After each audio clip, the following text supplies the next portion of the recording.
Prelude to The Singing Bone, or The Adventures of Dr. Thorndyke, by R. Austin Freeman. The peculiar construction of the first 4 stories in the present collection will probably strike both reader and critic, and seem to call for some explanation, which I accordingly proceed to supply. In the conventional detective story, the interest is made to focus on the question, who did it? The identity of the criminal is a secret that is jealously guarded up to the very end of the book, and its disclosure forms the final climax. This I have always regarded as somewhat of a mistake. In real life, the identity of the criminal is a question of supreme importance for practical reasons, but in fiction, where no such reasons exist, I conceive the interest of the reader to be engaged chiefly by the demonstration of unexpected consequences of simple actions, of unsuspected causal connections, and by the evolution of an ordered train of evidence from a mass of facts apparently incoherent and unrelated. The reader's curiosity is concerned not so much with the question, who did it, as with the question, how was the discovery achieved? That is to say, the ingenious reader is interested more in the intermediate action than in the ultimate result. The offer by a popular author of a prize to the reader who should identify the criminal in a certain detective story, exhibiting as it did the opposite view, suggested to me an interesting question. Would it be possible to write a detective story in which from the outset the reader was taken entirely into the author's confidence, was made to actually witness the crime, and furnished with every fact that could possibly be used in its detection? Would there be any story left when the reader had all the facts? I believe that there would, and as an experiment to test the justice of my belief, I wrote The Case of Oscar Brodski. Here the usual conditions are reversed. The reader knows everything, the detective knows nothing, and the interest focuses on the unexpected significance of trivial circumstances. By excellent judges on both sides of the Atlantic, including the editor of Pearson's magazine, this story was so far approved of that I was invited to produce others of the same type. 3 more were written, and here included, together with one of the more orthodox character, so that the reader can judge of the respective merits of the 2 methods of narration. Nautical readers will observe that I have taken the liberty, for obvious reasons connected with the law of libel, of planting a screw-pile lighthouse on the girdless sand in place of the light vessel. I mention the matter to forestall criticism and save readers the trouble of writing to point out the error. RAF goes in. End of preface. The Case of Oscar Brodski, Part 1. The Mechanism of Crime. A surprising amount of nonsense has been talked about conscience. On the one hand, remorse, or the again bite, as certain scholars of the ultra-Teutonic leanings would prefer to call it. On the other hand, an easy conscience. These have been accepted as the determining factors of happiness, or the reverse. Of course, there is an element of truth in the very easy conscious view, but it begs the whole question. A particularly hardy conscience may be quite easy under the most unfavourable conditions, conditions in which the more feeble conscience might be severely afflicted with the again bite, and then it seems to be the fact that some fortunate persons have no conscience at all, a negative gift that raises them above the mental vicissitudes of the common herd of humanity. Now, Silas Hitler was a case in point. No one, looking into his cheerful round face, beaming with benevolence and wreathed in perpetual smiles, would have imagined him to be a criminal. Least of all, his worthy high church housekeeper, who was a witness to his unvarying amiability, who constantly heard him carolling light-heartedly about the house and noted his appreciative zest at mealtimes. Yet it is a fact that Silas earned his modest, though comfortable, income by the gentle art of burglary. A precarious trade and risky withal, yet not so very hazardous if pursued with judgment and moderation. And Silas was eminently a man of judgment. He worked invariably alone. He kept his own counsel. No confederate had he to turn king's evidence at a pinch. No one he knew would bounce off in a fit of temper to Scotland Yard. Nor was he greedy and thriftless, as most criminals are. His scoops were few and far between, carefully planned, secretly executed, and the proceeds judiciously invested in weekly property. In early life, Silas had been connected with the diamond industry, and he still did a little rather irregular dealing. In the trade he was suspected of transactions with IDBs, and 1 or 2 indiscreet dealers had gone so far as to whisper the ominous word, fence. But Silas smiled a benevolent smile and went his way. He knew what he knew, and his clients in Amsterdam were not inquisitive. Such was Silas Hickler. As he strolled round his garden in the dusk of an October evening, he seemed the very type of modest, middle-class prosperity. He was dressed in the travelling suit that he wore on his little continental trips. His bag was packed and stood in readiness on the sitting-room sofa. A parcel of diamonds, purchased honestly, though without impertinent questions, at Southampton, was in the inside pocket of his waistcoat, and another more valuable parcel was stowed in a cavity in the heel of his right boot. In an hour and a half it would be time for him to set out, to catch the boat train at the junction. Meanwhile, there was nothing to do but to stroll round the fading garden and consider how he should invest the proceeds of the impending deal. His housekeeper had gone over to Welham for the week's shopping, and would probably not be back until 11 o'clock.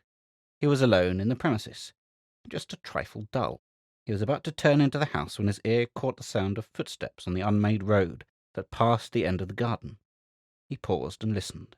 There was no other dwelling near, and the road led nowhere, fading away into the wasteland beyond the house. Could this be a visitor? It seemed unlikely, for visitors were few at Silas Hickler's house. Meanwhile the footsteps continued to approach, ringing out with increasing loudness on the hard, stony path. Silas strolled down to the gate, and leaning on it, looked out with some curiosity. Presently a glow of light showed him the face of a man, apparently lighting his pipe. Then a dim figure detached itself from the enveloping gloom, advanced towards him, and halted opposite the garden. The stranger removed a cigarette from his mouth, and blowing out a cloud of smoke, asked, "Could you tell me if this road will take me to Badsham Junction?" "No," replied Hickler, "but there is a footpath farther on that leads to the station." "Footpath?" growled the stranger. "I've had enough of footpaths. I came down from town to Catley, intending to walk across to the junction. I started along the road, and then some fool directed me to a short-cut, with the result that I have been blundering about in the dark for the last half hour. My sight isn't very good, you know," he added. "What train do you want to catch?" asked Hickler. 7:58, was the reply. "I am going to catch that train myself," said Silas, "but I shan't be starting for another hour. The station is only 3/4 of a mile from here. If you like to come in and take a rest, we can walk down together, and then you'll be sure of not missing your way." "It's very good of you," said the stranger, peering with spectacled eyes at the dark house. "But I think—" "Might as well wait here as at the station," said Silas in his genial way, holding the gate open, and the stranger, after momentary hesitation, entered and, flinging away his cigarette, followed him to the door of the cottage. The sitting-room was in darkness, save for the dull glow of the expiring fire, but, entering before his guest, Silas applied a match to the lamp that hung from the ceiling. As the flame leaped up, flooding the little interior with light, the two men regarded one another with mutual curiosity. "Brodski, by jingo," was Hickler's silent commentary as he looked at his guest. "Doesn't know me, evidently. Wouldn't, of course, after all these years, and with his bad eyesight. Take a seat, sir," he added aloud. "Will you join me in a little refreshment to while away the time?" Brodski murmured an indistinct acceptance, and as his host turned to open a cupboard, he deposited his hat, a hard grey felt, on a chair in a corner, placed his bag on the edge of the table, resting his umbrella against it, and sat down in a small armchair. "Have a biscuit?" said Hickler as he placed a whisky bottle on the table, together with a couple of his best star-pattern tumblers and a siphon. "Thanks, I think I will," said Brodski. "The railway journey and all this confounded tramping about, you know." "Yes," agreed Silas. "Doesn't do to start with an empty stomach. Hope you don't mind oatcakes. I see they're the only biscuits I have." Brodski hastened to assure him that oatcakes were his special and peculiar fancy, and in confirmation, having mixed himself a stiff jorum, he fell to upon the biscuits with evident gusto. Brodski was a deliberate feeder, and at present appeared to be somewhat sharp-set. His measured munching being unfavourable to conversation, most of the talking fell to Silas, and for once that genial transgressor found the task embarrassing. The natural thing would have been to discuss his guest's destination, and perhaps the object of his journey, but this was precisely what Hickler avoided doing, for he knew both, and instinct told him to keep his knowledge to himself. Brodski was a diamond merchant of considerable reputation, and in a large way of business. He bought stones principally in the rough, and of these he was a most excellent judge. His fancy was for stones of somewhat unusual size and value, and it was well known to be his custom, when he had accumulated a sufficient stock, to carry them himself to Amsterdam and supervise the cutting of the rough stones. Of this Hickler was aware, and he had no doubt that Brodski was now starting on one of his periodical excursions, that somewhere in the recesses of his rather shabby clothing was concealed a paper packet possibly worth several £1,000s. Brodski sat by the table, munching monotonously and talking little. Hickler sat opposite him, talking nervously and rather wildly at times, and watching his guest with a growing fascination. Precious stones, and especially diamonds, were Hickler's specialty. Hard stuff, silver plate, he avoided entirely. Gold, excepting at the former specie, he seldom touched, but stones of which he could carry off a whole consignment in the heel of his boot, and dispose of with absolute safety, formed the staple of his industry. And here was a man sitting opposite him with a parcel in his pocket, containing the equivalent of a dozen of his most successful scoops, stones worth, perhaps. He brought up short and began to talk rapidly, though without much coherence, for even as he talked, other words, formed subconsciously, seemed to insinuate themselves into the interstices of the sentences, and to carry on a parallel train of thought. "Gets chilly in the evenings now, doesn't it?" said Hickler. "It does indeed," Brodski agreed, and then resumed his slow munching, breathing audibly through his nose. 5,000 at least, the subconscious train of thought resumed. Probably 6, 7, perhaps 10. Sarles fidgeted in his chair and endeavoured to concentrate his ideas on some topic of interest. He was growing disagreeably conscious of a new and unfamiliar state of mind. "Do you take any interest in gardening?" he asked. Next to diamonds and weekly property, his besetting weakness was fuchsias. Brodski chuckled sourly. "Hatton Garden is the nearest approach," he broke off suddenly, and then added, "I am a Londoner, you know." The abrupt break in the sentence was not unnoticed by Silas, nor had he any difficulty in interpreting it. A man who carries untold wealth upon his person must needs be wary in his speech. "Yes," he answered absently. "It's hardly a Londoner's hobby." And then half-consciously he began a rapid calculation. Put it at £5,000. What would that represent in weekly property? His last set of houses had cost £250 apiece, and he had let them at 10 shillings and 6pence a week. At that rate, £5,000 represented 20 houses at 10 and 6pence a week, say £10 a week, £1 8 a day, £520 a year, for life. It was a competency. Added to what he already had, it was wealth. With that income he could fling the tools of his trade into the river and live out the remainder of his life in comfort and security. He glanced furtively at his guest across the table and looked away quickly as he felt stirring within him an impulse, the nature of which he could not mistake. This must be put an end to. Crimes against the person he had always looked upon as sheer insanity. There was, it is true, that little affair of the Weybridge policeman, but that was unforeseen and unavoidable, and it was the constable's doing after all. And there was the old housekeeper at Epsom, too. But of course, if the old idiot would shriek in that insane fashion, well, it was an accident, very regrettable, to be sure, and no one could be more sorry for the mishap than himself. But deliberate homicide, robbery from the person, it was the act of a stark lunatic. Of course, if he had happened to be that sort of person, here was the opportunity of a lifetime. The immense booty, the empty house, the solitary neighbourhood, away from the main road and from other habitations, the time, the darkness. But of course there was the body to be thought of. That was always the difficulty. What to do with the body? Here he caught the shriek of the up express, rounding the curve in the line that ran past the wasteland at the back of the house. The sound started a new train of thought, and as he followed it out, his eyes fixed themselves on the unconscious and taciturn Brodski, as he sat thoughtfully sipping his whisky. At length, averting his gaze with an effort, he rose suddenly from his chair and turned to look at the clock on the mantelpiece, spreading out his hands before the dying fire.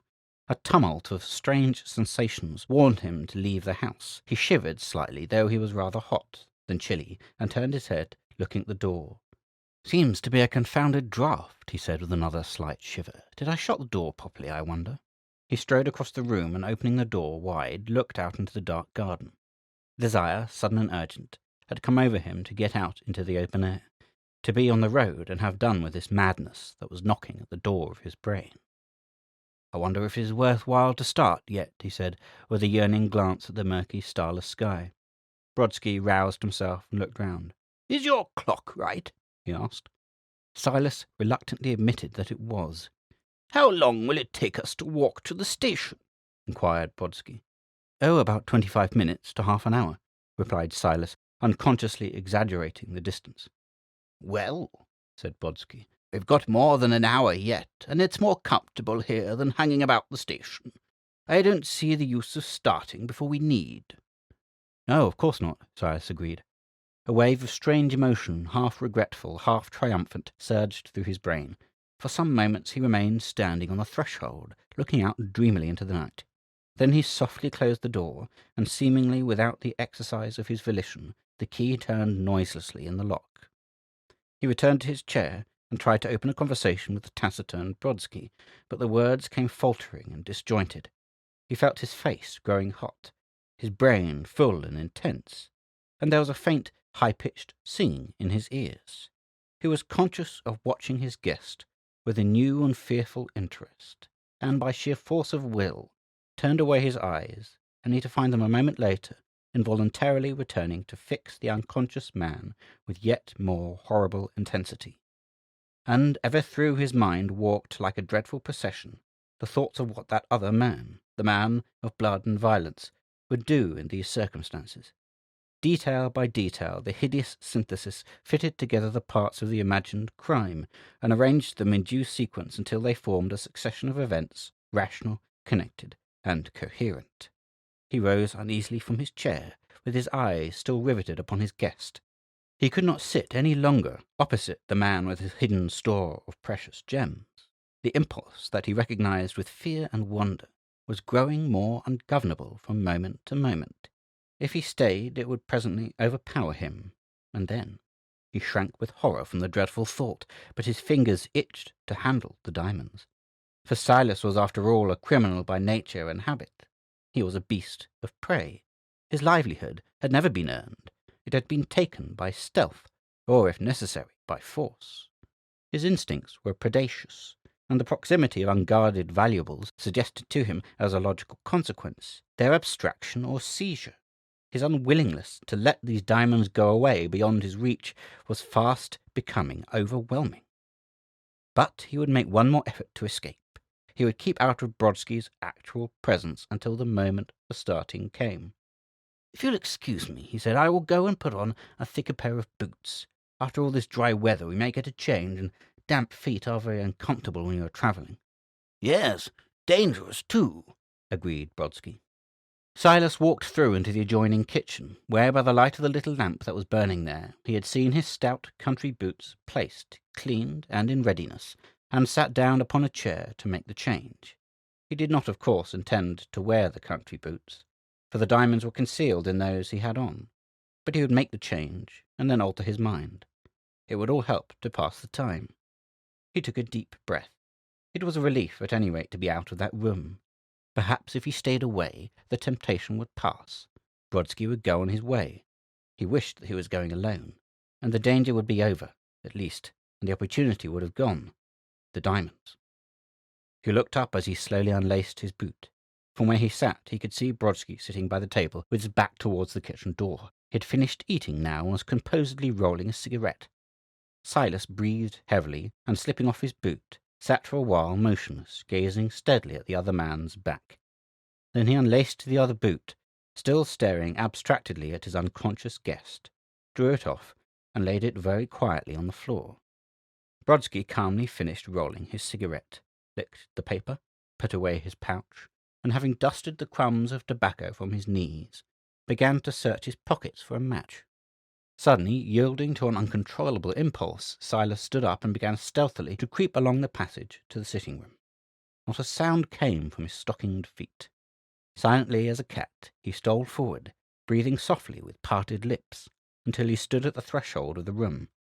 His face flushed duskily, his eyes, wide and staring, glittered in the lamplight, and the racing blood hummed in his ears.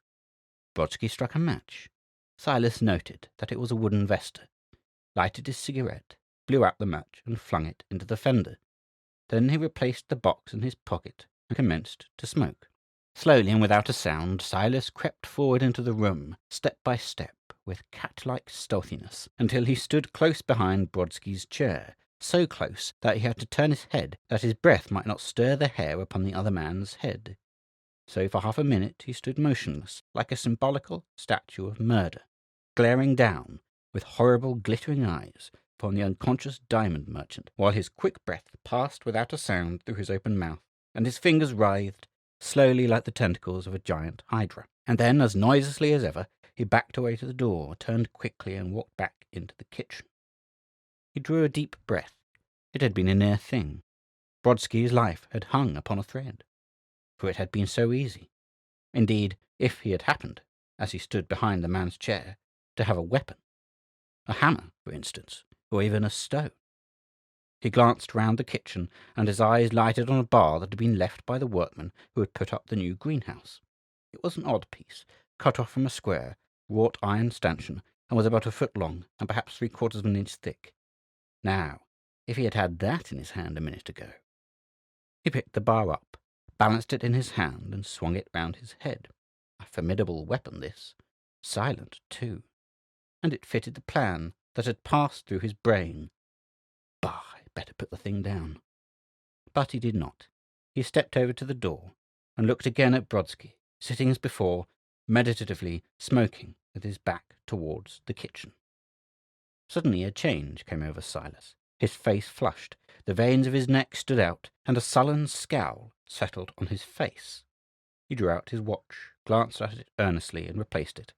Then he strode swiftly but silently along the passage into the sitting room. A pace away from his victim's chair, he halted and took deliberate aim. The bar swung aloft, but not without some faint rustle of movement, for Brodski looked round quickly, even as the iron whistled through the air. The movement disturbed the murderer's aim, and the bar glanced off his victim's head, making only a trifling wound. Brodski sprang up with a tremulous, bleating cry, and clutched his assailant's arms with the tenacity of mortal terror. Then began a terrible struggle as the two men, locked in a deadly embrace, swayed to and fro and trampled backwards and forwards. The chair was overturned, an empty glass swept from the table, and with Brodski's spectacles crushed beneath stamping feet, and thrice that dreadful, pitiful, bleating cry rang out into the night, filling Silas, despite his murderous frenzy, with terror lest some chance wayfarer should hear it. Gathering his great strength for a final effort, he forced his victim backwards onto the table, and snatching up a corner of the tablecloth, thrust it into his face, and crammed it into his mouth as it opened to utter another shriek. And thus he remained for a full 2 minutes, almost motionless, like some dreadful group of tragic allegory. Then, when the last faint twitchings had died away, Silas relaxed his grip, and let the limp body slip softly onto the floor. It was over. For good or for evil, the thing was done. Silas stood up, breathing heavily, and as he wiped the sweat from his face, he looked at the clock. The hands stood at 1 minute to 7. The whole thing had taken a little over 3 minutes.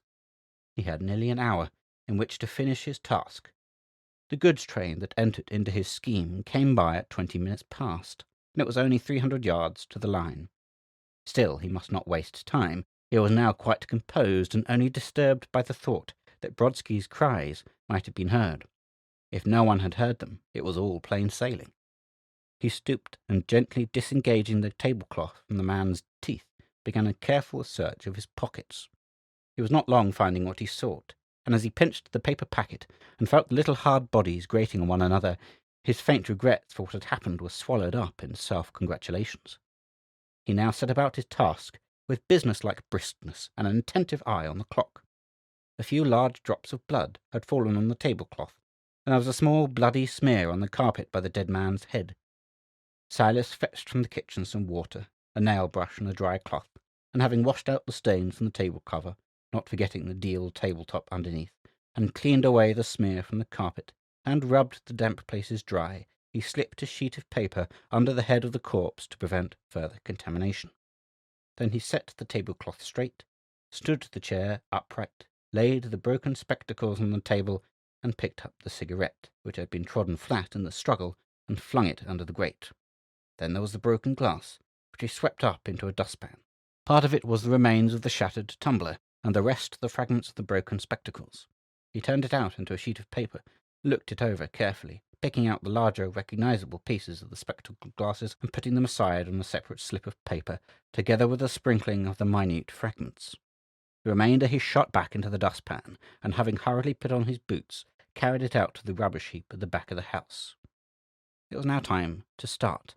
Hastily cutting off a length of string from his string box, for Silas was an orderly man, and despised the oddments of string with which many people make shift, he tied it to the dead man's bag and umbrella, and slung them from his shoulder.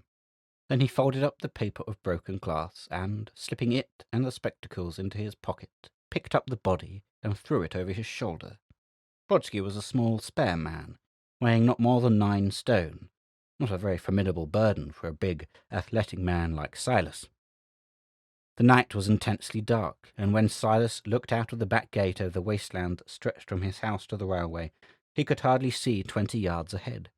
After listening cautiously and hearing no sound, he went out, shut the gate softly behind him, and set forth at a good pace, though carefully, over the broken ground.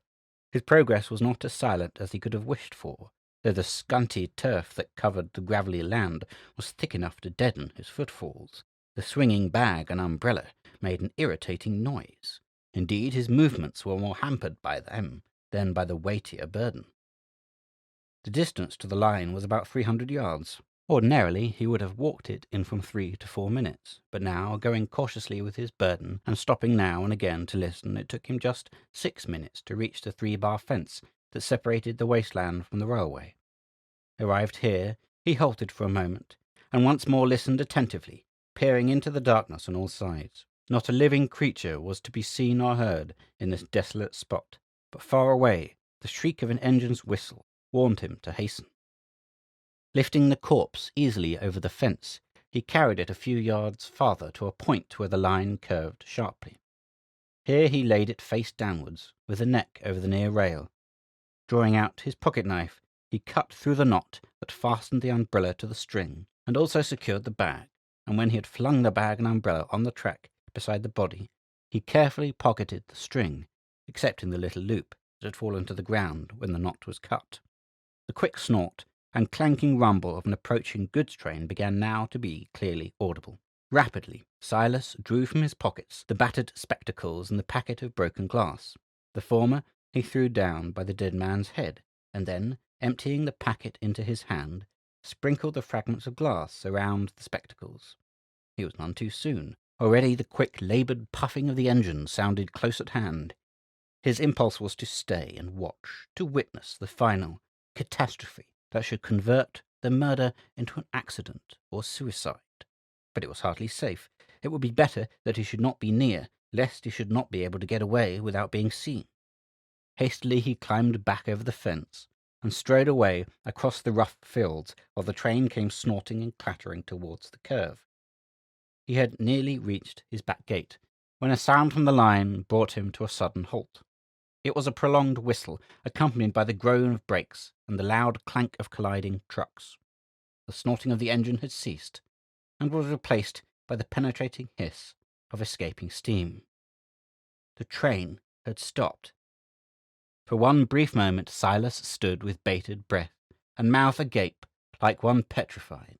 Then he strode forward quickly to the gate, and letting himself in, silently slid the bolt. He was undeniably alarmed. What could have happened on the line? It was practically certain that the body had been seen, but what was happening now? And would they come to the house?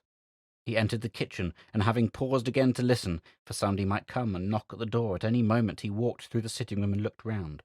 All seemed in order there. There was the bar, though, lying where he had dropped it in the scuffle. He picked it up and held it under the lamp. There was no blood on it, only 1 or 2 hairs. Somewhat absently he wiped it with a table cover, and then running out through the kitchen into the back garden, dropped it over the wall into a bed of nettles. Not that there was anything incriminating in the bar, but since he had used it as a weapon, it had somehow acquired a sinister aspect to his eye. He now felt that it would be well to start for the station at once. It was not time yet, for it was barely 25 minutes past 7, but he did not wish to be found in the house if anyone should come. His soft hat was on the sofa with his bag, to which his umbrella was strapped. He put on the hat, caught up the bag and stepped over to the door. Then he came back to turn down the lamp. And it was at this moment, when he stood with his hand raised to the burner, that his eyes, travelling by chance into the dim corner of the room, lighted on Brodski's grey felt hat, posing on the chair where the dead man had placed it when he entered the house. Silas stood for a few moments as if petrified, with the chilly sweat of mortal fear standing in beads upon his forehead. Another instant, and he would have turned the lamp down and gone on his way. And then he strode over to the chair, snatched up the hat, and looked inside it. Yes, there was the name, Oscar Brodski, written plainly on the lining. If he had gone away, leaving it to be discovered, he would have been lost. Indeed, even now, if a search party should come to the house, it was enough to send him to the gallows. His limbs shook with horror at the thought, but in spite of his panic, he did not lose his self-possession. Darting through into the kitchen, he grabbed up a handful of the dry brushwood that was kept for lighting fires, and carried it to the sitting-room grate, where he thrust it on the extinct but still hot embers, and crumpling up the paper that he had placed under Brodski's head, on which paper he now noticed, for the first time, a minute bloody smear. He poked it in under the wood, and striking a wax match, set light to it. As the wood flared up, he hacked at the hat with his pocket-knife, and threw the ragged strips into the blaze. And all the while his heart was thumping, and his hands a-tremble with the dread of discovery. The fragments of felt were far from inflammable, tending rather to fuse into cindery masses that smoked and smouldered than to burn away into actual ash. Moreover, to his dismay, they emitted a powerful, resinous stench mixed with the odour of burning hair, so that he had to open the kitchen window, since he dared not unlock the front door, to disperse the reek. And still, as he fed the fire with small cut fragments, he strained his ears to catch, above the crackling of the wood, the sound of the dreaded footsteps, the knock on the door, that should be as the summons of fate. The time, too, was speeding on, 21 minutes to 8. In a few minutes more he must set out, or he would miss the train. He dropped the dismembered hat-brim on the blazing wood, and ran upstairs to open a window, since he must close that in the kitchen before he left.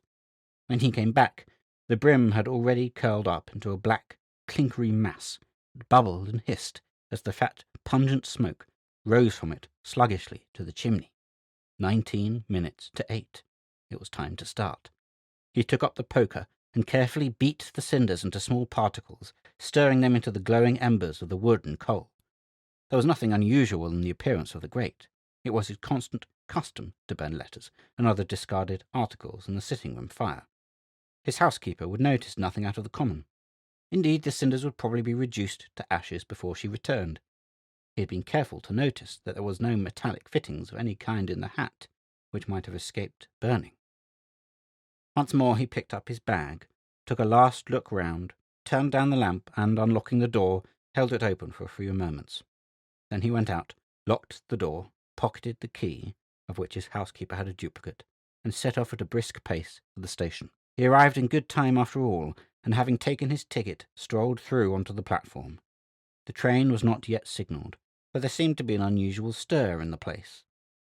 The passengers were collected in a group at one end of the platform, and were all looking in one direction down the line, and, even as he walked towards them, with a certain tremulous, nauseating curiosity, two men emerged from the darkness and ascended the slope to the platform, carrying a stretcher covered with a tarpaulin.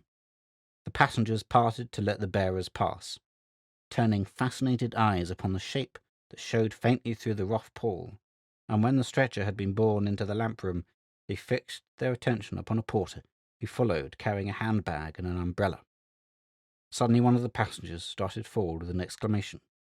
"Is that his umbrella?" he demanded. "Yes, sir," answered the porter, stopping and holding out for the speaker's inspection. "My God!" ejaculated the passenger. Then, turning sharply to a tall man who stood close by, he said excitedly, "That's Brodski's umbrella. I could swear it. You remember Brodski?" The tall man nodded, and the passenger, turning once more to the porter, said, "I identify that umbrella. It belongs to a gentleman named Brodski. If you look in his hat, you will see his name written in it. He always writes his name in his hat." "We haven't found his hat yet," said the porter, "but here is the station master coming up the line." He awaited the arrival of his superior, and then announced, "This gentleman, sir, has identified the umbrella." "Oh," said the station master, "you recognize the umbrella, do you? then perhaps you would step into the lamp room and see if we can identify the body." Is he very much injured?" the passenger asked tremulously. "Well, yes," was the reply. "You see, the engine and 6 of the trucks went over him before they could stop the train. Took his head clean off, in fact." "Shocking! Shocking!" gasped the passenger. "I think, if you don't mind, I'd rather not. You don't think it necessary, Doctor, do you?" "Yes, I do," replied the tall man. "Early identification may be of the first importance." "Then I suppose I must," said the passenger. Very reluctantly he allowed himself to be conducted by the station master to the lamp room, as the clang of the bell announced the approaching train. Silas Hickler followed and took his stand with the expectant crowd outside the closed door. In a few moments the passenger burst out, pale and awe-stricken, and rushed up to his tall friend. "It is!" he exclaimed breathlessly. "It's Brodski! Poor old Brodski! Horrible! Horrible! He was to have met me here and come with me to Amsterdam." "Had he any merchandise about him?" the tall man asked, and Silas strained his ears to catch the reply. "He had some stones, no doubt, but I don't know what. His clerk will know, of course. By the way, Doctor, could you watch the case for me? Just to be sure it was really an accident, or you know what. We are old friends, you know. Fellow townsmen, too. We were both born in Warsaw. I'd like you to give an eye to the case." "Very well," said the other. "I will satisfy myself. There's nothing more than appears, and let you have a report. Will that do?" "Thank you. It's excessively good of you, Doctor. Here comes the train. I hope it won't inconvenience you to stay and see to this matter." "Not in the least," replied the doctor. "We were not due at Warmington until tomorrow afternoon, and I expect we can find out all that is necessary to know before that." Silas looked long and curiously at the tall, imposing man who was, as it were, taking his seat at the chessboard to play against him for his life. A formidable antagonist he looked, with his keen, thoughtful face, so resolute and calm. As Silas stepped into his carriage, he thought with deep discomfort of Brodski's hat, and hoped that he had made no other oversight. End of section 1.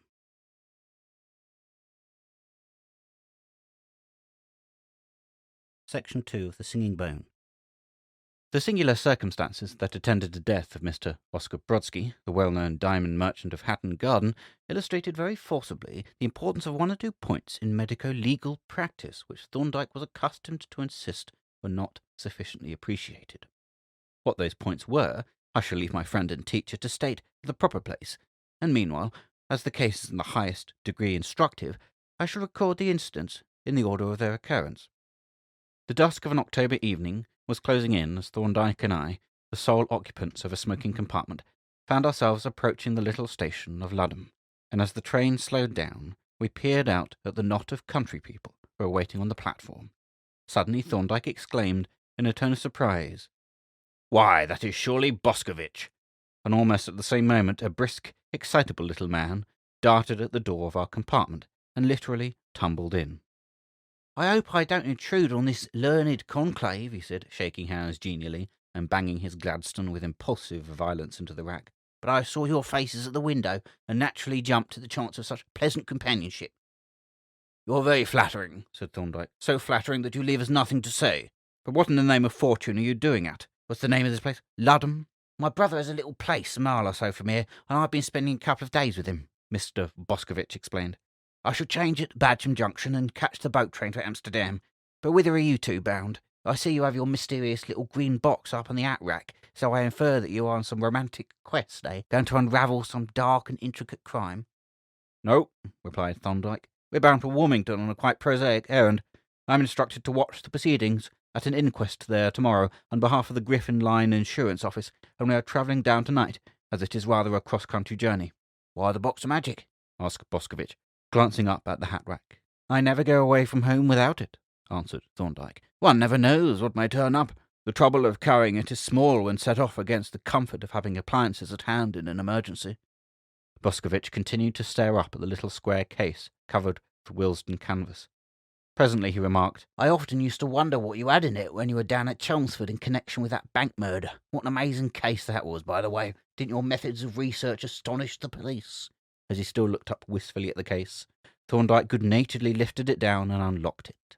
As a matter of fact, he was rather proud of his portable laboratory, and certainly it was a triumph of condensation, for small as it was, only a foot square by 4 inches deep, it contained a fairly complete outfit for a preliminary investigation. "Wonderful!" exclaimed Boscovich, when the case lay open before him, displaying its rows of little reagent bottles, tiny test tubes, diminutive spirit lamp, dwarf microscope, and assorted instruments on the same Lilliputian scale. "It's like a doll's house. Everything looks as if it was seen through the wrong end of a telescope. But are these tiny things really efficient? That microscope, now?" "Perfectly efficient at low and moderate magnifications," said Thorndyke. "It looks like a toy, but it isn't one. The lenses are the best that can be had. Of course, a full-size instrument would be infinitely more convenient, but I shouldn't have it with me, and should have to make shift with a pocket lens, and so with the rest of the undersized appliances, they are the alternative to no appliances." Boscovich pored over the case and its contents, fingering the instrument delicately, and asking questions innumerable about their uses. Indeed, his curiosity was but half appeased when half an hour later the train began to slow down. "By Jove!" he exclaimed, starting up and seizing his bag. "Here we are at the junction already. You change here, don't you?" "Yes," replied Thorndyke. "We take the branch train on to Warmington." As we stepped out onto the platform, we became aware that something unusual was happening, or had happened. All the passengers and most of the porters and supernumeraries were gathered at one end of the station, and all were looking intently into the darkness down the line. "Anything wrong?" asked Mr. Boscovich, addressing the station inspector. "Yes, sir," the official replied. "A man has been run over by the goods train about a mile down the line. The station master has gone down with a stretcher to help them bring him in, and I expect that is his lantern that you see coming this way." As we stood watching the dancing light grow momentarily brighter, flashing fitful reflections from the burnished rails, a man came out of the booking office and joined the group of onlookers. He attracted my attention, as I afterwards remembered, for 2 reasons. In the first place, his round, jolly face was excessively pale, and bore a strained and wild expression.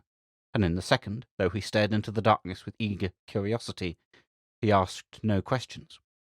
The swinging lantern continued to approach, and then suddenly 2 men came into sight bearing a stretcher covered with a tarpaulin, through which the shape of a human figure was dimly discernible. They ascended the slope to the platform, and proceeded with their burden to the lamp room, when the inquisitive gaze of the passengers was transferred to a porter who followed, carrying a handbag, an umbrella, and to the station master, who brought up the rear with his lantern. As the porter passed, Mr. Boscovich started forward with sudden excitement. "Is that his umbrella?" he asked. "Yes, sir," answered the porter, stopping and holding out for the speaker's inspection. "My God!" ejaculated Boscovich. Then, turning sharply to Thorndyke, he explained, "That's Brodski's umbrella. I could swear it. You remember Brodski?" Thorndyke nodded, and Boscovich, turning once more to the porter, said, "I identify that umbrella. It belongs to a gentleman named Brodski. If you look at his hat, you will see his name written in it. He always writes his name in his hat." "We haven't found his hat yet," said the porter, "but here's the station master." He turned to his superior and announced, "This gentleman, sir, has identified the umbrella." "Oh," said the station master, "you recognise the umbrella, do you? Then perhaps you would step into the lamp room and see if you can identify the body." Mr. Boscovich recoiled with a look of alarm. Is he very much injured?" he asked nervously. "Why, well, yes," was the reply. "You see, the engine and 6 of the trucks went over him before they could stop the train. Took his head clean off, in fact." "Shocking, shocking," gasped Boscovich. "I think, if you don't mind, I'd rather not. You don't think it necessary, Doctor, do you?" "Yes, I do," replied Thorndyke. "Early identification may be of the first importance." "Then I suppose I must," said Boscovich, and with extreme reluctance he followed the station master to the lamp room, as the loud ringing of the bell announced the approach of the boat train. His inspection must have been of the briefest, for in a few moments he burst out, pale and awe-stricken, and rushed up to Thorndyke. "It is!" he exclaimed breathlessly. "It's Brodski! Poor old Brodski! Horrible! Horrible! I ought to have met him and come with me to Amsterdam." "Had he any merchandise about him?" Thorndyke asked, and as he spoke, the stranger whom I had previously noticed edged up closer as if to catch the reply. "He had some stones, no doubt," answered Boscovich. "I don't know what they were. His clerk will know, of course. By the way, Doctor, could you watch the case for me, just to be sure it really was an accident, or, you know what? We're old friends, you know, fellow townsmen too. We were both born in Warsaw. I'd like you to give an eye to the case." "Very well," said Thorndyke. "I will satisfy myself that there is nothing more than appears, and let you have the report. Will that do?" "Thank you," said Boscovich. "It's excessively good of you, Doctor. Oh, here comes the train. I hope it won't inconvenience you to stay and see to the matter?" "Not in the least," replied Thorndyke. "We are not due at Warmington until tomorrow afternoon, and I expect we can find out all that is necessary to know, and still keep our appointment." As Thorndyke spoke, the stranger, who had kept close to us with the evident purpose of hearing what was said, bestowed on him a very curious and attentive look, and it was only when the train had actually come to rest by the platform that he hurried away to find a compartment. No sooner had the train left the station than Thorndyke sought out the station master, and informed him of the instructions that he had received from Boscovich. "Of course," he added in conclusion, "we must not move in the matter until the police arrive. I suppose they have been informed?" "Yes," replied the station master. "I sent a message at once to Chief Constable, and I expect him or an inspector at any moment. In fact, I think I will slip out of the approach and see if he's coming." He evidently wished to have a word in private with the police officer before committing himself to any statement. As the official departed, Thorndyke and I began to pace the now empty platform, and my friend, as was his wont, when entering on a new inquiry, meditatively reviewed the features of the problem. "In a case of this kind," he remarked, "we have to decide on one of three possible explanations: accident, suicide, or homicide, and our decision will be determined by inferences from three sets of facts. First, the general facts of the case. Second, the special data obtained by examination of the body. And third, the special data obtained by examining the spot on which the body was found. Now, the only general facts at present in our possession are that the deceased was a diamond merchant making a journey for a specific purpose, and probably having on his person property of small bulk and great value. These facts are somewhat against the hypothesis of suicide, and somewhat favourable to that of homicide. Facts relevant to the question of accident would be the existence, or otherwise, of a level crossing, a road or path leading to the line, an enclosing fence, with or without a gate, and any other facts rendering probable or otherwise the accidental presence of the deceased at the spot where the body was found. As we do not possess these facts, it is desirable that we extend our knowledge." "Why not put a few discreet questions to the porter who brought in the bag and umbrella?" I suggested. "He is at this moment in earnest conversation with the ticket collector, and would no doubt be glad of a new listener." "An excellent suggestion, Jervis," answered Thorndyke. "Let us see what he has to tell us." We approached the porter and found him, as I had anticipated, bursting to unburden himself of the tragic story. "The way the thing happened, sir, was this," he said in answer to Thorndyke's question. "There was a sharpish bend in the road just at that place, and the goods train was just rounding the curve when the driver suddenly caught sight of something lying across the rails. As the engine turned, the headlight shone on it, and then he saw it was a man. He shut off steam at once, blew his whistle, put the brakes down hard, but as you know, sir, a goods train takes some stopping before they could bring her up. The engine and half a dozen trucks had gone over the poor beggar." "Could the driver see how the man was lying?" Thorndyke asked.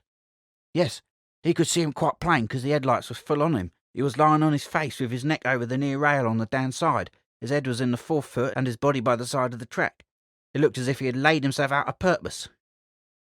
"Is there a level crossing thereabouts?" asked Thorndyke. "No, sir, no crossing, no road, no path, no nothing," said the porter, ruthlessly sacrificing grammar to emphasis. "He must have come across the fields and climbed over the fence to get into the permanent way. Deliberate suicide is what it looks like." "How did you learn all this?" Thorndyke inquired. "Why, the driver, you see, sir, when him and his mate had lifted the body off the track, went on the next signal box and sent his report by telegram. The station master told me all about it as we walked down the line."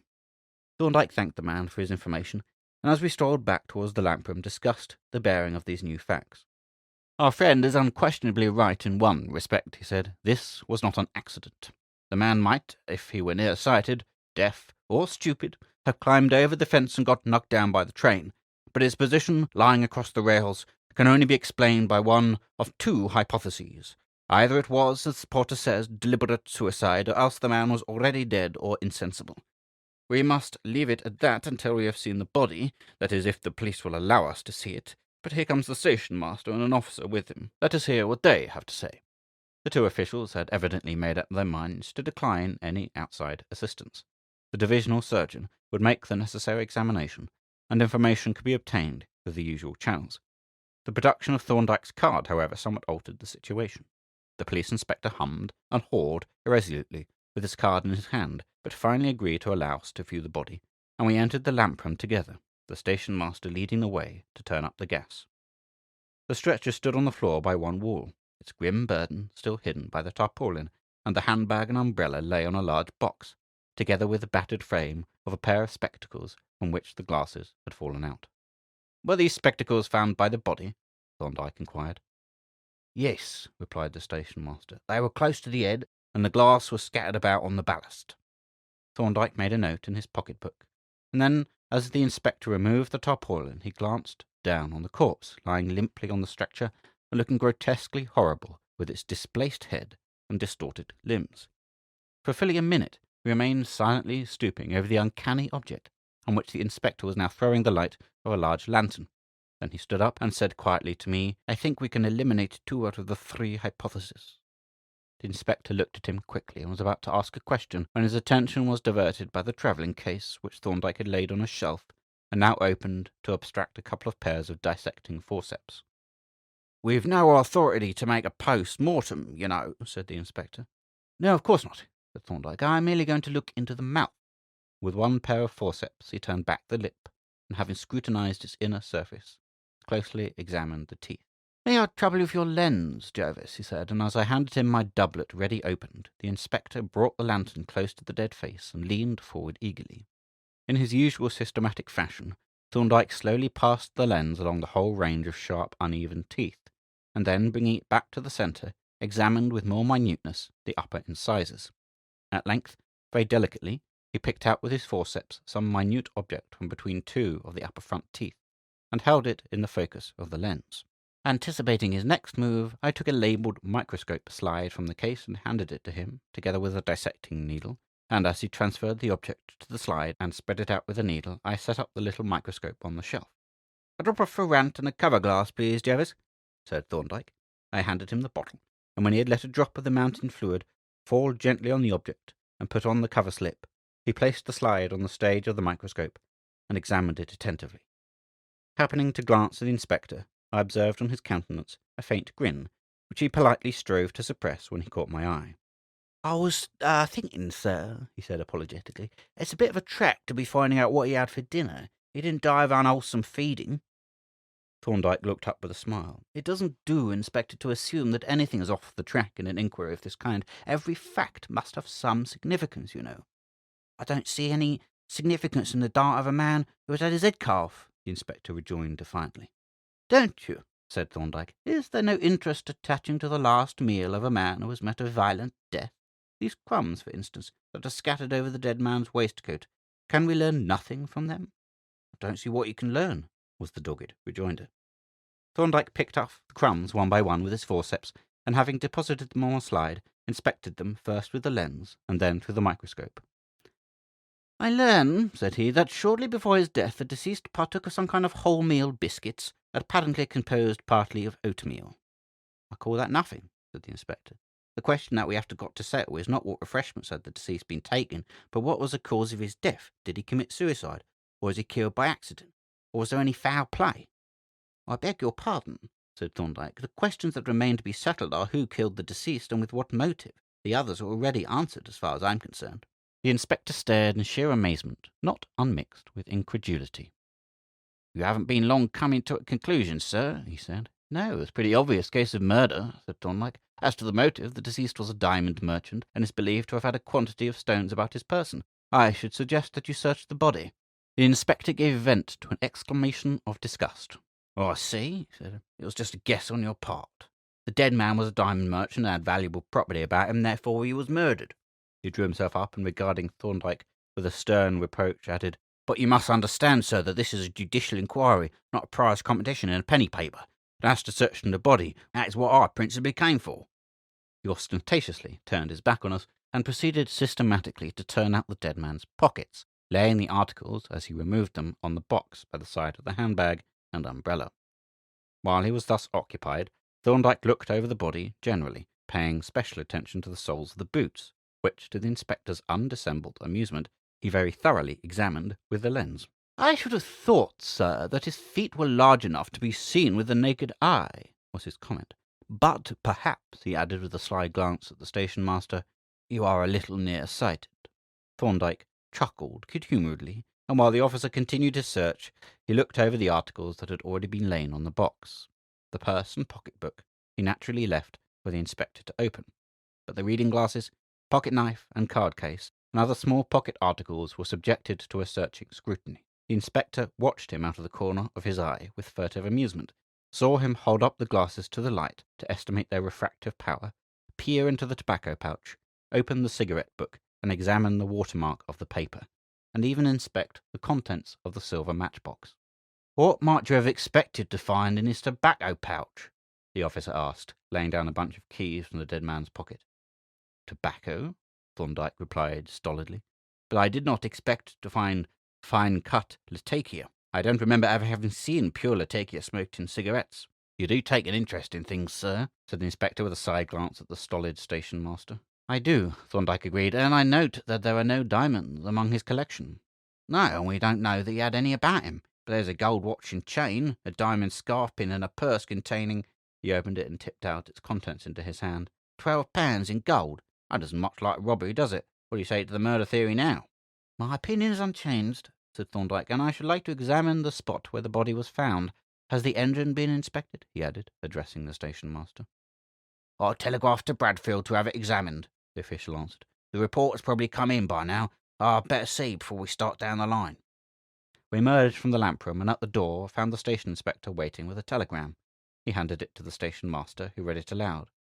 "The engine has been carefully examined by me. I find a small smear of blood on the near leading wheel and a smaller one on next wheel following. No other marks." He glanced questioningly at Thorndyke, who nodded and replied, "It'll be interesting to see if the line tells the same tale." The station master looked puzzled and was apparently about to ask for an explanation, but the inspector, who had carefully pocketed the dead man's property, was impatient to start, and accordingly, when Thorndyke had repackaged his case and had, at his own request, been furnished with a lantern, we set off down the permanent way, Thorndyke carrying the light, and I the indispensable green case. "I'm a little in the dark about this affair," I said, when we had allowed the two officials to draw ahead out of earshot. "You came to a conclusion remarkably quickly.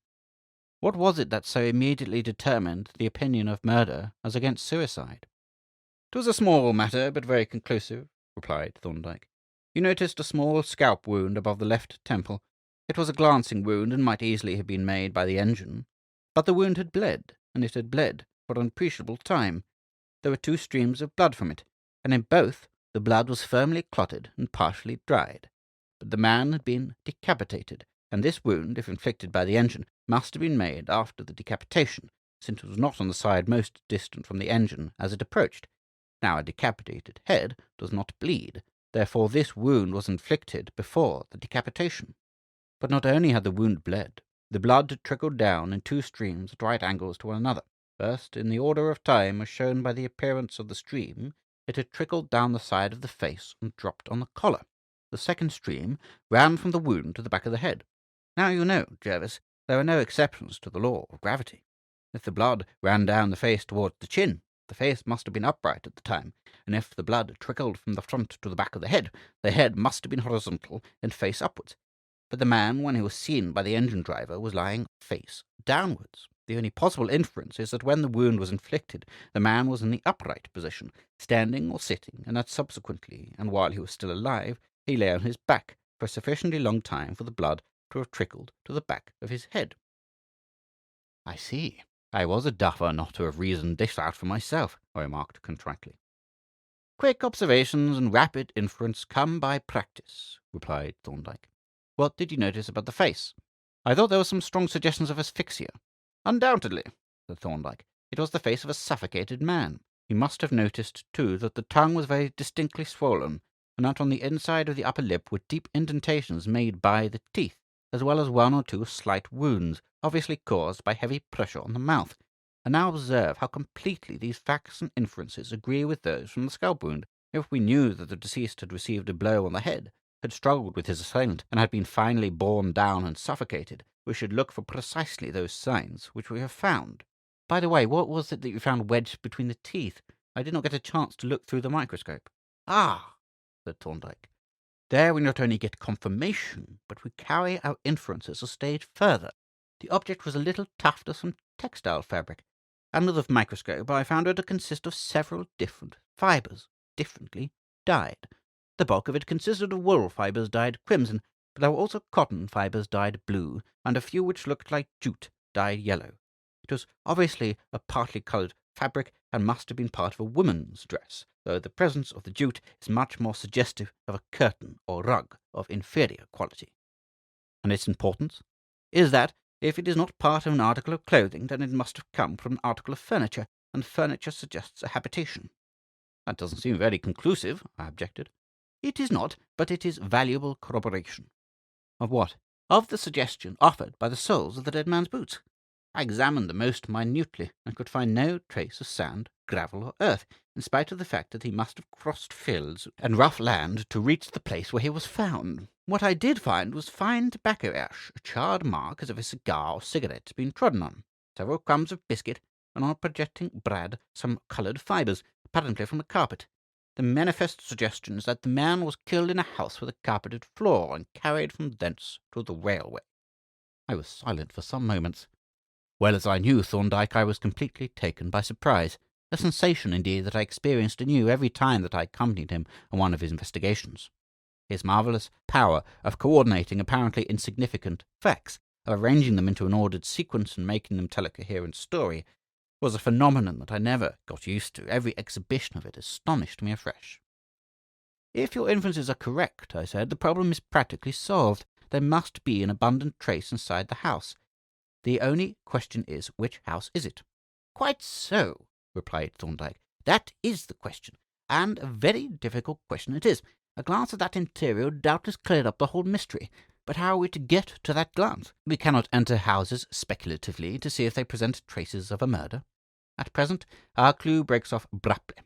The other end of it is in some unknown house, and if we cannot join up the two ends, our problem remains unsolved. For the question is, you remember, who killed Oscar Brodski? Then what do you propose to do? I asked. The next stage of the inquiry is to connect some particular house with this crime. To that end, I can only gather up all available facts and consider each in all its possible bearings. If I cannot establish any such connection, then the inquiry will have failed, and we shall have to make a fresh start, say at Amsterdam, if it turns out that Brodski really had diamonds on his person, as I have no doubt he had. Here our conversation was interrupted by arrival at the spot where the body had been found. The station master had halted, and he and the inspector were now examining the near rail by the light of the lanterns. Remarkably little blood about, said the former. I've seen a good many accidents of this kind, and there's never been a lot of blood, both on the engine and on the road. It is very curious. Thorndyke glanced at the rail with but slight attention. That question had ceased to interest him, for the light of his lantern flashed onto the ground at the side of the track, a loose, gravelly soil mixed with fragments of chalk, and from thence to the soles of the inspector's boots, which were displayed as he knelt by the rail. You observe, Jervis, he said in a low voice, and I nodded. The inspector's boot soles were covered with adherent particles of gravel and conspicuously marked by the chalk on which he had trodden. You haven't found the hat, I suppose? Thorndyke asked, stooping to pick up a short piece of string that lay on the ground at the side of the track. No, replied the inspector, but it can't be far off. You seem to have found another clue, sir, he added with a grin, glancing at the piece of string. Who knows? Said Thorndyke. A short end of white twine with a green strand in it. It may tell us something later. At any rate, we'll keep it. And taking from his pocket a small tin box containing, among other things, a number of seed envelopes, he slipped the string into one of the latter and scribbled a note in pencil on the outside.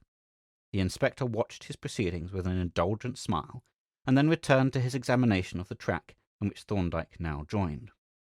I suppose the poor chap was near-sighted, the officer remarked, indicating the remains of the shattered spectacles. That might account for his having strayed onto the line. Possibly, said Thorndyke. He had already noticed the fragments scattered over a sleeper and the adjacent ballast, and now once more produced his collecting box, from which he took another seed envelope. Would you hand me a pair of forceps, Jervis? He said, and perhaps you wouldn't mind taking a pair yourself and helping me to gather up these fragments. As I complied, the inspector looked up curiously. There isn't any doubt about these spectacles belong to the deceased, is there? He asked. He certainly wore spectacles, for I saw the mark on his nose. Still, there is no harm in verifying the fact, said Thorndyke, and he added to me in a lower tone, Pick up every particle you can find, Jervis. It may be most important. I don't quite see how, I said, groping amongst the shingle for the light of the lantern in search of the tiny splinters of glass. Don't you? Returned Thorndyke. Well, look at these fragments. Some of them are of fair size, but many of them on the sleeper are mere grains. And consider their number. Obviously the condition of the glass does not agree with the circumstances in which we find it. These are thick concave spectacle lenses broken into a great number of minute fragments. Now, how are they broken? Not merely by falling, evidently. Such a lens, when it is dropped, breaks into a small number of large pieces. Nor were they broken by the wheel passing over them, for they would then have been reduced to fine powder, and that powder would have been visible on the rail, which it is not. The spectacle frames, you may remember, presented the same incongruity. They were battered and damaged more than they would have been by falling, but not nearly so much as they would have been if the wheel had passed over them. What do you suggest, then? I asked. The appearances suggest that the spectacles had been trodden on, but if the body was carried here, the probability is that the spectacles were carried here too, and that they were then already broken, for it is more likely that they were trodden on during the struggle than that the murderer trod on them after bringing them here. Hence the importance of picking up every fragment. But why? I inquired rather foolishly, I must admit. Because if, when we have picked up every fragment that we can find, there are still missing a large portion of the lenses, then we can reasonably expect that would tend to support our hypothesis, and we might find the missing remainder elsewhere.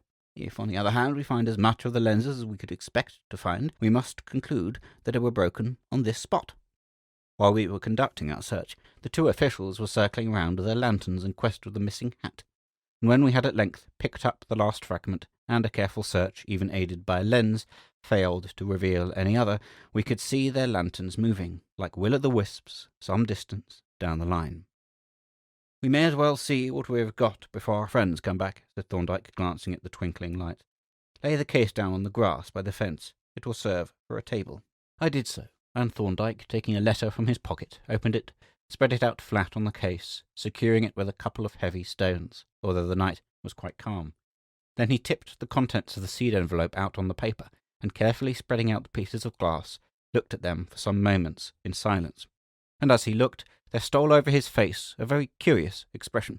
With sudden eagerness, he began picking out the large fragments and laying them on 2 visiting cards which he had taken from his card case. Rapidly and with wonderful deftness, he fitted the pieces together, and as the reconstituted lenses began gradually to take shape on their cards, I looked on with growing excitement. For something in my colleague's manner told me that we were on the verge of a discovery. At length, the 2 ovals of glass lay on their respective cards, complete save for 1 or 2 small gaps, and the little heap that remained consisted of fragments so minute as to render further reconstruction impossible. Then Thorndyke leaned back and laughed softly. "This is certainly an unlooked-for result," said he. "What is?" I asked. "Don't you see, my dear fellow, there's too much glass. We have almost completely built up the broken lenses, and the fragments that are left over are considerably more than are required to fill up the gaps." I looked at the little heap of small fragments, and saw at once that it was as he had said. There was a surplus of small pieces. "This is very extraordinary," I said. "What do you think can be the explanation?" "The fragments will probably tell us," he replied, "if we asked them intelligently." He lifted the paper and the 2 cards carefully onto the ground, and opening the case, took out the little microscope, in which he fitted the lowest power objective and eyepiece, having a combined magnification of only 10 diameters. Then he transferred the minute fragments of glass to a slide, and having arranged the lantern as a microscope lamp, commenced his examination. "Ha!" he exclaimed presently. "The plot thickens. There is too much glass, and yet too little. That is to say, there are only 1 or 2 fragments here that belong to the spectacles, not nearly enough to complete the building up of the lenses.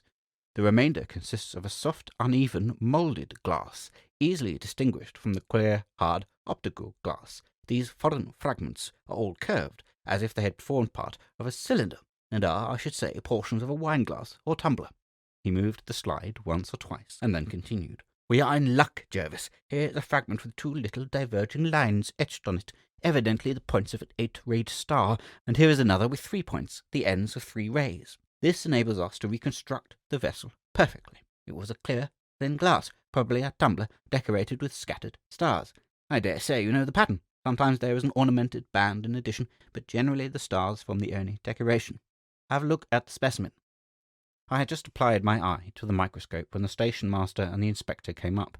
Our appearance, seated on the ground with the microscope between us, was too much for the police officer's gravity, and he laughed long and joyously. "You must excuse me, gentlemen," he said apologetically, "but really, you know, to an old hand like myself, it does look a little, well, you understand. I dare say a microscope is a very interesting and amusing thing, but it doesn't get you much forward in a case like this, does it?"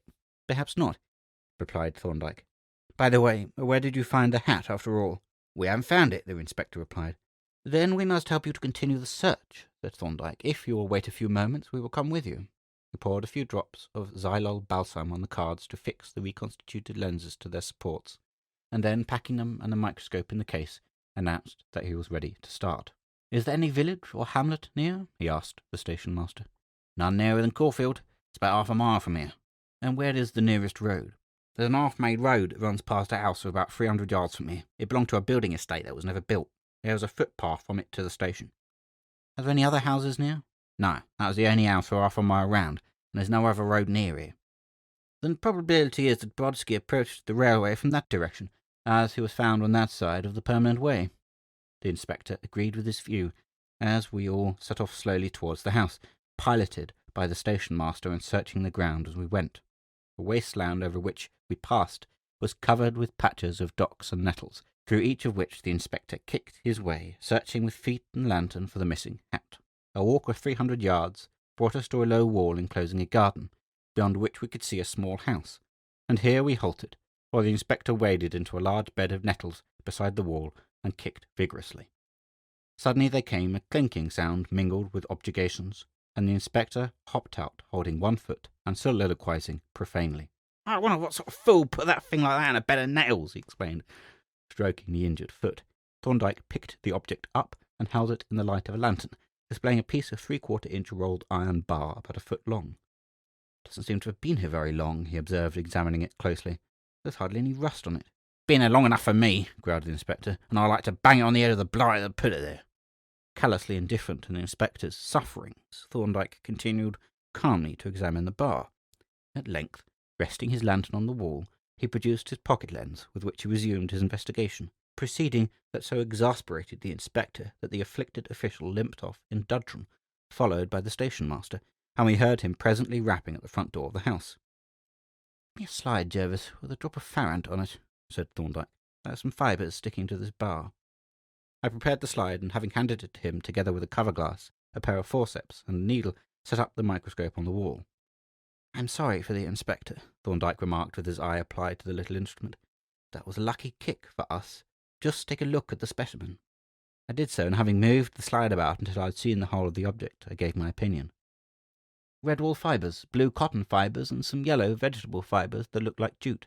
Yes, said Thorndyke. The same combination of fibres as that which we found in the dead man's teeth, and probably from the same source. This bar has probably been wiped on that very curtain or rug with which poor Brodski was stifled. We will place it on the wall for future reference, and meanwhile, by hook or by crook, we must get into that house. There is much too plain a hint to be disregarded. Hastily repacking the case, we hurried to the front of the house, where we found the two officials looking rather vaguely up the unmade road. There's a light on in the house, said the inspector. There's no one at home. I've knocked a dozen times, got no answer. Don't see what we were hanging about here for at all. The hat's probably close to where the body was found, or we shall find it in the morning. Thorndyke made no reply, but entering the garden, stepped up the path, and having knocked gently at the door, stooped and listened attentively at the keyhole. I tell you, there's no one in the house, sir, said the inspector irritably, and as Thorndyke continued to listen, he walked away, muttering angrily. As soon as he was gone, Thorndyke flashed his lantern over the door, the threshold, the path, and the small flower beds, and from one of the latter I presently saw him stoop and pick something up. Here is a highly instructive object, Jervis, he said, coming out to the gate and displaying a cigarette of which only half an inch had been smoked. How instructive? I asked. What do you learn from it? Many things, he replied. It has been lit and thrown away unsmoked. That indicates a sudden change of purpose. It was thrown away at the entrance to the house, almost certainly by someone entering it. That person was probably a stranger, or he would have taken it in with him. But he had not expected to enter the house, or he would not have lit it. These are the general suggestions. Now, as to the particular ones, the paper of the cigarette is the kind known as the zigzag brand. The very conspicuous watermark is quite easy to see. Now, Brodski's cigarette book was a zigzag book, so called from the way in which the papers pull out. But let us see what the tobacco is like. With a pin from his coat, he hooked out from the unburned end a wisp of dark, dirty brown tobacco, which he held out for my inspection. Fine cut Latakia, I pronounced without hesitation. Very well, said Thorndyke. Here is a cigarette made of an unusual tobacco similar to that in Brodski's pouch, and wrapped in an unusual paper similar to those in Brodski's cigarette book. With due regard to the fourth rule of the syllogism, I suggest that this cigarette was made by Oscar Brodski. But nevertheless we will look for corroborative detail." "What is that?" I asked. "You may have noticed that Brodski's matchbox contained round wooden vestas, which are also rather unusual. As he must have lighted the cigarette within a few steps of the gate, he ought to be able to find the match with which he lighted it. Let us try up the road in the direction from which he would probably have approached." We walked very slowly up the road, searching the ground with a lantern, and we had hardly gone a dozen paces when I spied a match lying on the rough path and eagerly picked it up. It was a round wooden vesta. Thorndyke examined it with interest, and having deposited it with the cigarette in his collecting box, turned to retrace his steps. "There is now, Jervis, no reasonable doubt that Brodski was murdered in that house. We have succeeded in connecting that house with the crime, and now we've got to force an entrance and join up the other clues." We walked quickly back to the rear of the premises, where we found the inspector conversing disconsolately with the station master. "I think, sir," said the former, "we'd better go back now. In fact, I don't see what we came here for, but here, I say, sir, you mustn't do that." For Thorndyke, without a word of warning, had sprung up lightly and thrown one of his long legs over the wall. "I can't allow you to enter private premises, sir," continued the inspector, but Thorndyke quietly dropped down on the inside and turned to face the officer over the wall. "Now listen to me, Inspector," said he. "I have good reasons for believing that the dead man, Brodski, has been in this house. In fact, I am prepared to swear on information to that effect. But time is precious. We must follow the scent whilst it is hot, and I am not proposing to break into the house off-hand. I merely wish to examine the dustbin." "The dustbin?" gasped the inspector. "Well, you really are a most extraordinary gentleman. What do you expect to find in the dustbin?" "I am looking for a broken tumbler or wine glass. It is a thin glass vessel, decorated with a pattern of small 8-pointed stars. It may be in the dustbin, or it may be inside the house." The inspector hesitated, but Thorndyke's confident manner had evidently impressed him. "We can soon see what's in the dustbin," he said, "though what in creation a broken tumbler has to do with the case is more than I can understand. However, here goes." He sprang up onto the wall, and as he dropped down into the garden, the station master and I followed. Thorndyke lingered a few moments by the gate, examining the ground, while the two officials hurried up the path. Finding nothing of interest, however, he walked towards the house, looking keenly about him as he went. But we were hardly halfway up the path when we heard the voice of the inspector calling excitedly.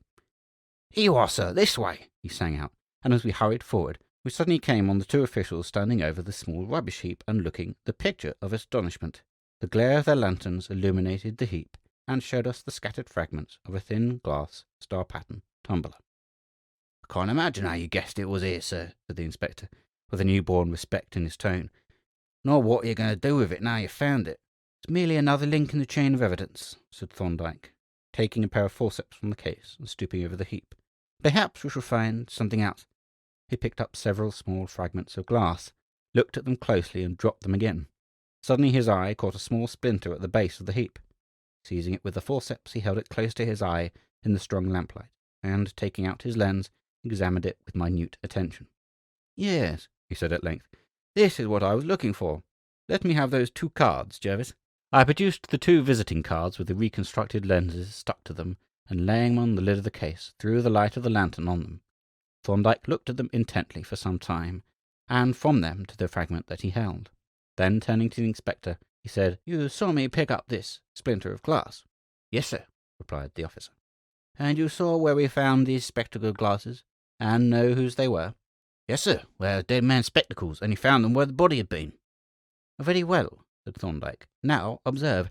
And as the 2 officials craned forward with parted lips, he laid the little splinter in a gap in one of the lenses, and then gave it a gentle push forward, when it occupied the gap perfectly, joining edge to edge with the adjacent fragments and rendering that portion of the lens complete. "My God!" exclaimed the inspector. "How on earth did you know?" "I must explain that later," said Thorndyke. "Meanwhile, we had better have a look inside the house. I expect to find there a cigarette, possibly a cigar, which has been trodden on, some wholemeal biscuits, possibly a wooden vesta, and perhaps even the missing hat." At the mention of the hat, the inspector stepped eagerly to the back door, but finding it bolted, he tried the window. This also was securely fastened, and on Thorndyke's advice we went round to the front door. "This door is locked too," said the inspector. "I'm afraid you'll have to break in. It's a nuisance, though." "Have a look at the window," suggested Thorndyke. The officer did so, struggling vainly to undo the patent catch with his pocket-knife. "It's no good," he said, coming back to the door. "We shall have to—" He broke off with an astonished stare, for the door stood open and Thorndyke was putting something in his pocket. "Your friend doesn't waste much time even in picking a lock," he remarked to me as we followed Thorndyke into the house, but his reflections were soon merged in a new surprise. Thorndyke had preceded us into a small sitting room, dimly lighted by a hanging lamp turned down low. As we entered, he turned up the light and glanced about the room. A whisky bottle was on the table, with a siphon, a tumbler, and a biscuit box. Pointing to the latter, Thorndyke said to the inspector, "See what is in that box." The inspector raised the lid and peeped in. The station master peered over his shoulder, and then both stared at Thorndyke. "How in the name of goodness did you know that there were old-meal biscuits in the house, sir?" exclaimed the station master. "You would be disappointed if I told you," replied Thorndyke. "But look at this." He pointed to the hearth, where lay a flattened half-smoked cigarette and a round wooden vesta. The inspector gazed at these objects in silent wonder, while, as to the station master, he continued to stare at Thorndyke with what I can only describe as superstitious awe. "You have the dead man's property with you, I believe?" said my colleague. "Yes," replied the inspector. "I put the things in my pocket for safety." "Then," said Thorndyke, picking up the flattened cigarette, "let us have a look at his tobacco pouch." As the officer produced and opened the pouch, Thorndyke neatly cut open the cigarette with his sharp pocket-knife. "Now," said he, "what kind of tobacco is in the pouch?" The inspector took out a pinch, looked at it, and smelt it distastefully. "One of those stinking tobaccos," he said. "They put them in mixtures, Latakia, I think." "And what is this?" asked Thorndyke, pointing to the open cigarette. "Same stuff, undoubtedly," replied the inspector. "And now let us see his cigarette papers," said Thorndyke. The little book, or rather packet, for it consisted of separated papers, was produced from the officer's pocket, and a sample paper abstracted. Thorndyke laid the half-burnt paper beside it, and the inspector, having examined the two, held them up to the light. "There isn't much chance of mistaking that zigzag watermark," he said. "This cigarette was made by the deceased. There can't be the shadow of a doubt." "One more point," said Thorndyke, laying the burnt wooden vesta on the table. "You have his matchbox." The inspector brought forth a little silver casket, opened it, and compared the wooden vestas that it contained with the burnt end. Then he shut the box with a snap. "You've proved it up to the hilt," said he. "If we could only find the hat, we should have a complete case." "I'm not sure we haven't found the hat," said Thorndyke. "You notice that something besides coal has been burned in the grate." The inspector ran eagerly to the fireplace, and began with feverish hands to pick out the remains of the extinct fire. "The cinders are still warm," he said, "and they're certainly not all coal cinders. There's been wood burned here on top of the coal, and these little black lumps are neither coal nor wood, and may quite possibly be the remains of a burnt hat. But Lord, who can tell? You can put together the pieces of broken spectacle glasses, but you can't build up an hat out of a few cinders." He held out a handful of the little black, spongy cinders, and looked ruefully at Thorndyke, who took them from him and laid them out on the sheet of paper. "We can't reconstitute the hat, certainly," my friend agreed, "but we may be able to ascertain the origin of these remains. They may not be cinders of a hat after all." He lit a wax match, and taking up one of the charred fragments, applied the flame to it. The cindery mass fused at once with a crackling, seething sound, emitting a dense smoke, and instantly the air became charged with a pungent, resinous odour mingled with the smell of burning animal matter. "Smells like varnish," the station master remarked. "Yes, shellac," said Thorndyke. "So the first test gives a positive result. The next test will take more time." He opened the green case and took from it a little flask, fitted for Marsh's arsenic test, with a safety funnel and escape tube, a small folding tripod, a spirit lamp, and a disc of asbestos to serve as a sand bath. Dropping into the flask several of the cindery masses, selected after careful inspection, he filled it up with alcohol and placed it on the disc, which he rested on the tripod. Then he lighted the spirit lamp underneath and sat down to wait for the alcohol to boil. "There is one little point that we may as well settle," he said presently, as the bubbles began to rise in the flask. "Give me a slide with a drop of fadant on it, Jervis." I prepared the slide, while Thorndyke, with a pair of forceps, picked out a tiny wisp from the tablecloth. "I fancy we have seen this fabric before," he remarked, as he laid the little pinch of fluff in the mounting fluid and slipped the slide onto the stage with the microscope. "Yes," he continued, looking into the eyepiece.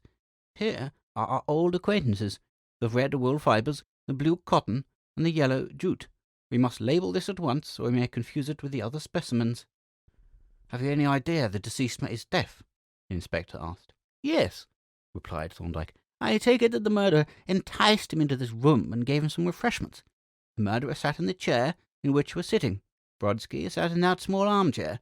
Then I imagine the murderer attacked him with that iron bar that you found among the nettles, failed to kill him at the first stroke, struggled with him, and finally suffocated him with the tablecloth.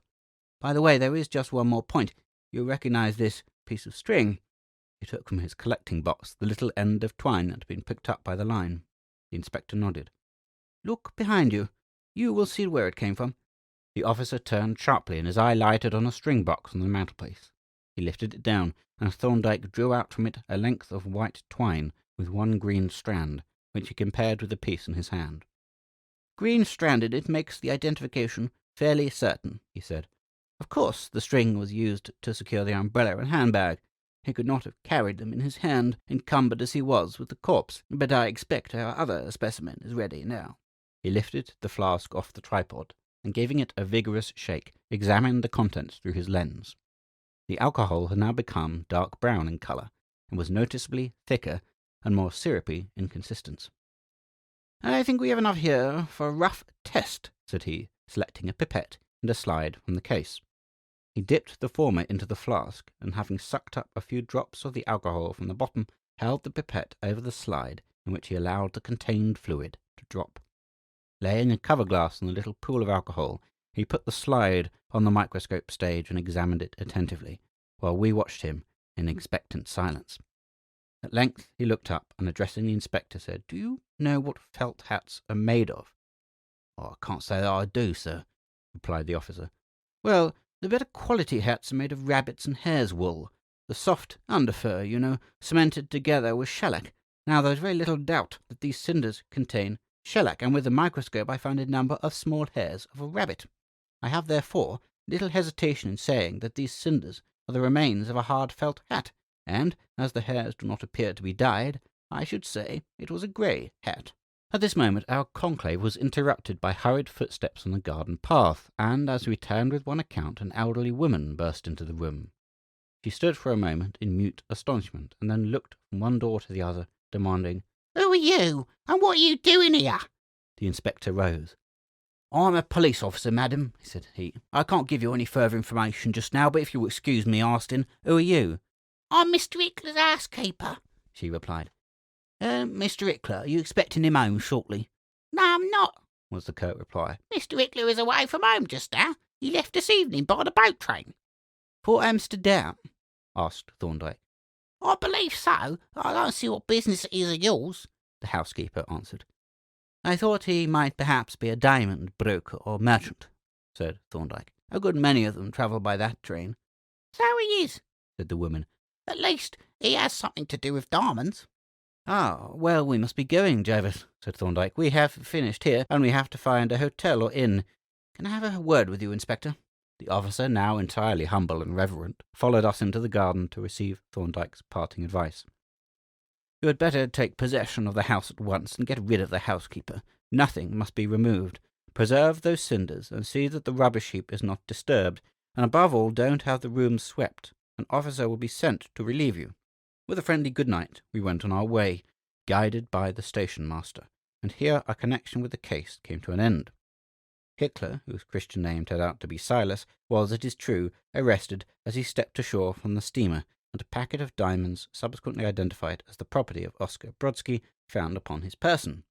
But he was never brought to trial, for on the return voyage he contrived to elude his guards for an instant as the ship was approaching the English coast, and it was not until 3 days later, when a handcuffed body was cast off on the lonely shore by Oxfordness, that the authorities knew the fate of Silas Hickler.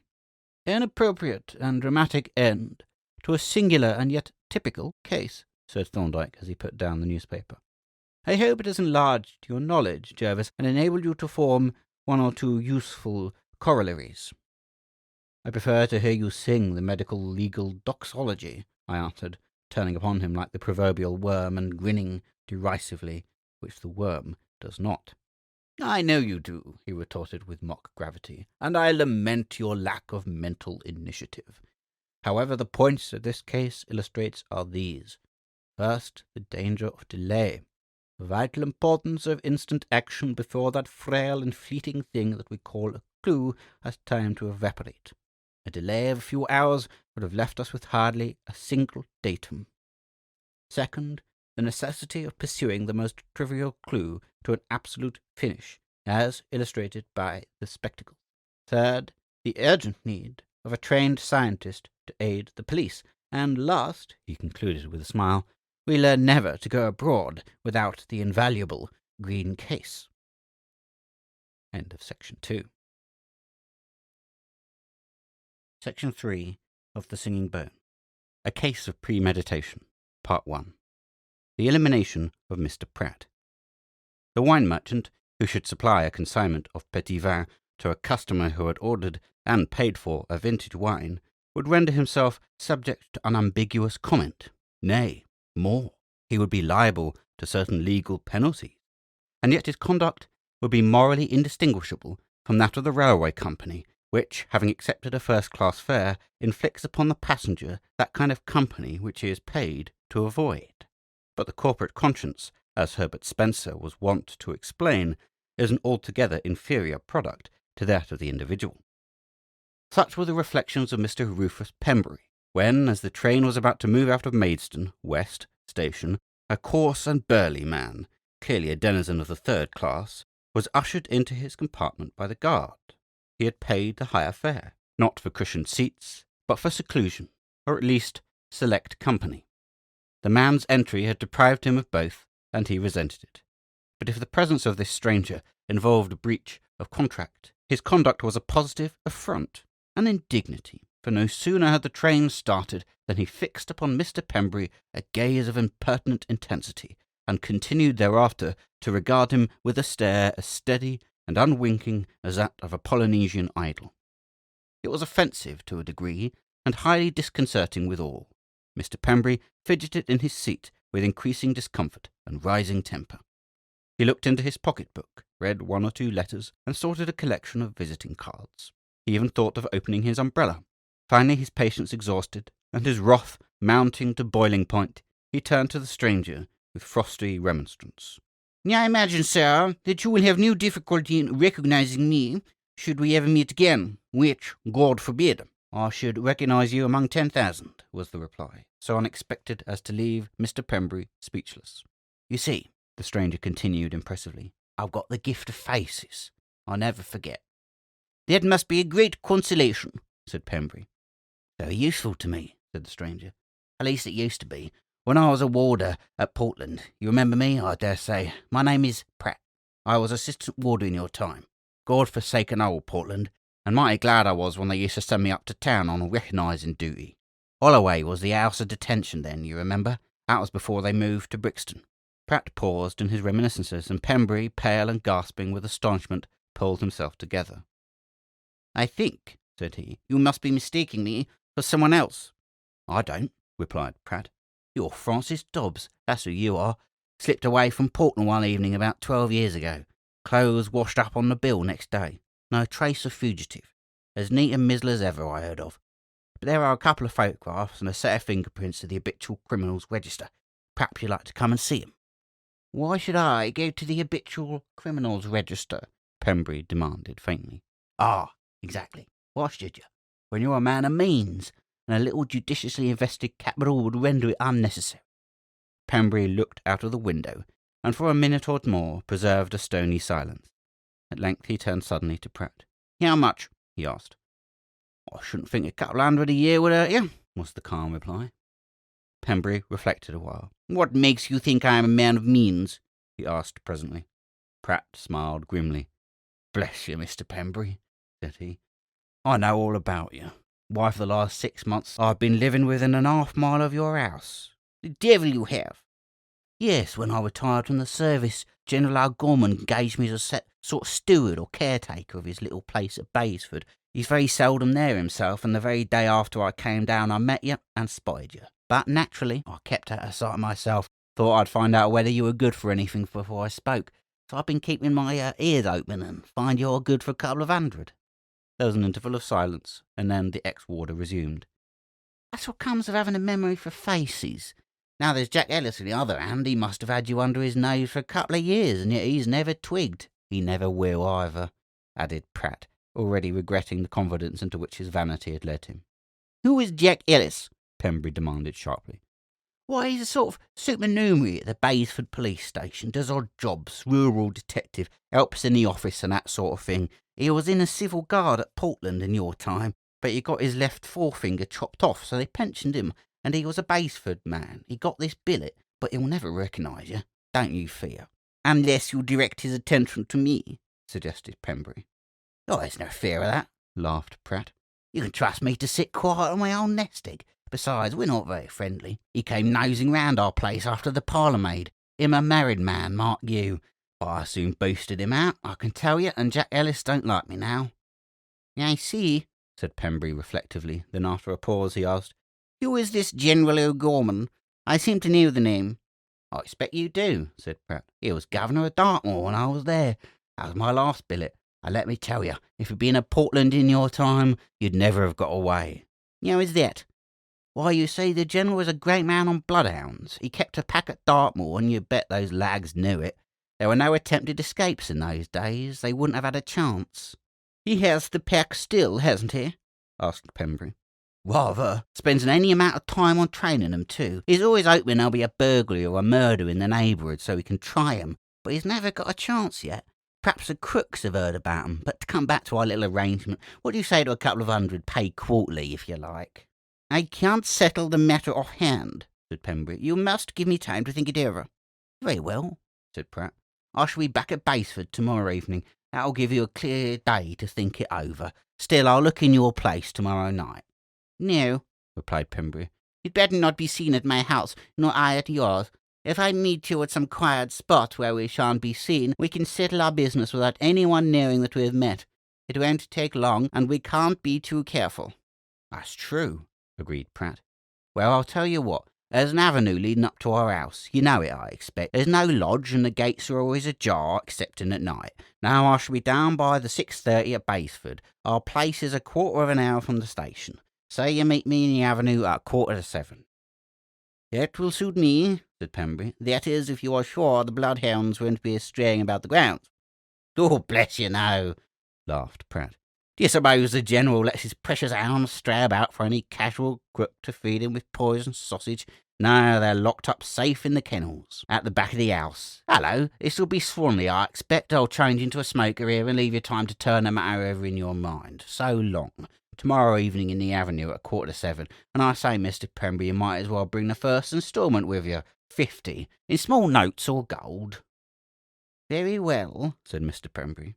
He spoke coldly enough, but there was a flush on his cheeks and an angry light in his eyes, which perhaps the ex-warder noticed, for when he had stepped out and shut the door, he thrust his head in at the window and said threateningly, One more word, Mr. Pembury Dobbs. No hanky-panky, you know. I'm old hand and pretty fly, I am, so don't you try any chickery-pokery on me, that's all. He withdrew his head and disappeared, leaving Pembury to his reflections. The nature of those reflections, if some telepathist transferring his attention for the moment from hidden courtyards or missing thimbles to more practical matters could have conveyed them into the mind of Mr. Pratt, would have caused that quondam official some surprise and perhaps a little disquiet. For long experience of the criminal, as he appears when in durance, had produced some rather misleading ideas as to his behaviour when at large. In fact, the ex-warder had considerably underestimated the ex-convict. Rufus Pembury, to give his real name, for Dobbs was literally a nom de guerre, was a man of strong character and intelligence, so much so that, having tried the criminal career and found it not worth pursuing, he had definitely abandoned it. When the cattle boat that picked him off at Portland Bill had landed him at an American port, he brought his entire ability and energy to bear on legitimate commercial pursuits, and with such success that at the end of 10 years he was able to return to England with a moderate competence. Then he had taken a modest house near the little town of Baysford, where he had lived quietly on his savings for the last 2 years, holding aloof without much difficulty from the rather exclusive local society. And here he might have lived out the rest of his life in peace, but for the unlucky chance that brought the man Pratt into the neighbourhood. With the arrival of Pratt, his security was utterly destroyed. There is something eminently unsatisfactory about a blackmailer. No arrangement with him has any permanent validity. No undertaking that he gives is binding.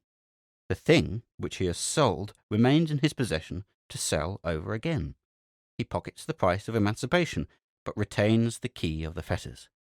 In short, the blackmailer is a totally impossible person. Such were the considerations that had passed through the mind of Rufus Pembury, even while Pratt was making his proposals, and those proposals he had never for an instant entertained. The ex-warder's advice to him to turn the matter over in his mind was unnecessary, for his mind was already made up. His decision was arrived at in the very moment when Pratt had disclosed his identity. The conclusion was self-evident. Before Pratt appeared, he was living in peace and security. While Pratt remained, his liberty was precarious from moment to moment. If Pratt should disappear, his peace and security would return. Therefore, Pratt must be eliminated.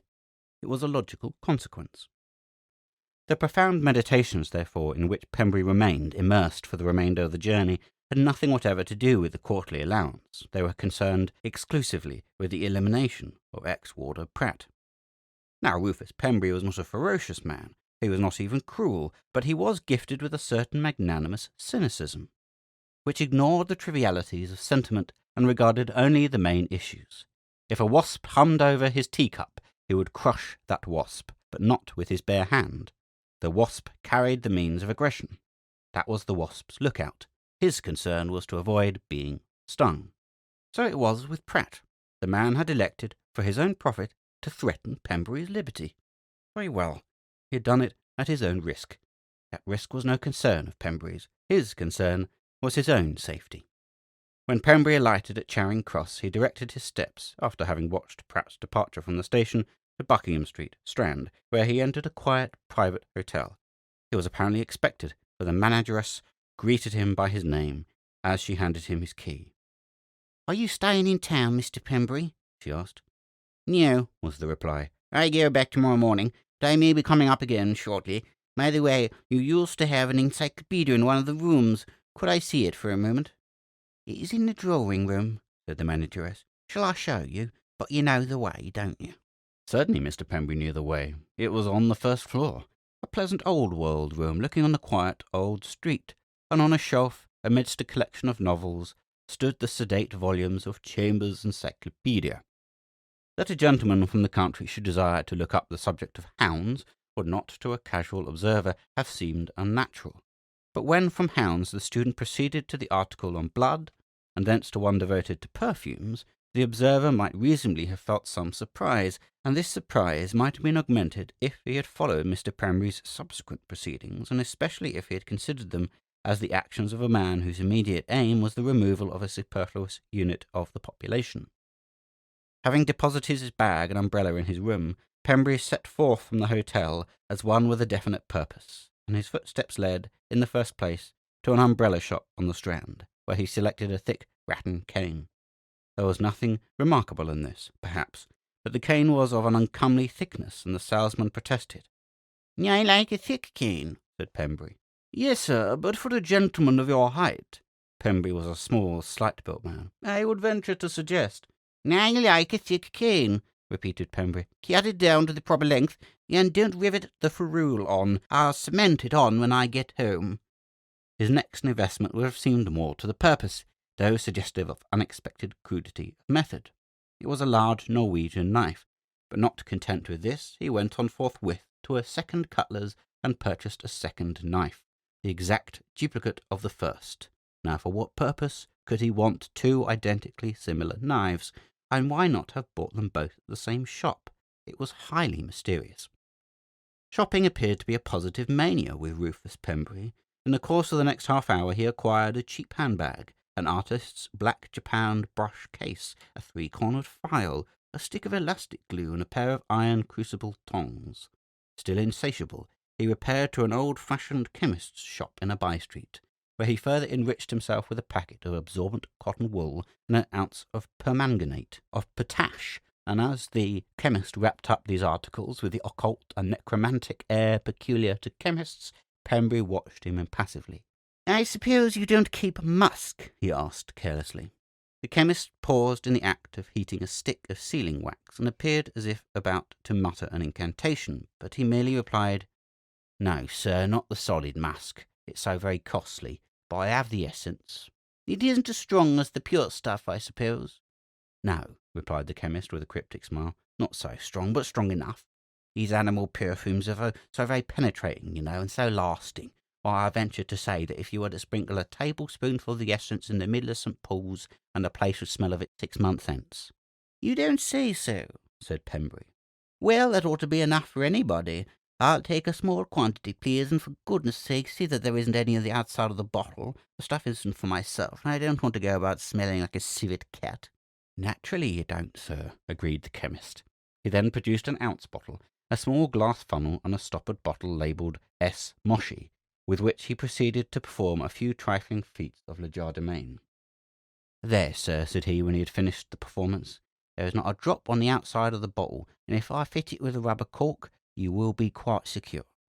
Pembry's dislike of musk appeared to be excessive, for when the chemist had retired into a secret cubicle, as if to hold converse with some familiar spirit, but actually to change half a crown, he took the brush case from his bag, pulled off its lid, and then with the crucible tongs daintily lifted the bottle off the counter, slid it softly into the brush case, and replacing the lid, returned the case and tongs to the bag.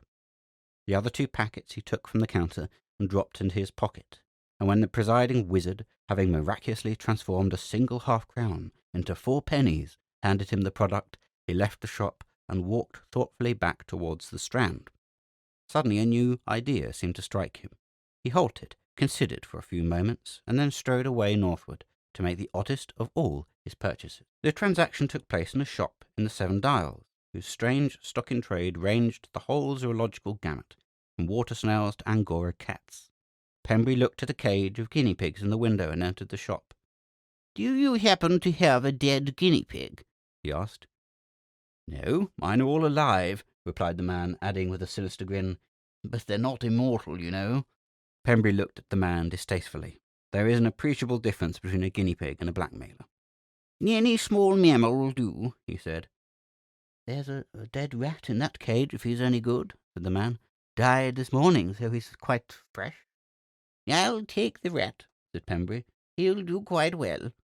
The little corpse was accordingly made into a parcel and deposited in the bag, and Pembry, having tendered a complimentary fee, made his way back to the hotel. After a modest lunch, he went forth and spent the remainder of the day transacting the business which had originally brought him to town. He dined at a restaurant and did not return to his hotel until 10 o'clock, when he took his key, and tucking under his arm a parcel that he had brought in with him, retired for the night. But before undressing, and after locking his door, he did a very strange and unaccountable thing. Having pulled off the loose ferrule from his newly purchased cane, he bored a hole in the bottom of it with the spike end of the file. Then, using the latter as a brooch, he enlarged the hole until only a narrow rim of the bottom was left. He next rolled up a small ball of cotton wool and pushed it into the ferrule, and having smeared the end of the cane with elastic glue, he replaced the ferrule, warming it over the gas to make the glue stick. When he had finished with the cane, he turned his attention to one of the Norwegian knives. First, he carefully removed with the file most of the bright yellow varnish from the wooden case or handle.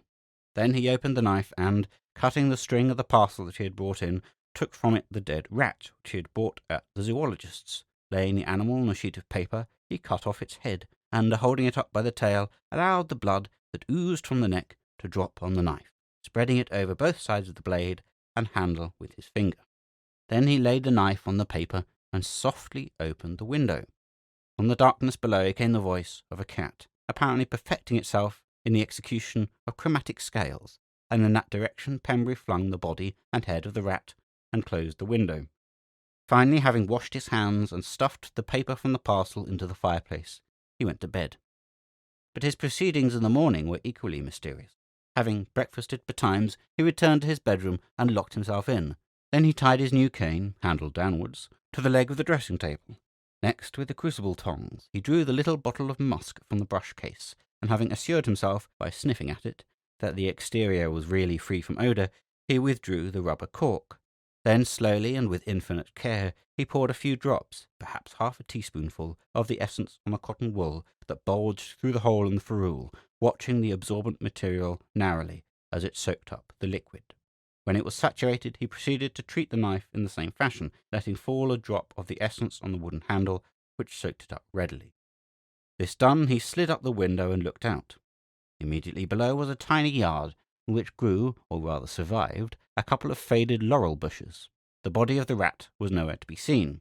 It had apparently been spirited away in the night. Holding out the bottle, which he still held, he dropped it into the bushes, flinging the rubber cork after it. His next proceeding was to take a tube of Vaseline from his dressing bag and squeeze a small quantity onto his fingers.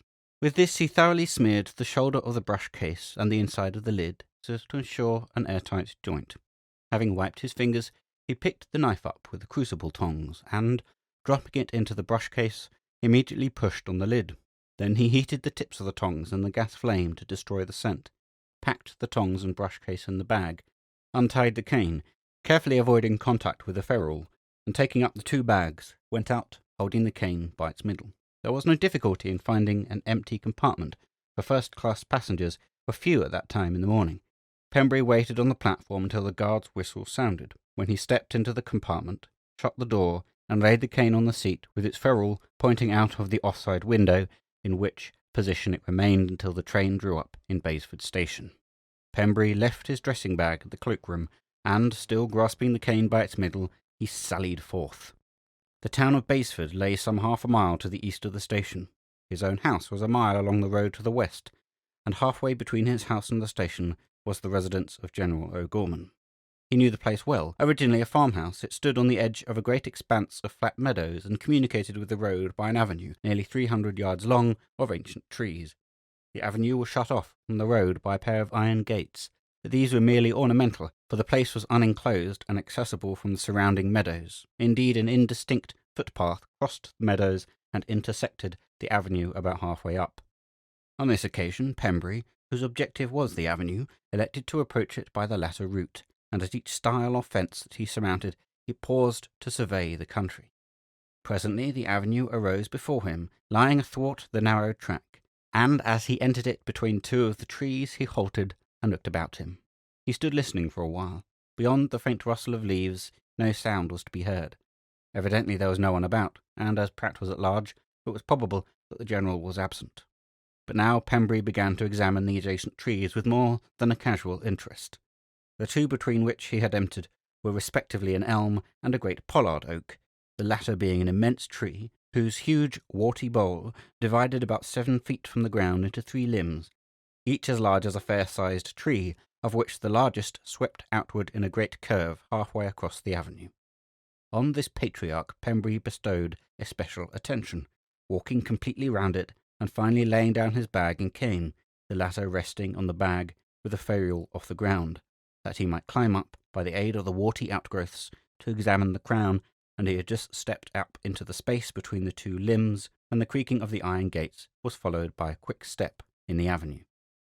Hastily he let himself down from the tree, and gathering up his possessions, stood close behind the great bole.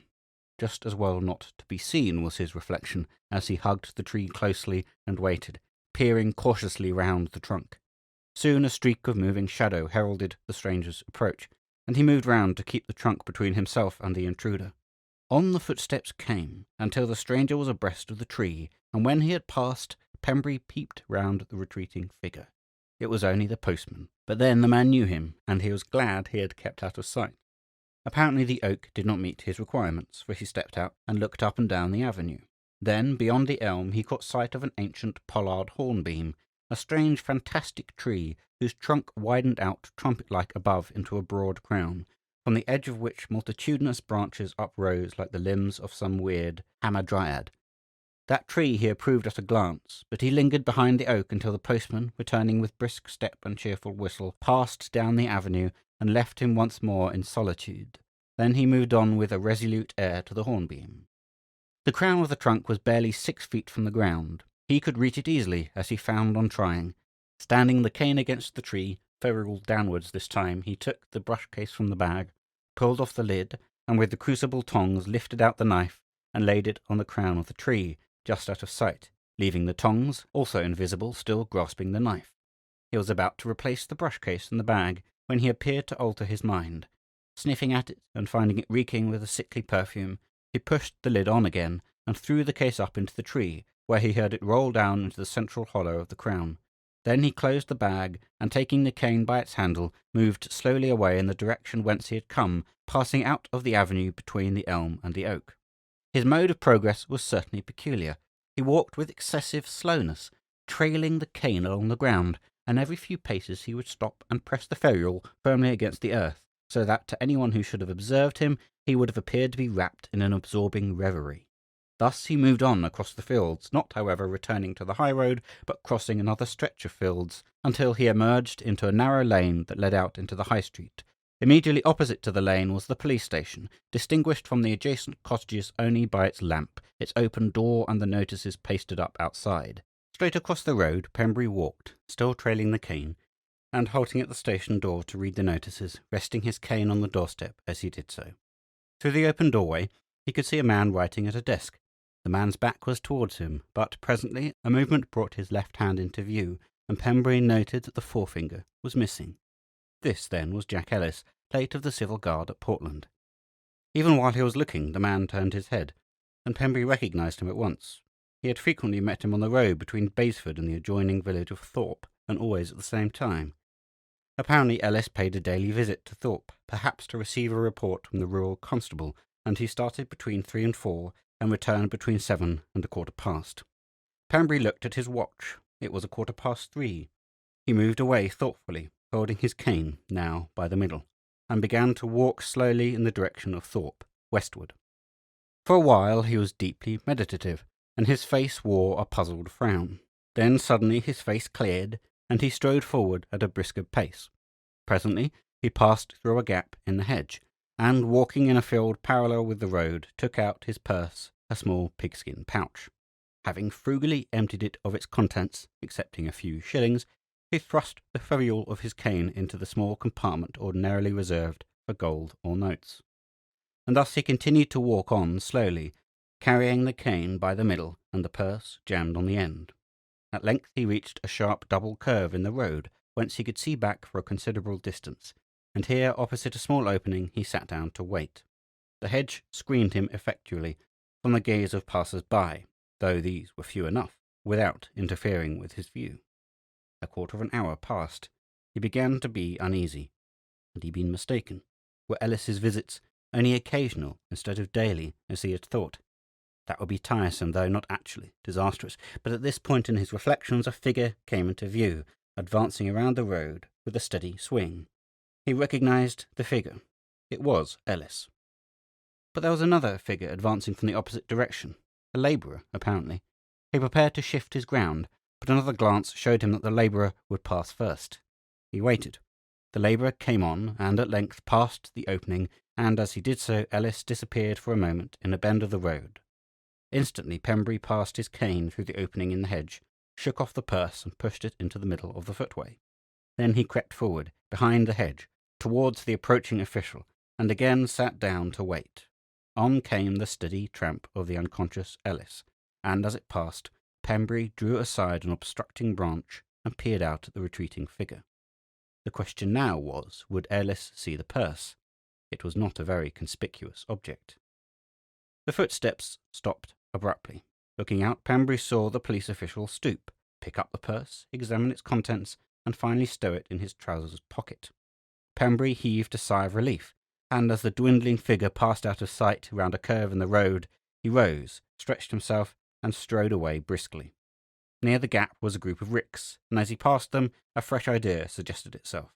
Looking round quickly, he passed to the farther side of one, and thrust his cane deeply into it, pushed it home with a piece of stick that he picked up near the rick, until the handle was lost among the straw. The bag was now all that was left, and it was empty, for his other purchases were in the dressing bag, which, by the way, he must fetch from the station. He opened it and smelt the interior, but though he could detect no odour, he resolved to be rid of it, if possible. As he emerged from the gap, a wagon jogged slowly past. It was piled high with sacks, and the tailboard was down. Stepping into the road, he quickly overtook the wagon, and, having glanced round, laid the bag lightly on the tailboard. Then he set off for the station. On arriving home, he went straight up to his bedroom, and, ringing for his housekeeper, ordered a substantial meal. Then he took off his clothes, and deposited them, even to his shirt, socks, and necktie, in a trunk, wherein his summer clothing was stored, with a plentiful sprinkling of naphthol to preserve it from the moth. Taking the packet of permanganate of potash from his dressing bag, he passed into the adjoining bathroom, and, tipping the crystals into the bath, turned on the water. Soon the bath was filled with a pink solution of the salt, and into this he plunged, immersing his entire body and thoroughly soaking his hair. Then he emptied the bath and rinsed himself in clear water, and having dried himself, returned to the bedroom and dressed himself in fresh clothing. Finally he took a hearty meal, and there lay down on the sofa to rest, until it should be time to study for the rendezvous. 6:30 found him lurking in the shadow by the station approach, within sight of the solitary lamp. He heard the train come in, saw the stream of passengers emerge, and noted one figure detach itself from the throng and turn on to the Thorpe Road. It was Pratt, as the lamplight showed him. Pratt striding forward to the meeting place, with an air of jaunty satisfaction, and an uncommonly creaky pair of boots. Pembury followed him at a safe distance, and rather by sound than sight, until he was well past the stile at the entrance to the footpath. Evidently he was going on to the gates. Then Pembury vaulted over the stile and strode away swiftly across the dark meadows. When he plunged into the deep gloom of the avenue, his first act was to grope his way to the hornbeam and slip his hand up onto the crown and satisfy himself that the tongs were as he had left them. Reassured by the touch of his fingers on the iron loops, he turned and walked slowly down the avenue. The duplicate knife, ready opened, was in his left inside breast pocket, and he fingered its handle as he walked. Presently the iron gate squeaked mournfully, and then the rhythmical creak of a pair of boots was audible, coming up the avenue. Pembury walked forward slowly until a darker smear emerged from the surrounding gloom, when he called out, "Is that you, Pratt?" "That's me," was the cheerful, if ungrammatical response, and as he drew nearer the ex-warder asked, "Have you brought the rhino, old man?" The insolent familiarity of the man's tone was agreeable to Pembury. It strengthened his nerve and hardened his heart. "Of course," he replied, "but we must have a definite understanding, you know." "Look here," said Pratt, "I've got no time for jaw. The General will be here presently. He's riding over from Bingfield with a friend. You hand over the dibs, and we'll talk some other time." "That is all very well," said Pembury, "but you must understand." He paused abruptly and stood still. They were now close to the hornbeam, and as he stood he stared up into the dark mass of foliage. "What's the matter?" demanded Pratt. "What are you staring at?" He too had halted, and stood gazing intently into the darkness. Then in an instant Pembury whipped out the knife and drove it with all his strength into the broad back of the ex-warder below the left shoulder blade. With a hideous yell, Pratt turned and grappled with his assailant. A powerful man, and a competent wrestler too, he was far more than a match for Pembury unarmed, and in a moment he had him by the throat. But Pembury clung to him tightly, and as they trampled to and fro and round, he stabbed again and again, with the viciousness of a scorpion, while Pratt's cries grew more gurgling and husky. Then they fell heavily to the ground, Pembury underneath, but the struggle was over. With a last bubbling groan, Pratt relaxed his hold, and in a moment grew limp and inert. Pembury pushed himself off and rose, trembling and breathing heavily. But he wasted no time. There had been more noise than he had bargained for. Quickly stepping up to the hornbeam, he reached up for the tongs. His fingers slid into the looped handles. The tongs grasped the knife, and he lifted it out from its hiding place and carried it to where the corpse lay, depositing it on the ground a few feet from the body. Then he went back to the tree and carefully pushed the tongs over into the hollow of the crown. At this moment a woman's voice sounded shrilly from the top of the avenue. "Is that you, Mr. Pratt?" it called. Pembury started and then stepped back quickly on tiptoe to the body, for there was the duplicate knife. He must take it away at all costs. The corpse was lying on its back. The knife was underneath it, driven into the very haft. He had to use both hands to lift the body, and even then he had some difficulty in disengaging the weapon. And meanwhile the voice, repeating its question, drew nearer. At length he succeeded in drawing out the knife and thrust it into his breast pocket. The corpse fell back, and he stood up, gasping. "Mr. Pratt, are you there?" The nearness of the voice startled Pembury, and turning sharply he saw a light twinkling between the trees. And then the gates creaked loudly, and he heard the crunch of a horse's hoofs on the gravel. He stood for an instant bewildered, utterly taken by surprise. He had not reckoned on a horse. His intended flight across the meadows towards Thorpe was now impracticable. If he were overtaken, he was lost, for he knew there was blood on his clothes, and his hands were wet and slippery, to say nothing of the knife in his pocket. But his confusion lasted only for an instant. He remembered the oak tree, and, turning out of the avenue, he ran to it, and touching it as little as he could with his bloody hands, climbed quickly up into the crown. The great horizontal limb was nearly 3 feet in diameter, and as he lay out on it, gathering his coat closely round him, he was quite invisible from below. He had hardly settled himself when the light which he had seen came into full view, revealing a woman advancing with a stable lantern in her hand, and almost at the same moment a streak of brighter light burst from the opposite direction. The horseman was accompanied by a man on a bicycle. The two men came on apace, and the horseman, sighting the woman, called out, "Anything the matter, Mrs. Parton?" But at that moment the light of the bicycle lamp fell full on the prostrate corpse. The two men uttered a simultaneous cry of horror. The woman shrieked aloud, and then the horseman sprang from the saddle and ran forward to the body. "Why," he exclaimed, stooping over it, it's Pratt." And as the cyclist came up, and the glare of his lamp shone on the great pool of blood, he added, "There's been foul play here, Hanford." Hanford flashed his lamp around the body, lighting up the ground for several yards. "What was that behind you, O'Gorman?" he said suddenly. "Isn't a knife?" He was moving quickly towards it when O'Gorman held up his hand. "Don't touch it!" he exclaimed. "Or put the hands onto it. I'll soon trap the scoundrel, whoever he is. By God, Hanford, this fellow has fairly delivered himself into our hands." He stood for a few moments looking down at the knife with something uncommonly like exultation, and then turning quickly to his friend, said, "Look here, Hanford, you ride off to the police station as hard as you can pelt. It's only 3/4 of a mile. You can do it in 5 minutes. Send or bring an officer, and I'll scour the meadows meanwhile. If I haven't got the scoundrel when you come back, we'll put the hands into this knife and run the beggar down." "Right," replied Hanford, and without another word he wheeled his machine about, mounted, and rode away into the darkness. "Mrs. Parton," said O'Gorman, "watch that knife. See that nobody touches it while I go and examine the meadows." "Is Mr. Pratt dead, sir?" whimpered Mrs. Parton. "Gad, I hadn't thought of that," said the General. "You'd better have a look at him. But mind, nobody's to touch that knife or they'll confuse the scent." He scrambled into the saddle and galloped away across the meadows in the direction of Thorpe, and as Pembury listened to the diminuendo of the horse's hoofs, he was glad that he had not attempted to escape, for that was the direction in which he had meant to go, and he would surely have been overtaken. As soon as the General was gone, Mrs. Parton, with many a terror-stricken glance over her shoulder, approached the corpse and held the lantern close to the dead face. Suddenly she stood up, trembling violently, for footsteps were audible coming down the avenue. A familiar voice reassured her. "Is anything wrong, Mrs. Parton?" The question proceeded from one of the maids who had come in search of the elder woman, escorted by a young man, and the pair now came out into the circle of light. "Good God!" ejaculated the man. "Who's that?" "It's Mr. Pratt," replied Mrs. Parton. "He's been murdered."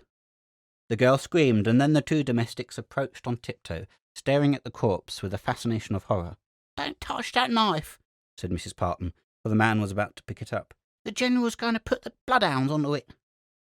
"Is the General here, then?" asked the man, and as he spoke, the drumming of hoofs, growing momentarily louder, answered him from the meadow. O'Gorman reined in his horse as he perceived the group of servants gathered about the corpse. "Is he dead, Mrs. Parton?" he asked. "I'm afraid so, sir," was the reply. "Somebody ought to go for the doctor, but not you, Bailey. I want you to get the hounds ready and wait for them at the top of the avenue until I call you." He was off again into the Baysford meadows, and Bailey hurried away, leaving the two women staring at the body and talking in whispers. Pembury's position was cramped and uncomfortable.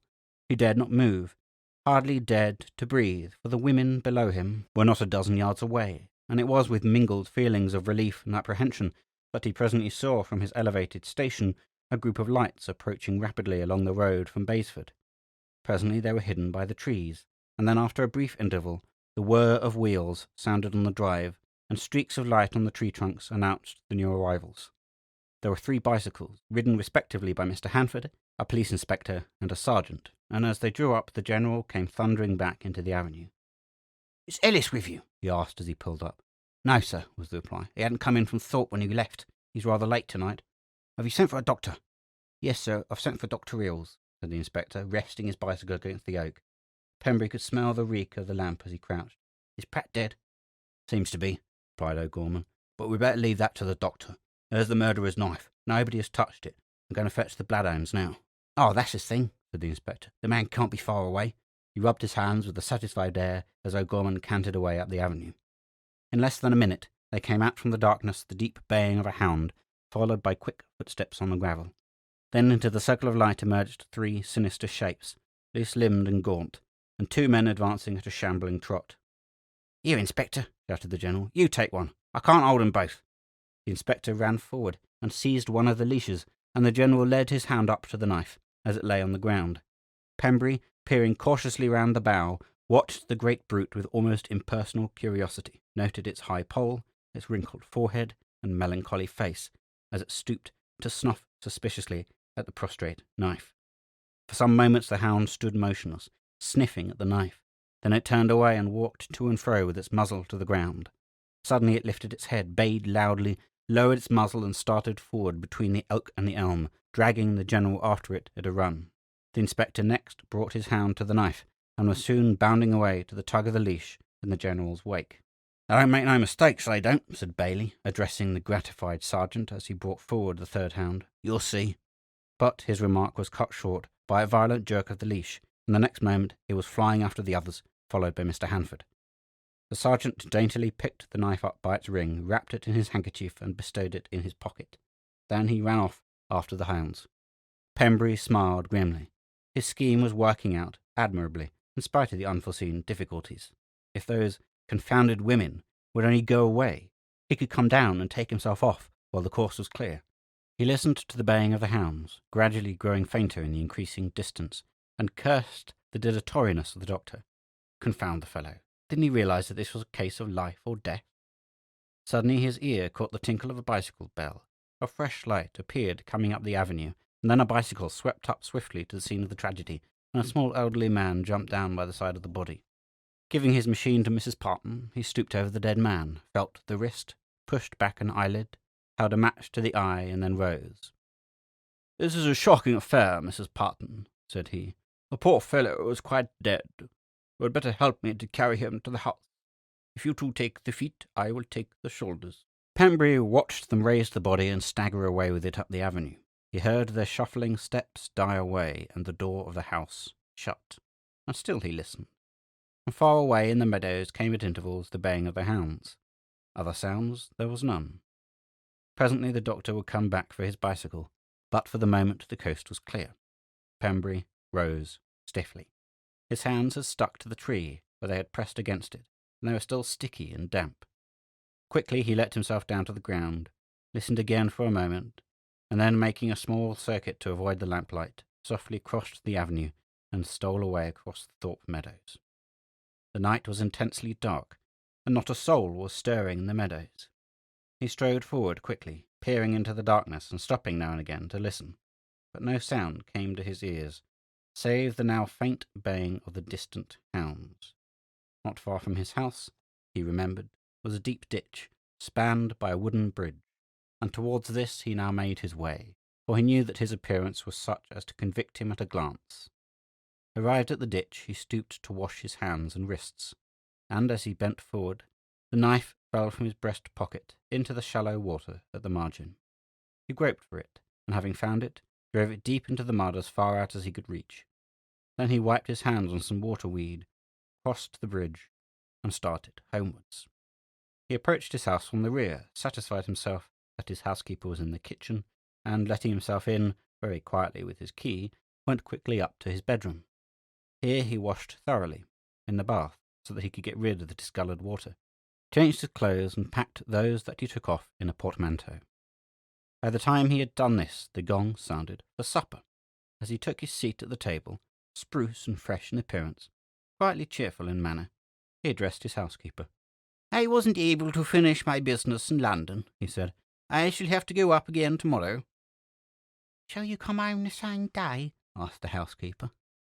"Perhaps," was the reply, "and perhaps not. It will depend on circumstances." He did not say what the circumstances might be, nor did the housekeeper ask. Mr. Pembury was not addicted to confidences. He was an eminently discreet man, and discreet men say little. End of section 3.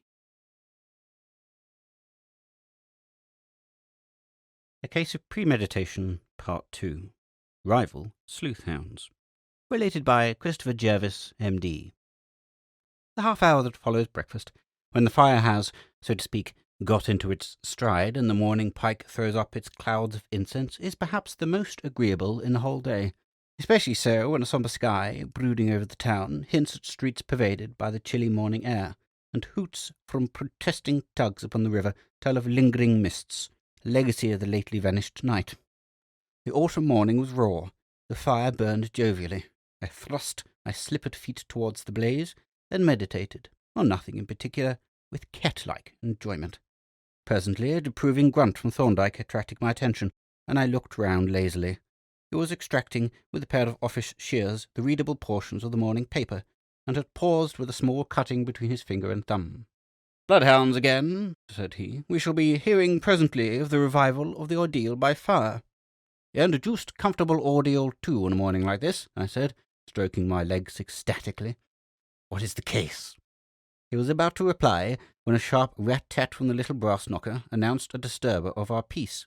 Thorndyke stepped over to the door and admitted a police inspector in uniform, and I stood up and, presenting my dorsal aspect to the fire, prepared to combine bodily comfort with attention to business.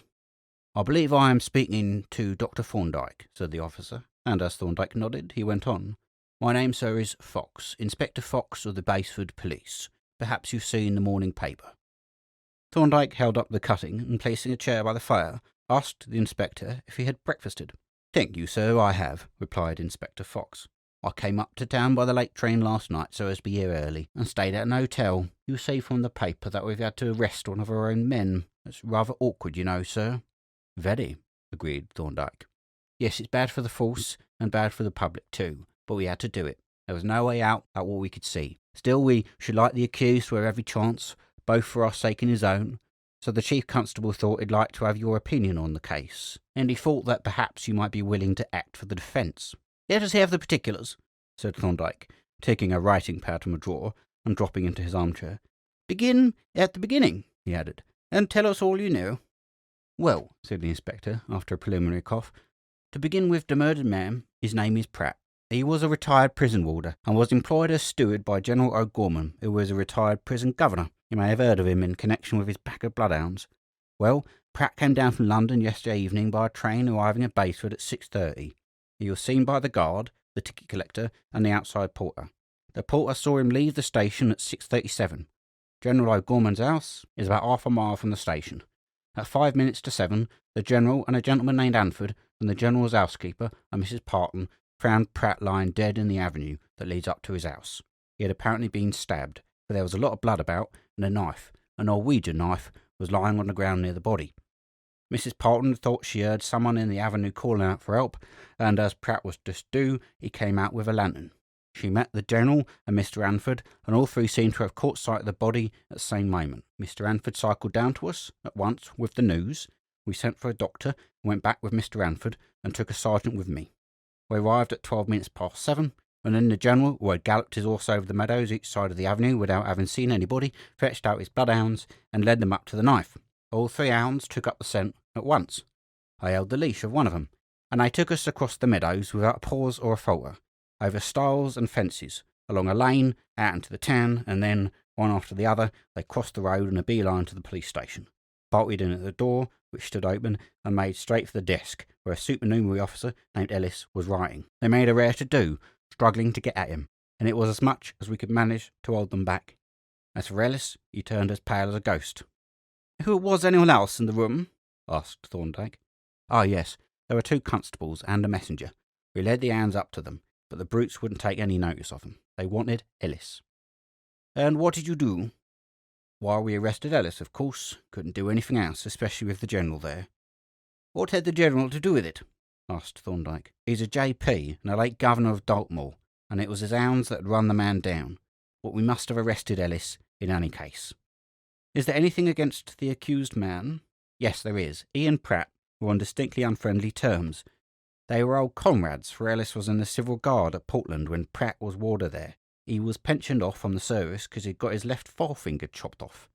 But lately they had some unpleasantness about a woman, a parlour maid of the General's. It seems that Ellis, who is a married man, paid the girl too much attention, or Pratt thought he did, and Pratt warned Ellis off the premises. Since then, they had not been on speaking terms." "And what sort of a man is Ellis?" "A remarkably decent fellow, he always seemed. Quiet, steady, good-natured. I should have said he wouldn't have hurt a fly. We all liked him. Better than we liked Pratt, in fact. Poor Pratt was what we call an old soldier. Sly, you know, sir. A bit of a sneak." "You searched and examined Ellis, of course?" "Yes, there was nothing suspicious about him, except that he had 2 purses. But he said he picked up one of them, a small pigskin pouch, on the footpath of the Thorpe Road yesterday afternoon, and there was no reason to disbelieve him. At any rate, the purse was not Pratt's. Thorndyke made a note on his pad and then asked, "There were no bloodstains or marks on the clothing?" "No, his clothing was not marked or disarranged in any way." "Any cuts, scratches, or bruises on his person?" "None whatever," replied the inspector. "At what time did you arrest Ellis?" "7:30 exactly." "Have you ascertained what the movements were? Had he been near the scene of the murder?" "Yes, he'd been to Thorpe and would pass the gates of the avenue on his way back, and he was later than usual in returning, though not later than he has often been before." "And now, as to the murdered man, has the body been examined?" "Yes, I had Dr. Hill's report before I left. There were no less than 7 deep knife wounds all on the left side of the back. There was a great deal of blood on the ground, and Dr. Hills thinks Pratt must have bled to death in a minute or two." "Do the wounds correspond with the knife that was found?" "I asked the doctor that, and he said yes, though he wasn't going to swear to any particular knife. However, that point is not of much importance. The knife was covered with blood, and it was found close to the body." "What has been done with it, by the way?" asked Thorndyke. "A sergeant who was with me picked it up and rolled it in his handkerchief to carry in his pocket. I took it from him, just as it was, and locked it in a dispatch box." "Has the knife been recognised as Ellis's property?" "No, sir, it hasn't." "Were there any recognisable footprints or marks of a struggle?" Thorndyke asked. The inspector grinned sheepishly. "I haven't examined the spot, of course, sir," he said. "But after the General's horse and the bloodhounds and the General on foot and me and a gardener and the sergeant and Mr. Hanford had been over it twice, going and returning, why, you see, sir—" Exactly, said Thorndyke. "Well, Inspector, I shall be pleased to act for the defence. It seems to me that the case against Ellis is in some respects rather inconclusive." The inspector was frankly amazed. "It certainly hadn't struck me in that light, sir," he said. "No? Well, that is my view, and I think the best plan will be for me to come down with you and investigate matters on the spot." The inspector assented cheerfully, and when we had provided him with the newspaper, we withdrew to the laboratory to consult timetables and prepare for the expedition. "You are coming, I suppose, Jervis?" said Thorndyke. "If I shall be of any use," I replied. "Of course you will," said he. "Two heads are better than one, and by the look of things, I shall say that ours will be the only ones with any sense in them. We will take the research case, of course, and we may as well have a camera with us. I see there is a train from Charing Cross in 20 minutes. For the first half of the journey, Thorndyke sat in his corner, alternately conning over his notes and gazing with thoughtful eyes out of the window. I could see that the case pleased him, and was careful not to break in upon his train of thought. Presently, however, he put away his notes and began to fill his pipe with a more companionable air, and then the inspector, who had been wriggling with impatience, opened fire. "So you think, sir, that you see a way out for Ellis?" "I think there is a case for the defence," replied Thorndyke. "In fact, I call the evidence against him rather flimsy." The inspector gasped. "But the knife, sir? What about the knife?" "Well," said Thorndyke, "what about the knife? Whose knife was it? You don't know. It was covered in blood. Whose blood? You don't know. Let us assume, for the sake of argument, that it was the murderer's knife. Then the blood in it was Pratt's blood. But if it was Pratt's blood, when the hounds had smelt it, they should have led you to Pratt's body. For blood gives you a very strong scent. But they did not. They ignored the body. The inference seems to be that the blood on the knife was not Pratt's blood." The inspector took off his cap and gently scratched the back of his head. "You're perfectly right, sir," he said. "I'd never thought of that. None of us had." "Then," pursued Thorndyke, "let us assume that the knife was Pratt's. If so, it would seem to have been used in self-defence. But this was a Norwegian knife, a clumsy tool, not a weapon at all, which takes an appreciable time to open and requires the use of 2 free hands. Now, had Pratt both hands free? Certainly not, after the attack had commenced. There were 7 wounds, all on the left side of the back, which indicates that he had held the murderer locked in his arms, and that the murderer's arms were around him. Also, incidentally, that the murderer is right-handed. But still, let us assume that the knife was Pratt's. Then the blood on it was that of the murderer. Then the murderer must have been wounded, but Ellis was not wounded. Then Ellis is not the murderer. The knife doesn't help us at all." The inspector puffed out his cheeks and blew softly. "This is getting out of my depth," he said. "Still, sir, you can't get over the bloodhounds. They tell us distinctly that the knife is Ellis's knife. I don't see any answer to that." "There is no answer, because there has been no statement. The bloodhounds have told you nothing. You have drawn certain inferences from their actions, but those inferences may be totally wrong, and they are certainly not evidence."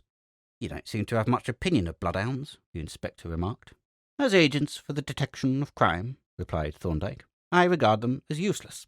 You cannot put a bloodhound in the witness box. You can get no intelligible statement from it. If it possesses any knowledge, it has no means of communicating it.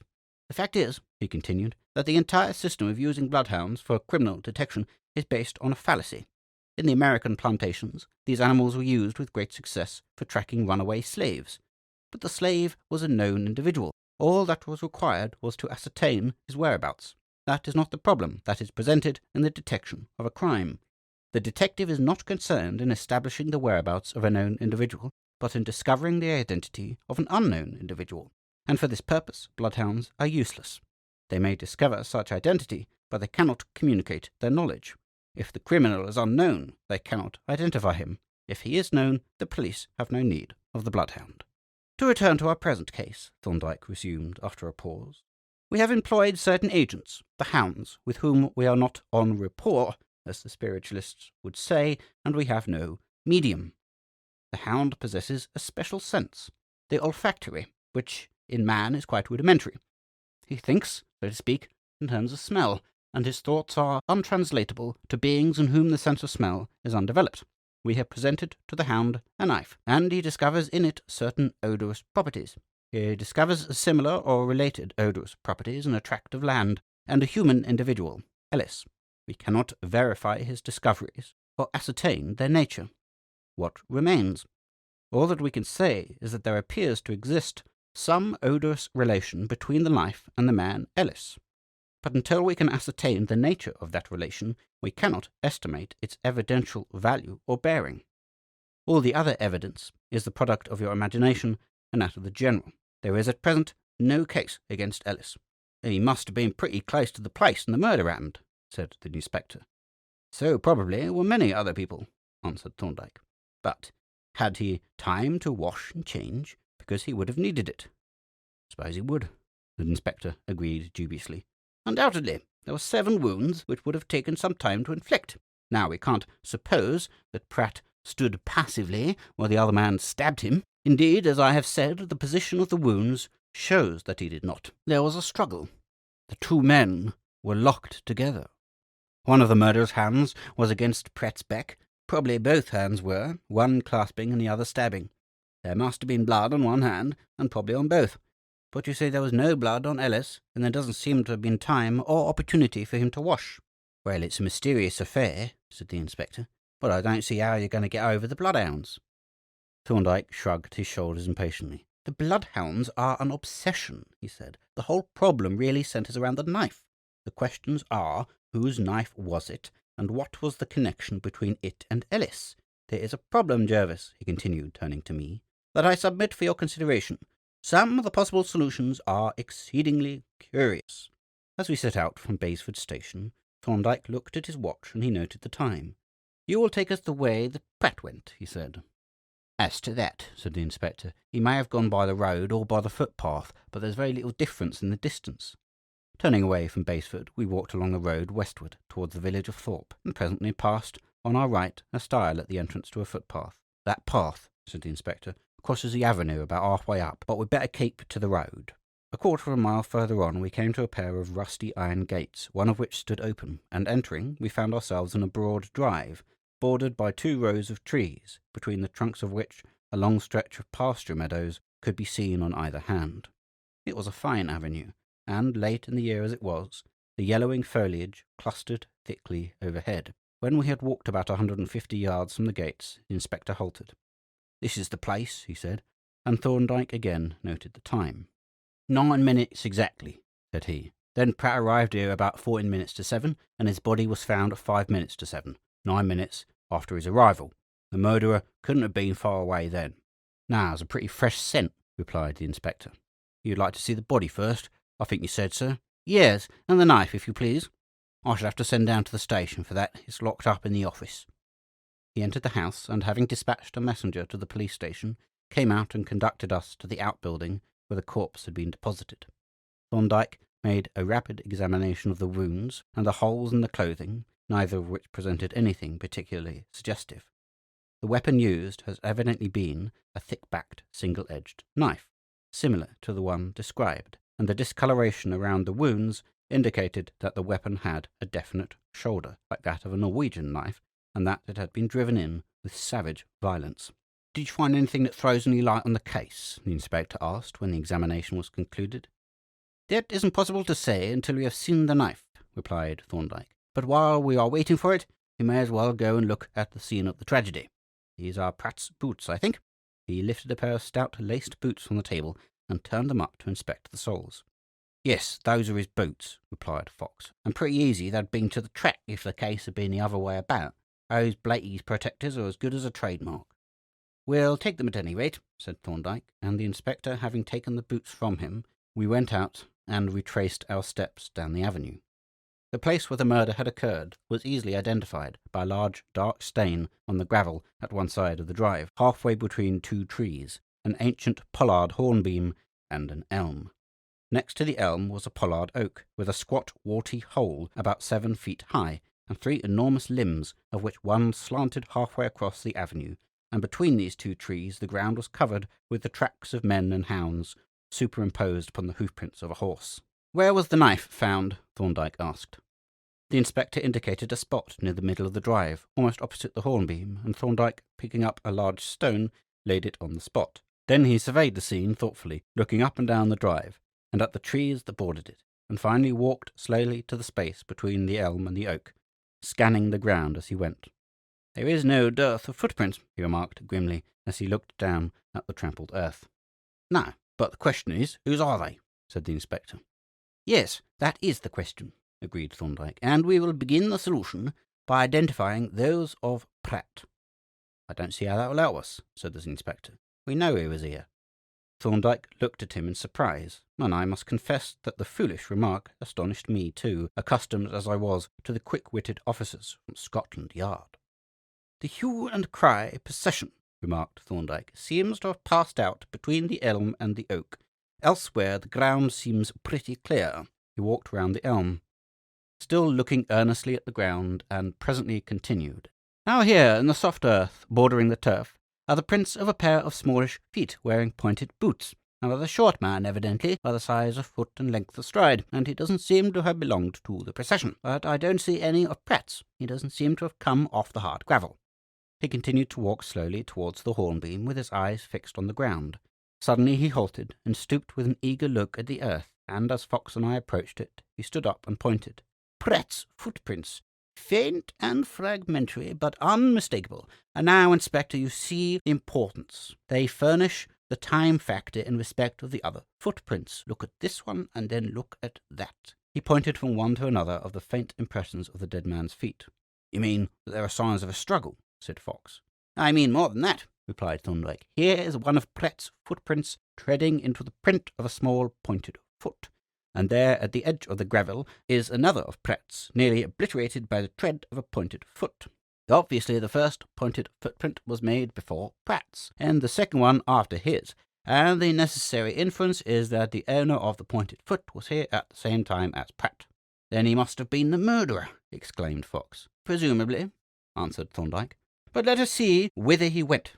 You notice in the first place that the man stood close to this tree," he indicated the hornbeam, "and that he went towards the elm. Let us follow him. He passes the elm, you see, and you'll observe that these tracks from a regular series leading from the hornbeam and not mixed up with the marks of the struggle. They were, therefore, probably made after the murder had been perpetrated. You will also notice that they pass along the backs of the trees, outside the avenue, that is. What does that suggest to you?"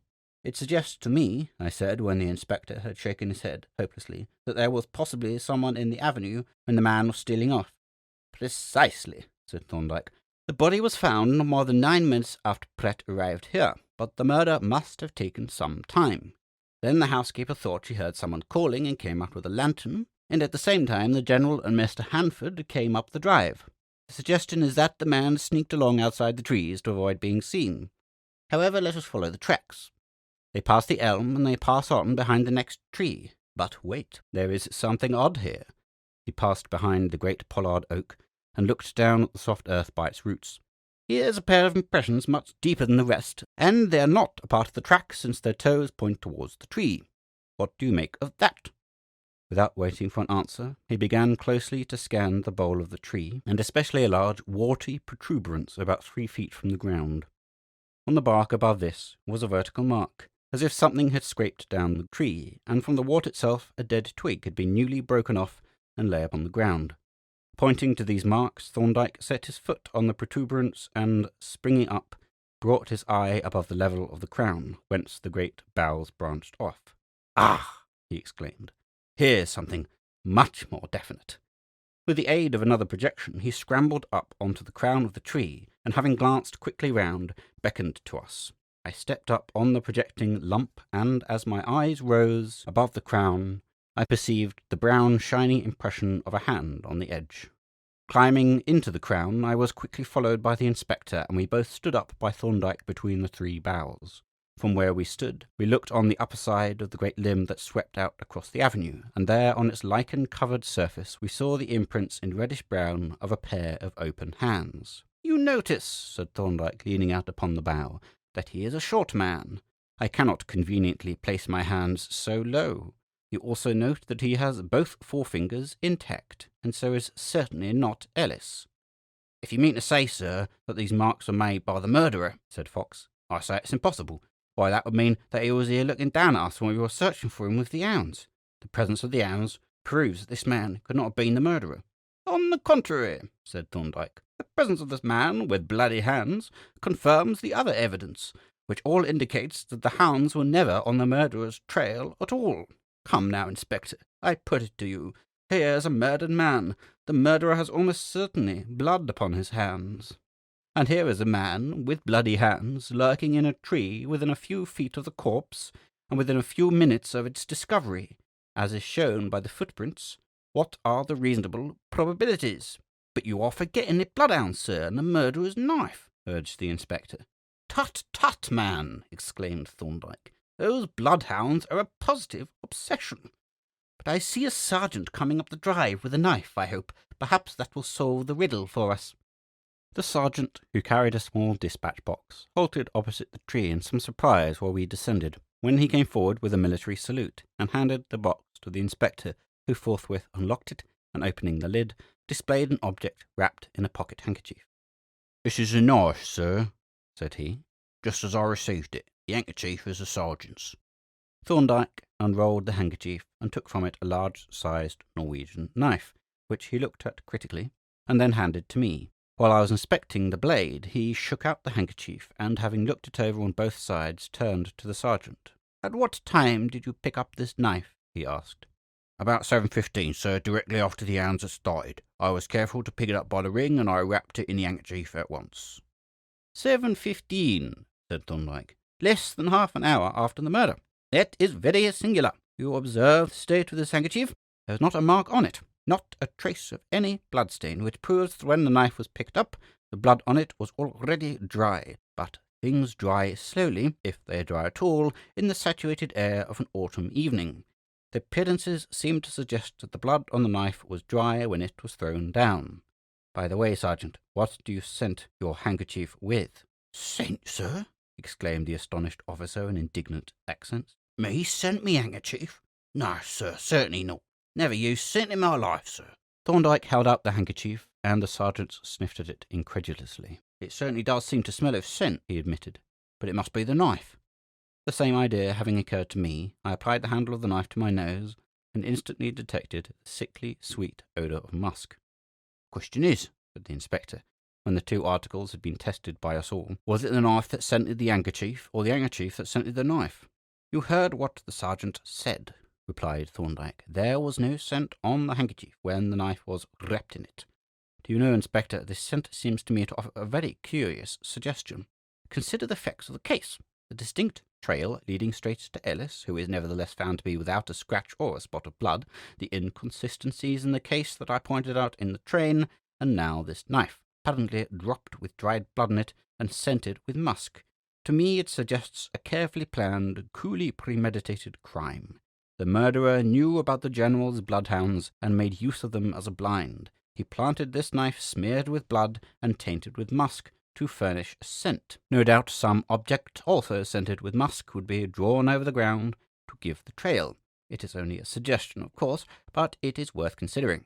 "But, sir," the inspector objected eagerly, "if the murderer had handled the knife, it would have scented him too."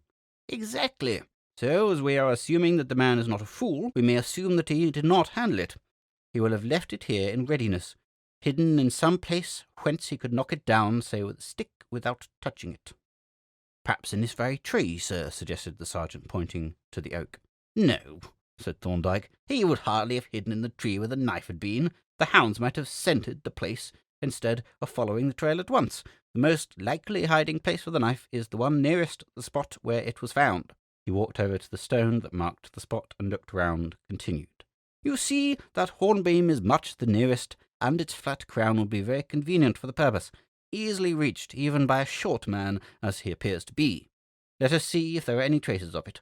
Perhaps you will give me a back-up, Sergeant, as we haven't a ladder. The sergeant assented with a faint grin, and snooping beside the tree in an attitude suggesting the game of leapfrog, placed his hands firmly on his knees. Grasping a stout branch, Thorndyke swung himself up on the sergeant's broad back, whence he looked down into the crown of the tree. Then, parting the branches, he stepped onto the ledge and disappeared into the central hollow. When he reappeared, he held in his hands two very singular objects, a pair of iron crucible tongs and an artist's brush case of black japanned tin. The former article he handed down to me, but the brush case he held carefully by its wire handle as he dropped to the ground. The significance of these things is, I think, obvious, he said. The tongs were used to handle the knife with, and the case to carry it in, so that it should not scent his clothes or bag. It was very carefully planned. If that is so, said the inspector, the inside of the case ought to smell of musk. No doubt, said Thorndyke. But before we open it, there is a rather important matter to be attended to. Will you give me the Vitogen powder, Jervis? I opened the canvas-covered research case and took from it an object like a diminutive pepper caster, an iodoform dredger, in fact, and handed it to him.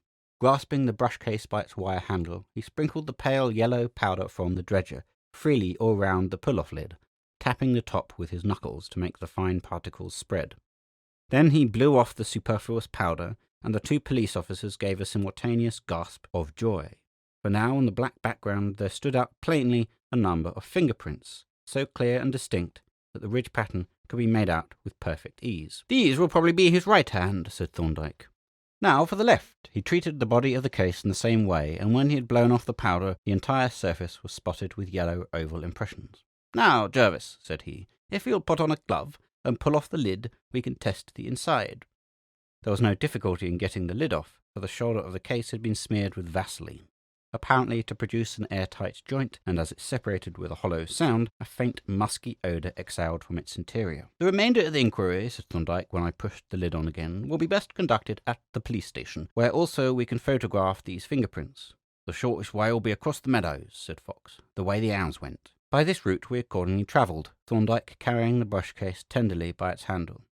I don't see where Ellis comes in this job, said the inspector as we walked along. If the fellow had a grudge against Pratt, they weren't chums.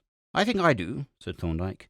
You say that both men were prison officers at Portland at the same time. Now doesn't it seem likely that this is the work of some old convict who had been identified and perhaps blackmailed by Pratt and possibly by Ellis too? That is where the value of the fingerprints comes in.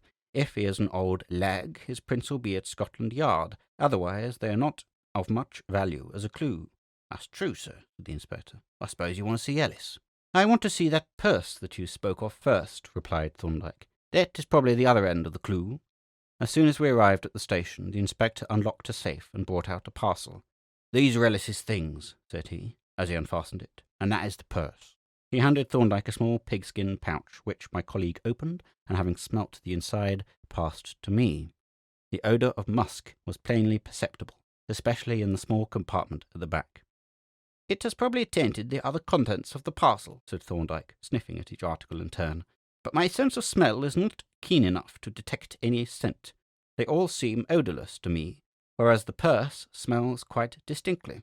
Shall we have Ellis in now?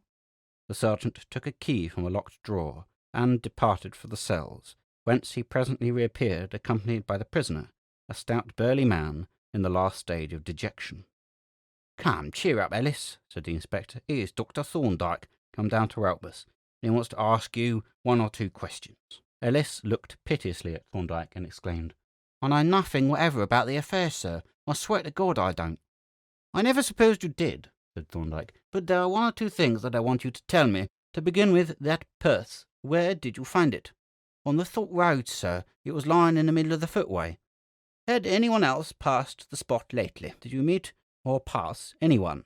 Yes, sir. I met a labourer about a minute before I saw the purse. I can't imagine why he didn't see it. Probably because it wasn't there, said Thorndyke. Is there a hedge there? Yes, sir, a hedge on the low bank. Ha! Well, now tell me, is there anyone about here whom you know when you and Pratt were together at Portland? Any old lag, to put it bluntly, whom you and Pratt have been putting the screw on? No, sir, I swear there isn't. But I wouldn't answer for Pratt. He had a rare memory for faces. Thorndyke reflected. Were there any escapes from Portland in your time? He asked.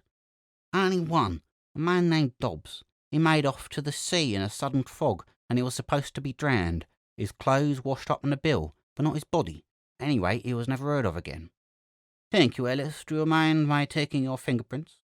Certainly not, sir, was the almost eager reply, and the office inking pad being requisitioned, a rough set of fingerprints was produced, and when Thorndyke had compared them with those in the brush case, had found no resemblance, Ellis returned to his cell in quite buoyant spirits. Having made several photographs of the strange fingerprints, we returned to town that evening, taking the negatives with us, and while we waited for our train, Thorndyke gave a few parting injunctions to the inspector. Remember, he said, that the man must have washed his hands before he could appear in public. Search the banks of every pond, ditch, and stream in the neighbourhood for footprints like those in the avenue, and if you find any, search the bottom of the water thoroughly, for he is quite likely to have dropped the knife into the mud. The photographs, which we handed in at Scotland Yard that same night, enabled the experts to identify the fingerprints as those of Francis Dobbs, an escaped convict. The two photographs, profile and full face, which were attached to his record, were sent down to Basford with a description of the man, and were in due course identified with a somewhat mysterious individual who passed by the name of Rufus Pembury, and who had lived in the neighbourhood as a private gentleman for some 2 years. But Rufus Pembury was not to be found, either at his genteel house or elsewhere. All that was known was that on the day after the murder he had converted his entire personality into bearer securities and then vanished from mortal ken, nor has he ever been found or heard of to this day. In between ourselves, said Thorndyke, when we were discussing the case some time after, he deserved to escape. It was clearly a case of blackmail, and to kill a blackmailer when you have no other defence against him is hardly murder. As to Ellis, he could never have been convicted, and Dobbs or Pembury must have known it, for he would have been committed to the assizes, and that would have given time for all traces to disappear. No, Dobbs was a man of courage, ingenuity, and resource, and above all, he knocked the bottom out of the great bloodhound superstition. End of section 4. Section 5 of The Singing Bone, or The Adventures of Dr. Thorndyke, by R. Austin Freeman. The Echo of a Mutiny. Part 1. Death on the Girdler. Popular belief ascribes to infants and the lower animals certain occult powers of divining character denied to the reasoning faculties of the human adult, and is apt to accept their judgment as finally overriding the pronouncements of mere experience. Whether this belief rests upon any foundation other than the universal love of paradox, it is unnecessary to inquire. It is very generally entertained, especially by ladies of a certain social status, and by Mrs. Thomas Solly it was loyally maintained as an article of faith. Yes, she moralised, it's surprising how they know, the little children and the dumb animals, but they do. There's no deceiving them. You can tell the gold from the dross in a moment, they can, and they reads the human heart like a book. Wonderful, I call it. I suppose it's instinct. Having delivered herself of this priceless gem of philosophic thought, she thrust her arms elbow deep into the foaming washtub and glanced admiringly at her lodger as he sat in the doorway, supporting on one knee an obese infant of 18 months, and on the other a fine tabby cat. James Brown was an elderly seafaring man, small and slight in build, and in manner suave, insinuating, and perhaps a trifle sly. But he had all the sailor's love of children and animals, and the sailor's knack of making himself acceptable to them, for, as he sat with an empty pipe wobbling in the grasp of his toothless gums, the baby beamed with humid smiles, and the cat, rolled into a fluffy ball and purring like a stocking loom, worked its fingers ecstatically as if it were trying on a new pair of gloves. "It must be mortal lonely out at the lighthouse," Mrs. Solly resumed, Only 3 men, and never a neighbour to speak to, and Lord, what a muddle they must be in with no woman in to look after 'em and keep 'em tidy. But you won't be overworked, Mr. Brown, in these long days, daylight till past 9 o'clock. I don't know what you'll do to pass the time." "Oh, I shall find plenty to do, I expect," said Brown. "What with cleaning the lamps and glasses and painting up the ironwork. And that reminds me," he added, looking round at the clock, "that time's getting on. High water at 10:30, and here it's gone 8 o'clock. Mrs. Solly, acting on the hint, began rapidly to fish out the washed garments and wring them out into the form of short ropes. Then, having dried her hands on her apron, she relieved Brown of the protesting baby. "Your room will be ready for you, Mr. Brown," said she, "when your turn comes for a spell ashore, and man glad me and Tom will be to see you back." "Thank you, Mrs. Solly, ma'am," answered Brown, tenderly placing the cat on the floor. "You won't be more glad than what I will." He shook hands warmly with his landlady, kissed the baby, chucked the cat under the chin, and picking up his little chest by his basket, swung it onto his shoulder and strode out of the cottage. His way lay across the marshes, and, like the ships in the offing, he shaped his course by the twin towers of Reculver that stood up grotesquely on the rim of the land, and as he trod the springy turf, Tom Solly's fleecy chargers looked up at him with vacant stares and valedictory bleatings. Once, at a dyke gate, he paused to look back at the fair Kentish landscape, at the grey tower of St. Nicholas at Wade, peeping above the trees, and the faraway mill at Sarr, whirling slowly in the summer breeze, and above all, at the solitary cottage where, for a brief spell in his stormy life, he had known the homely joys of domesticity and peace. Well, that was over for the present, and the lighthouse loomed ahead. With a half-sigh he passed through the gate and walked on towards Reculver.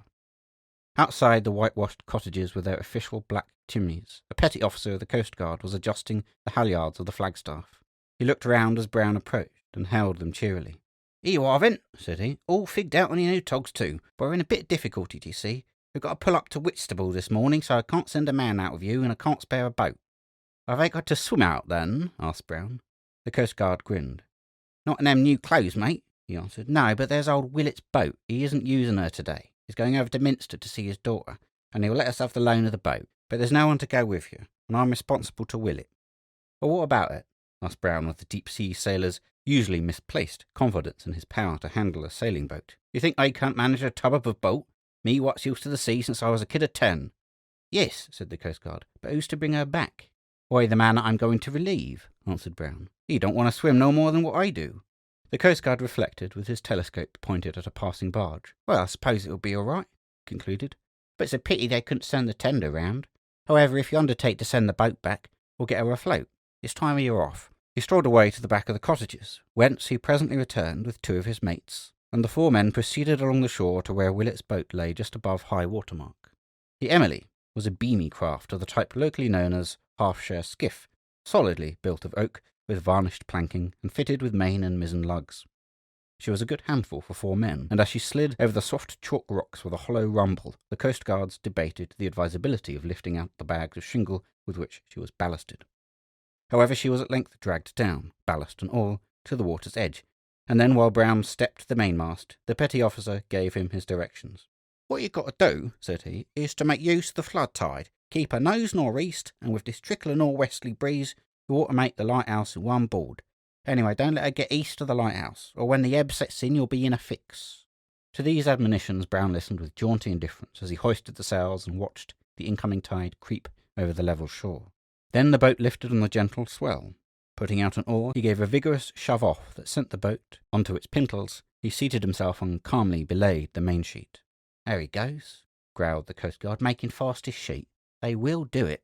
He invariably did it himself, and that's how accidents happen. I hope old Willet will see his boat back all right. He stood for some time watching the dwindling boat as it sidled across the smooth water. Then he turned and followed his mates towards the station. Out on the southwestern edge of the Girdler Sound, just inside the 2-fathom line, the spindle-shanked lighthouse stood astraddle on its long screw piles like some uncouth red-bodied wading bird. It was now nearly half-flood tide. The highest shoals were long since covered, and the lighthouse rose above the smooth sea, as solitary as a slaver becalmed in the middle passage. In the gallery outside the lantern were 2 men, the entire staff of the building, of whom one sat huddled in a chair with his left leg propped up with pillows on another, while his companion rested a telescope on the rail and peered at the faint grey line of the distant land and the 2 tiny points that marked the twin spires of Reculver. "Don't see any signs of the boat, Harry," said he. The other man groaned. "I shall lose the tide," he complained. "But then there's another day gone." "They can pull you down to Birchington and put you on the train," said the first man. "Don't want no trains," growled the invalid. "The boat will be bad enough. Suppose there's nothing coming our way, Tom." Tom turned his face eastward and shaded his eyes. "There's a brig coming across the tide from the north," he said. "Looks like a collier." He pointed his telescope at the approaching vessel and added, "She's got 2 new cloths in her upper foretopsail, one on each leech." The other man sat up eagerly. "What's her trysail like, Tom?" he asked. "Can't see it," replied Tom. "Yes, I can now. It's tanned. Why, that'll be the old Utopia, Harry. She's the only brig I know that's got a tanned trysail." "Look here, Tom," exclaimed the other. "If that's the Utopia, she's going to my home, and I'm going aboard of her. Captain Mockett will give me a passage, I know." "You oughtn't to go until you're relieved, you know, Barnet," said Tom doubtfully. "It's against regulations to leave your station." "Regulations be blowed!" exclaimed Barnet. "My leg's more to me than the regulations. I don't want to be a cripple all my life. Besides, I'm no good here, and this new chap Brown will be coming out presently. You run up the signal, Tom, like a good comrade, and hail the brig." "Well, it's your lookout," said Tom. "And I don't mind saying that if I was in your place I should cut off home and see a doctor if I get the chance." He sauntered off to the flag locker, and selecting the 2 code flags, deliberately toggled them onto the halyards. Then, as the brig swept up within range, he hoisted the little balls of bunting to the flagstaff head, and jerked the halyards when the 2 flags blew out, making the signal, "Need assistance." Promptly, a coal-soiled answering pennant soared to the brig's main truck. Less promptly, the collier went about, and turning her nose downstream, slowly drifted stern forwards towards the lighthouse. Then a boat slid out through her gangway, and a couple of men plied the oars vigorously. "Lighthouse, ahoy!" roared one of them as the boat came within hail. "What's amiss?" "Harry Barnet has broken his leg," shouted the lighthouse keeper, "and he wants to know if Captain Mockett will give him passage to Whitstable." The boat turned back to the brig, and after a brief and bellowed consultation once more pulled towards the lighthouse. "Skipper says yes," roared the sailor when he was within earshot. "And he says look alive, 'cause he don't want to miss his tide." The injured man heaved a sigh of relief. "That's good news," said he. "Though how the blazes I'm going to get down the ladder in more than I can tell. What do you say, Jeffries?" "I say you better let me lower you with the tackle. You can sit in the bight of a rope and I'll give you a line to steady yourself with." "Oh, that'll do, Tom," said Barnet. "But for the Lord's sake, pay out the full rope gently." The arrangements were made so quickly that by the time the boat was fast alongside, everything was in readiness, and a minute later, the injured man, dangling like a gigantic spider from the end of the tackle, slowly descended, cursing volubly to the accompaniment of the creaking of the blocks. His chest and kit bag followed, and as soon as these were unhooked from the tackle, the boat pulled off to the brig, which was now slowly creeping stern foremost past the lighthouse. The sick man was hoisted up the side, his chest handed up after him, and then the brig was put on her course due south across the Kentish flats. Geoffrey stood on the gallery, watching the receding vessel and listening to the voices of her crew as they grew small and weak in the increasing distance. Now that his gruff companion was gone, a strange loneliness had fallen on the lighthouse. The last of the homeward-bound ships had long since passed up the Prince's Channel and left the calm sea desolate and blank. The distant buoys showing as tiny black dots on the glassy surface, and the spindly shapes of the beacons which stood up from invisible shoals, but emphasized the solitude of the empty sea, and the tolling of the bell buoy on the shivering sand, stealing faintly down the wind, sounded weird and mournful. The day's work was already done. The lenses were polished, the lamps had been trimmed, and the little motor that worked the foghorn had been cleaned and oiled. There were several odd jobs, it is true, waiting to be done, as there always are in a lighthouse, but just now Jeffries was not in a working humour. A new comrade was coming into his life today, a stranger with whom he was to be shut up alone, night and day, for a month on end, and whose temper and tastes and habits might mean for him pleasant companionship, or jangling and discord without end. Who was this man Brown? What had he been? What was he like? These were the questions that passed, naturally enough, through the lighthouse keeper's mind, and distracted him from his usual thoughts and occupations. Presently a speck on the landward horizon caught his eye. He snatched up the telescope eagerly to inspect it. Yes, it was a boat, but not the Coast Guard's cutter for which he was looking. Evidently a fisherman's boat, and with only one man in it. He laid down the telescope with a sigh of disappointment, and, filling his pipe, leaned on the rail with the dreary eye bent on the faint grey line of the land. 3 long years had he spent in this dreary solitude, so repugnant to his active, restless nature. 3 blank, interminable years, with nothing to look back on but the endless succession of summer calms, stormy nights and the chilly fogs of winter, when the uneasy steamers hooted from the void and the foghorn bellowed its hoarse warning. Why had he come to this god-forsaken spot, and why did he stay when the wide world called to him? And then memory painted him a picture on which his mind's eye had often looked before, and which once again arose before him, shutting out the vision of the calm sea and the distant land. It was a brightly coloured picture. It showed a cloudless sky brooding over the deep blue tropic sea, and in the middle of the picture, seesawing gently on the quiet swell, a white-painted bark. Her sails were clawed up untidily, her swinging yards jerked at the slack braces, and her untended wheel revolved to and fro to the oscillations of the rudder. She was not a derelict, for more than a dozen men were on her deck, but the men were all drunk and mostly asleep, and there was never an officer among them. Then he saw the interior of one of her cabins. The chart rack, the telltale compass, and the chronometers marked it as the captain's cabin. In it were 4 men, and 2 of them lay dead on the deck. Of the other 2, one was a small, cunning-faced man who was at the moment kneeling beside one of the corpses to wipe a knife upon its coat. The 4th man was himself. Again he saw the 2 murderers stealing off in a quarterboat as the bark with her drunken crew drifted towards the spouting surf of a river bar. He saw the ship melt away in the surf like an icicle in the sunshine, and later 2 shipwrecked mariners picked up in an open boat and set ashore at an American port. That was why he was here, because he was a murderer. The other scoundrel, Amos Todd, had turned Queen's evidence and denounced him, and he had barely managed to escape.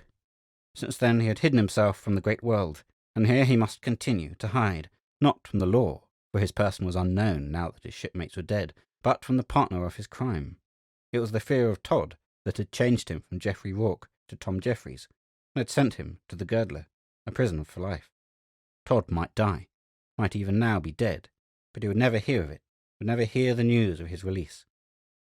He roused himself, and once more pointed his telescope at the distant boat. She was considerably nearer now, and seemed to be heading out towards the lighthouse. Perhaps the man in her was bringing a message. At any rate, there was no sign of the Coast Guard's cutter. He went in, and betaking himself to the kitchen, busied himself with a few simple preparations for dinner. But there was nothing to cook, for there remained the cold meat from yesterday's cooking, which he could make sufficient with some biscuit in place of potatoes. He felt restless and unstrung. The solitude irked him, and the everlasting wash of the water among the piles jarred on his nerves. When he went out again into the gallery, the ebb tide had set in strongly, and the boat was little more than a mile distant, and now through the glass he could see that the man in her wore the uniform cap of the Trinity House. Then the man must be his future comrade, Brown. But this was very extraordinary. What were they to do with the boat? There was no one to take her back. The breeze was dying away. As he watched the boat, he saw the man lower the sail and take to his oars, and something of hurry in the way the man pulled over the gathering tide caused Jeffries to look round the horizon. And then for the first time he noticed a bank of fog creeping up from the east, and already so near that the beacon on the east girdler had faded out of sight. He hastened in to start the little motor that compressed the air for the foghorn, and waited a while to see that the mechanism was running properly. Then, as the deck vibrated to the roar of the horn, he went out once more into the gallery. The fog was now all round the lighthouse, and the boat was hidden from view. He listened intently. The enclosing wall of vapour seemed to have shut out sound as well as vision. At intervals the horn bellowed its note of warning, and then all was still, save the murmur of the water among the piles below, and infinitely faint and far away, the mournful tolling of the bell on the shivering sand. At length there came to his ear the muffled sound of oars working in the tholes. Then, at the very edge of the circle of grey water that was visible, the boat appeared through the fog, pale and spectral, with a shadowy figure pulling furiously. The horn emitted a hoarse growl. The man looked round, perceived the lighthouse, and altered his course towards it. Jeffries descended the iron stairway, and walking along the lower gallery, stood at the head of the ladder, earnestly watching the approaching stranger. Already he was tired of being alone. The yearning for human companionship had been growing ever since Barnet left. But what sort of comrade was this stranger who was coming into his life, and coming to occupy so dominant a place in it? The boat swept down swiftly athwart the hurrying tide. Nearer it came, and yet nearer, and still Jeffries could catch no glimpse of his new comrade's face. At length it came fairly alongside, and bumped against the fender posts. The stranger whisked in an oar and grabbed a rung of the ladder, and Jeffries dropped a coil of rope into the boat. And still the man's face was hidden. Jeffries leaned out over the ladder and watched him anxiously as he made fast the rope, unhooked the sail from the traveller, and unstepped the mast. When he had set all in order, the stranger picked up a small chest and, swinging it over his shoulder, stepped onto the ladder.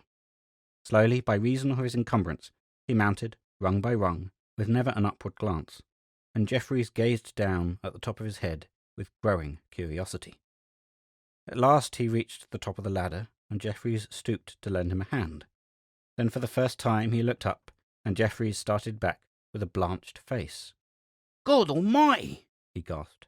"It's Amos Todd!"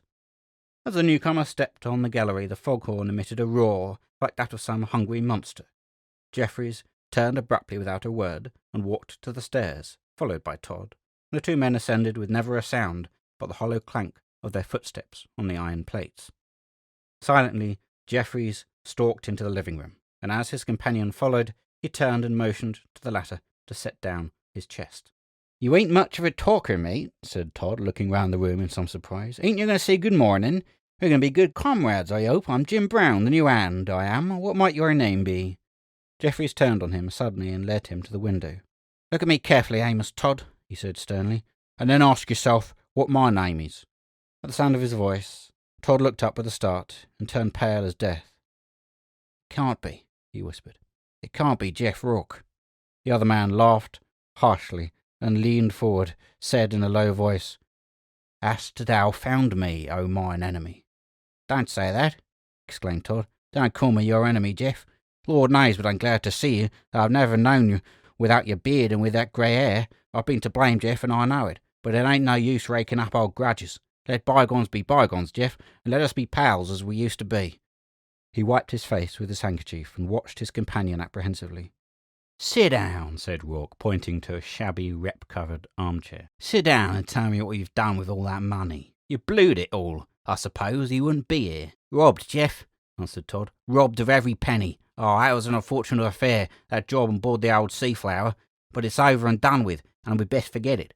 They're all dead but us, Jeff, so we're safe enough, so long as we keep our mouths shut. All at the bottom of the sea, and the best place for 'em, too." "Yes," Rourke replied fiercely. "That's the best place for your shipmates when they know too much. At the bottom of the sea, or swinging at the end of a rope." He paced up and down the little room with rapid strides, and each time that he approached Todd's chair, the latter shrank back with an expression of alarm. "Don't sit there staring at me," said Rourke. "Why don't you smoke or do something?" Todd hastily produced a pipe from his pocket, and having filled it from a moleskin pouch, stuck it in his mouth while he searched for a match. Apparently he carried his matches loose in his pocket, for he presently brought one forth, a red-headed match, which, when he struck it on the wall, lighted with a pale blue flame. He applied it to his pipe, sucking in his cheeks, while he kept his eyes fixed on his companion. Rourke, meanwhile, halted in his walk to cut some shavings from a cake of hard tobacco with a large clasp knife, and as he stood, he gazed with frowning abstraction at Todd. "The pipe's stopped," said the latter, sucking ineffectually at the mouthpiece. "Have you got such a thing as a piece of wire, Jeff?" "No, I haven't," replied Rourke. "Not up here. I'll get a bit from the store presently. Here, take this pipe till you can clean your own. I've got another in the rack there." The sailor's natural hospitality overcoming, for a moment, his animosity, he thrust the pipe that he had just filled towards Todd, who took it with a mumbled "thank you," and an anxious eye on the open knife. On the wall beside the chair was a roughly carved pipe rack containing several pipes, one of which Rourke lifted out, and as he leaned over the chair to reach it, Todd's face went several shades paler. "Well, Jeff," he said after a pause, while Rourke cut a fresh fill of tobacco, "are we going to be pals, same as what we used to be?" Rourke's animosity lighted up afresh. "Am I going to be pals with the man that tried to swear away my life?" he said sternly, and after a pause he added, "That wants thinking about, that does, and meantime I must go and look at the engine." When Rourke had gone, the new hand sat, with the two pipes in his hands, reflecting deeply. Abstractly, he struck the fresh pipe into his mouth, and, dropping the stopped one into the rack, felt for a match. Still with an air of abstraction, he lit the pipe, and having smoked for a minute or two, rose from the chair, and began softly to creep across the room, looking about him and listening intently. At the door he paused to look out into the fog, and then, having again listened attentively, He stepped on tiptoe out onto the gallery and along towards the stairway. Of a sudden, the voice of Rourke brought him up with a start. "Hello, Todd. Where are you off to?" "I'm just going down to make the boat secure," was the reply. "Never you mind about the boat," said Rourke. "I'll see to her." "Righto, Jeff," said Todd, still edging towards the stairway. "But I say, mate, where's the other man? The man that I'm to relieve?" "There ain't any other man," replied Rourke. "He went off aboard a collier." Todd's face suddenly became grey and haggard. "And there's no one here but us two," he gasped, and then, with an effort to conceal his fear, he asked, "But who's going to take the boat back?" "We'll see about that presently," replied Rourke. "You get along in and unpack your chest." He came out on the gallery as he spoke, with a lowering frown on his face. Todd cast a terrified glance at him, and then turned and ran for his life towards the stairway. "Come back!" roared Rourke, springing forward along the gallery. But Todd's feet were already clattering down the iron steps. By the time Rourke reached the head of the stairs, the fugitive was near the bottom, but here in his haste he stumbled, barely saving himself from the handrail, and when he recovered his balance, Rourke was upon him. Todd darted to the head of the ladder, but as he grasped the stanchion, his pursuer seized him by the collar. In a moment, he had turned with his hand under his coat. There was a quick blow, a loud curse from Rourke, an answering yell from Todd, and a knife fell spinning through the air and dropped into the forepeak of the boat below. "You murderous little devil," said Rourke in an ominously quiet voice, with his bleeding hand gripping his captive by the throat. "Handy with your knife as ever, eh? So you were off to give information, were you?" "I wasn't, Jeff," replied Todd in a choking voice. "I wasn't, so help me God. Let go, Jeff. Don't mean no harm. I was only—" With a sudden wrench, he freed one hand and struck out frantically at his captor's face. But Rourke warded off the blow, and grasping the other wrist, gave a violent push and let go. Todd staggered backward a few paces along the staging, bringing up at the extreme edge, and here for a sensible time he stood with wide-open mouth and starting eyeballs, swaying and clutching wildly at the air. Then with a shrill scream he toppled backwards and fell, striking a pile in his descent and rebounding into the water. In spite of the audible thump of his head on the pile, he was not stunned, for when he rose to the surface he struck out vigorously, uttering short, stifled cries for help. Rourke watched him with set teeth and quickened breath, but made no move. Smaller and still smaller grew the head with its little circle of ripples swept away on the swift ebb tide, and fainter the bubbling cries that came across the smooth water. At length, as the small black spot began to fade in the fog, the drowning man, with a final effort, raised his head clear of the surface and sent a last, despairing shriek towards the lighthouse. The foghorn sent back an answering bellow. The head sank below the surface and was seen no more. And in the dreadful stillness that settled down upon the sea, there sounded faint and far away the muffled tolling of a bell. Rourke stood for some minutes immovable, wrapped in thought. Presently the distant hoot of a steamer's whistle aroused him. The ebb tide shipping was beginning to come down, and the fog might lift at any moment. And there was the boat still alongside. She must be disposed of at once. No one had seen her arrive, and no one must see her made fast to the lighthouse. Once get rid of the boat, and all traces of Todd's visit would be destroyed. He ran down the ladder and stepped into the boat.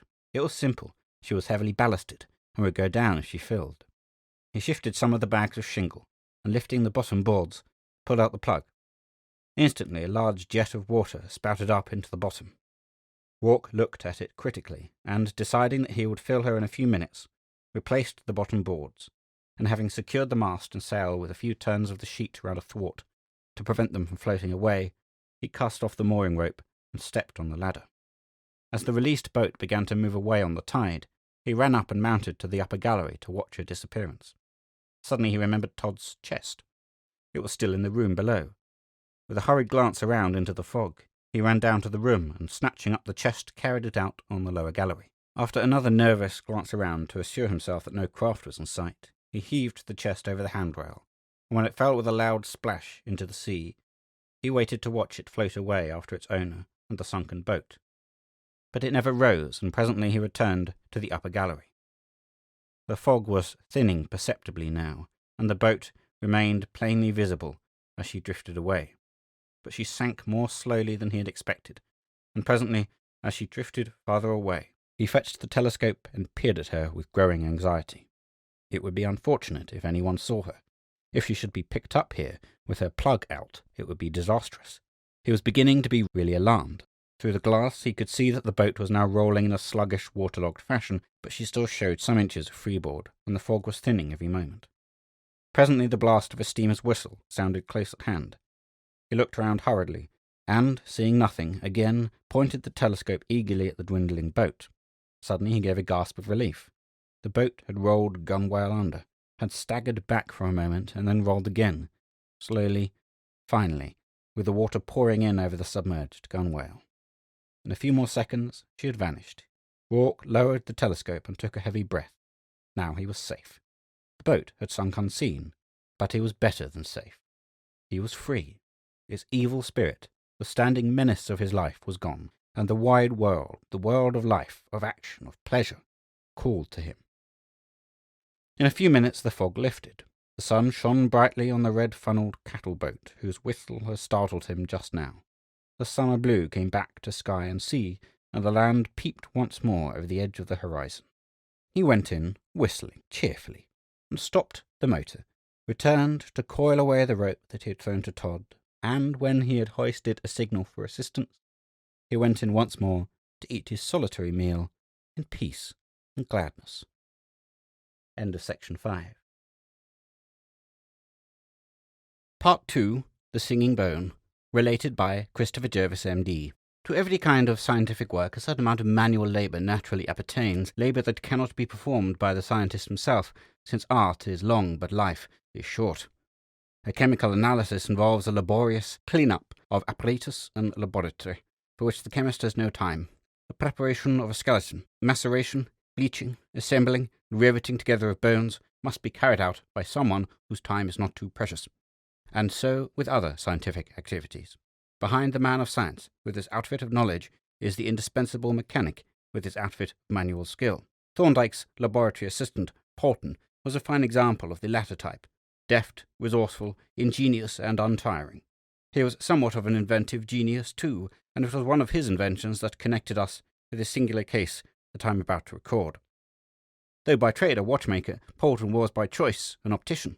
Optical apparatus was the passion of his life, and when one day he produced for our inspection an improved prism for increasing the efficiency of gas buoys, Thorndyke at once brought the invention to the notice of a friend at the Trinity House. As a consequence, we three, Thorndyke, Polton, and I, found ourselves early on a fine July morning, making our way down Middle Temple Lane, bound for the Temple Pier. A small oil launch lay alongside the pontoon, and as we made our appearance, a red-faced, white-whiskered gentleman stood up in the cockpit. "Here's a delightful morning, Doctor," he sang out in a fine, brassy, resonant, seafaring voice. "Sort of day for a trip to the low river, eh? Hello, Polton. Coming down to take the bread out of our mouths, are you? Ha-ha!"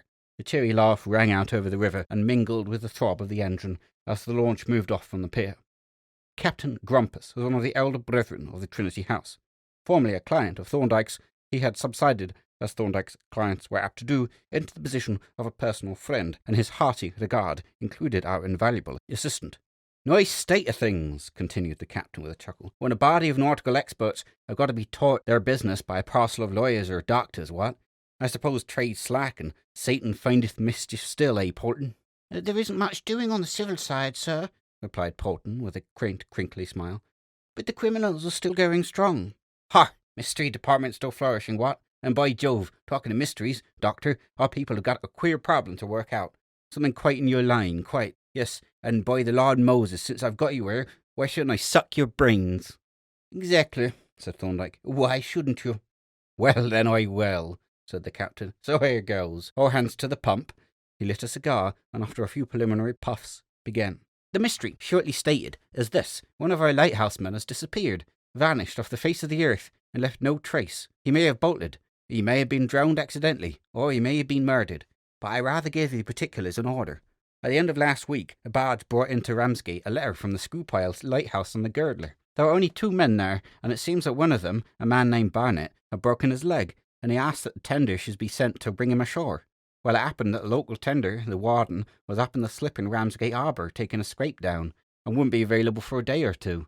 So as the case was urgent, the officer at Ramsgate sent a letter to the lighthouse by one of the pleasure steamers, saying that the man should be relieved by boat on the following morning, which was Saturday. He also wrote to a new hand who had just been taken on, a man named James Brown, who was lodging near Reculver, waiting his turn, telling him to go out on Saturday morning in the Coast Guard's boat.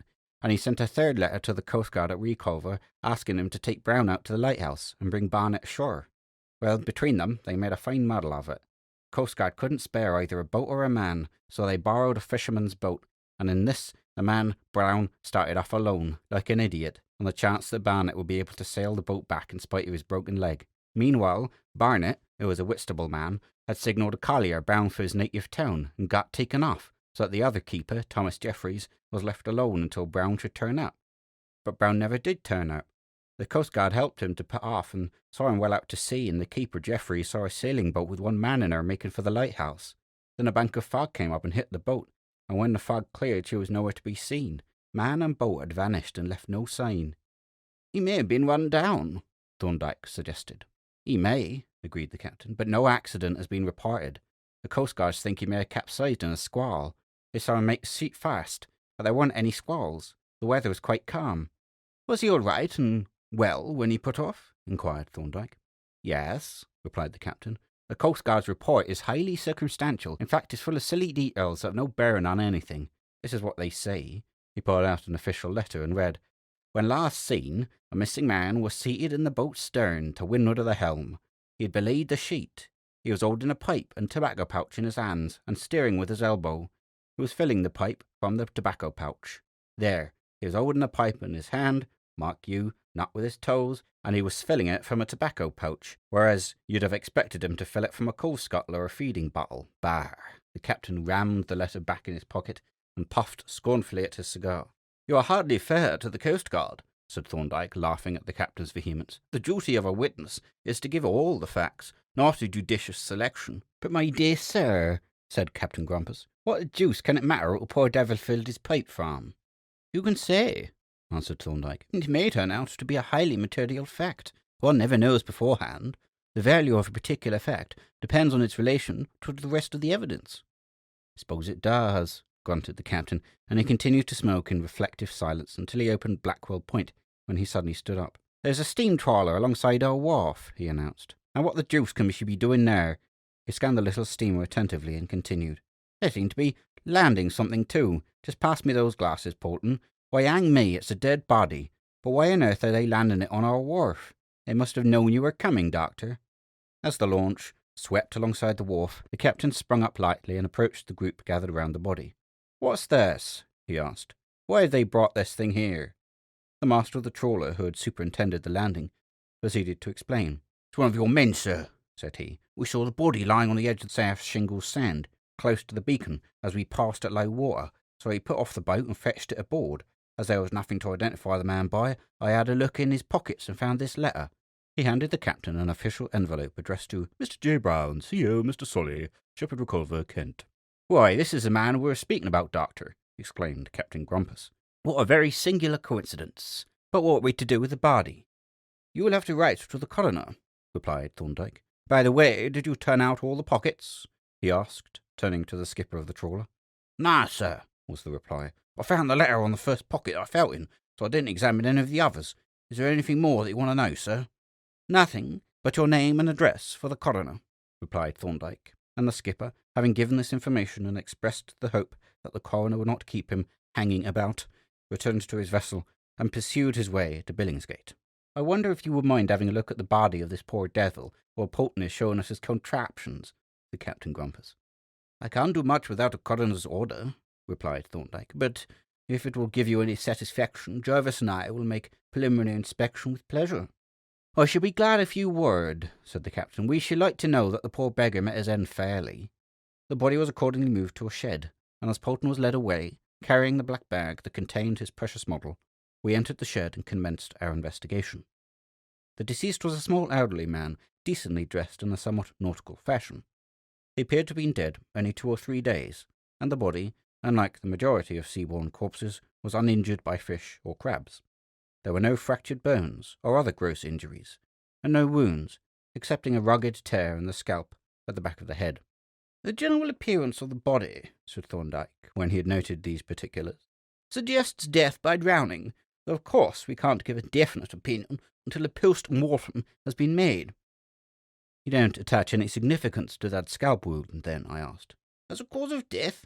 No, it was obviously inflicted during life, but it seems to have been an oblique blow that spent its force on the scalp, leaving the skull uninjured. But it is very significant in another way." "In what way?" I asked. Thorndyke took out his pocket-case and extracted a pair of forceps. "Consider the circumstances," said he. "This man put off from the shore to go to the lighthouse, but never arrived there. The question is, where did he arrive?" As he spoke, he stooped over the corpse and turned back the hair round the wound with the beak of the forceps. "Look at those white objects among the hair, Jervis, and inside the wound. They tell us something, I think." I examined, through my lens, the chalky fragments to which he pointed. "These seem to be bits of shells and the tubes of some marine worm," I said. "Yes," he answered. "the broken shells are evidently those of the acorn barnacle, and the other fragments mostly pieces of the tubes of the common serpula.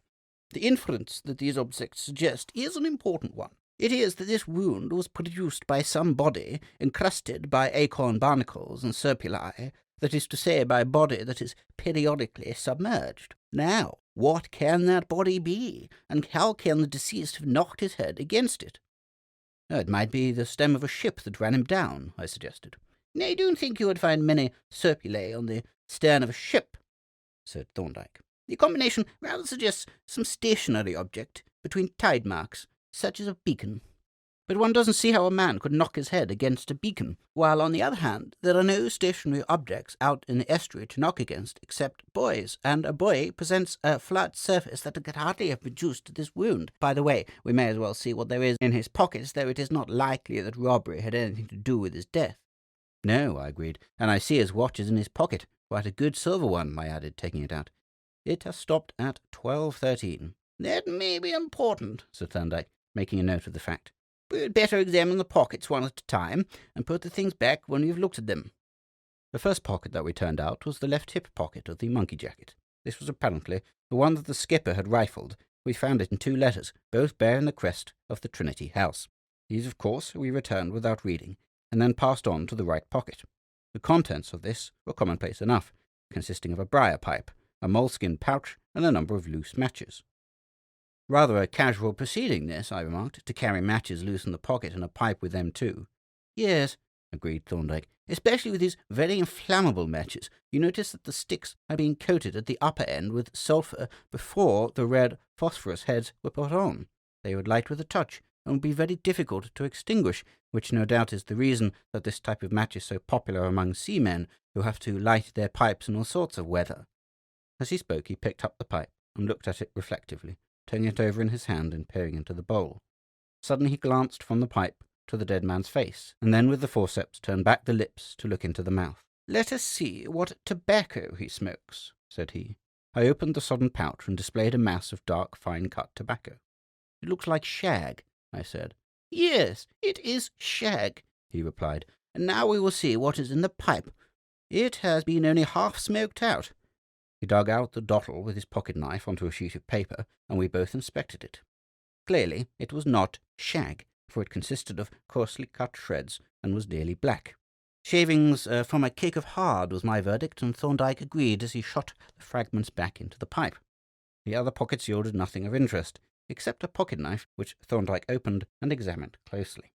There was not much money, though as much as one would expect, and enough to exclude the idea of robbery. "Is there a sheath knife on that strap?" Thorndyke asked, pointing to a narrow leather belt. I turned back the jacket and looked. "There is a sheath," I said, "but no knife. It must have dropped out." "That is rather odd," said Thorndyke. "A sailor's sheath knife takes a deal of shaking out as a rule. It is intended to be used in working on the rigging when the man is aloft, so that he can get it with one hand while he is holding on with the other.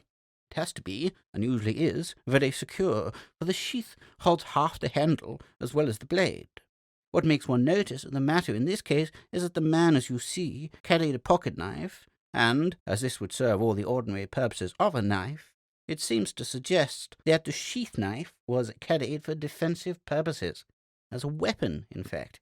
However, we can't get much further in the case without a post-mortem, and here comes the captain." Captain Grumpus entered the shed and looked down commiseratingly at the dead seaman. "Is there anything, Doctor, that throws any light on the man's disappearance?" he asked. There are one or two curious features in the case, Thorndyke replied, but oddly enough, the only really important point arises out of the statement of the Coast Guards, concerning which you are so scornful. You don't say so, exclaimed the captain. Yes, said Thorndyke. The Coast Guard states that when last seen, deceased was filling his pipe from his tobacco pouch. Now his pouch contains shag, but the pipe in his pocket contains hard cut. Is there no cake tobacco in any of the pockets? Not a fragment.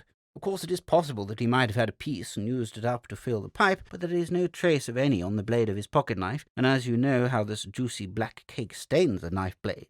His sheath-knife is missing, but he would hardly have used that to shred tobacco when he had a pocket-knife. No, assented the captain. But you sure he hadn't a second pipe? There was only one pipe, replied Thorndyke, and that was not his own. Not his own? Exclaimed the captain, halting by a huge checkered buoy to stare at my colleague. How do you know it was not his own? By the appearance of the vulcanite mouthpiece, said Thorndyke. It showed deep teeth marks. In fact, nearly bitten through. Now, a man who bites through his pipe usually presents certain definite physical peculiarities, among which is necessarily a fairly good set of teeth. But the dead man had not a tooth in his head. The captain cogitated a while and then remarked, I don't quite see the bearing of this. Don't you? Said Thorndyke. It seems to me highly suggestive. Here was a man who, when last seen, was filling his pipe with a particular kind of tobacco.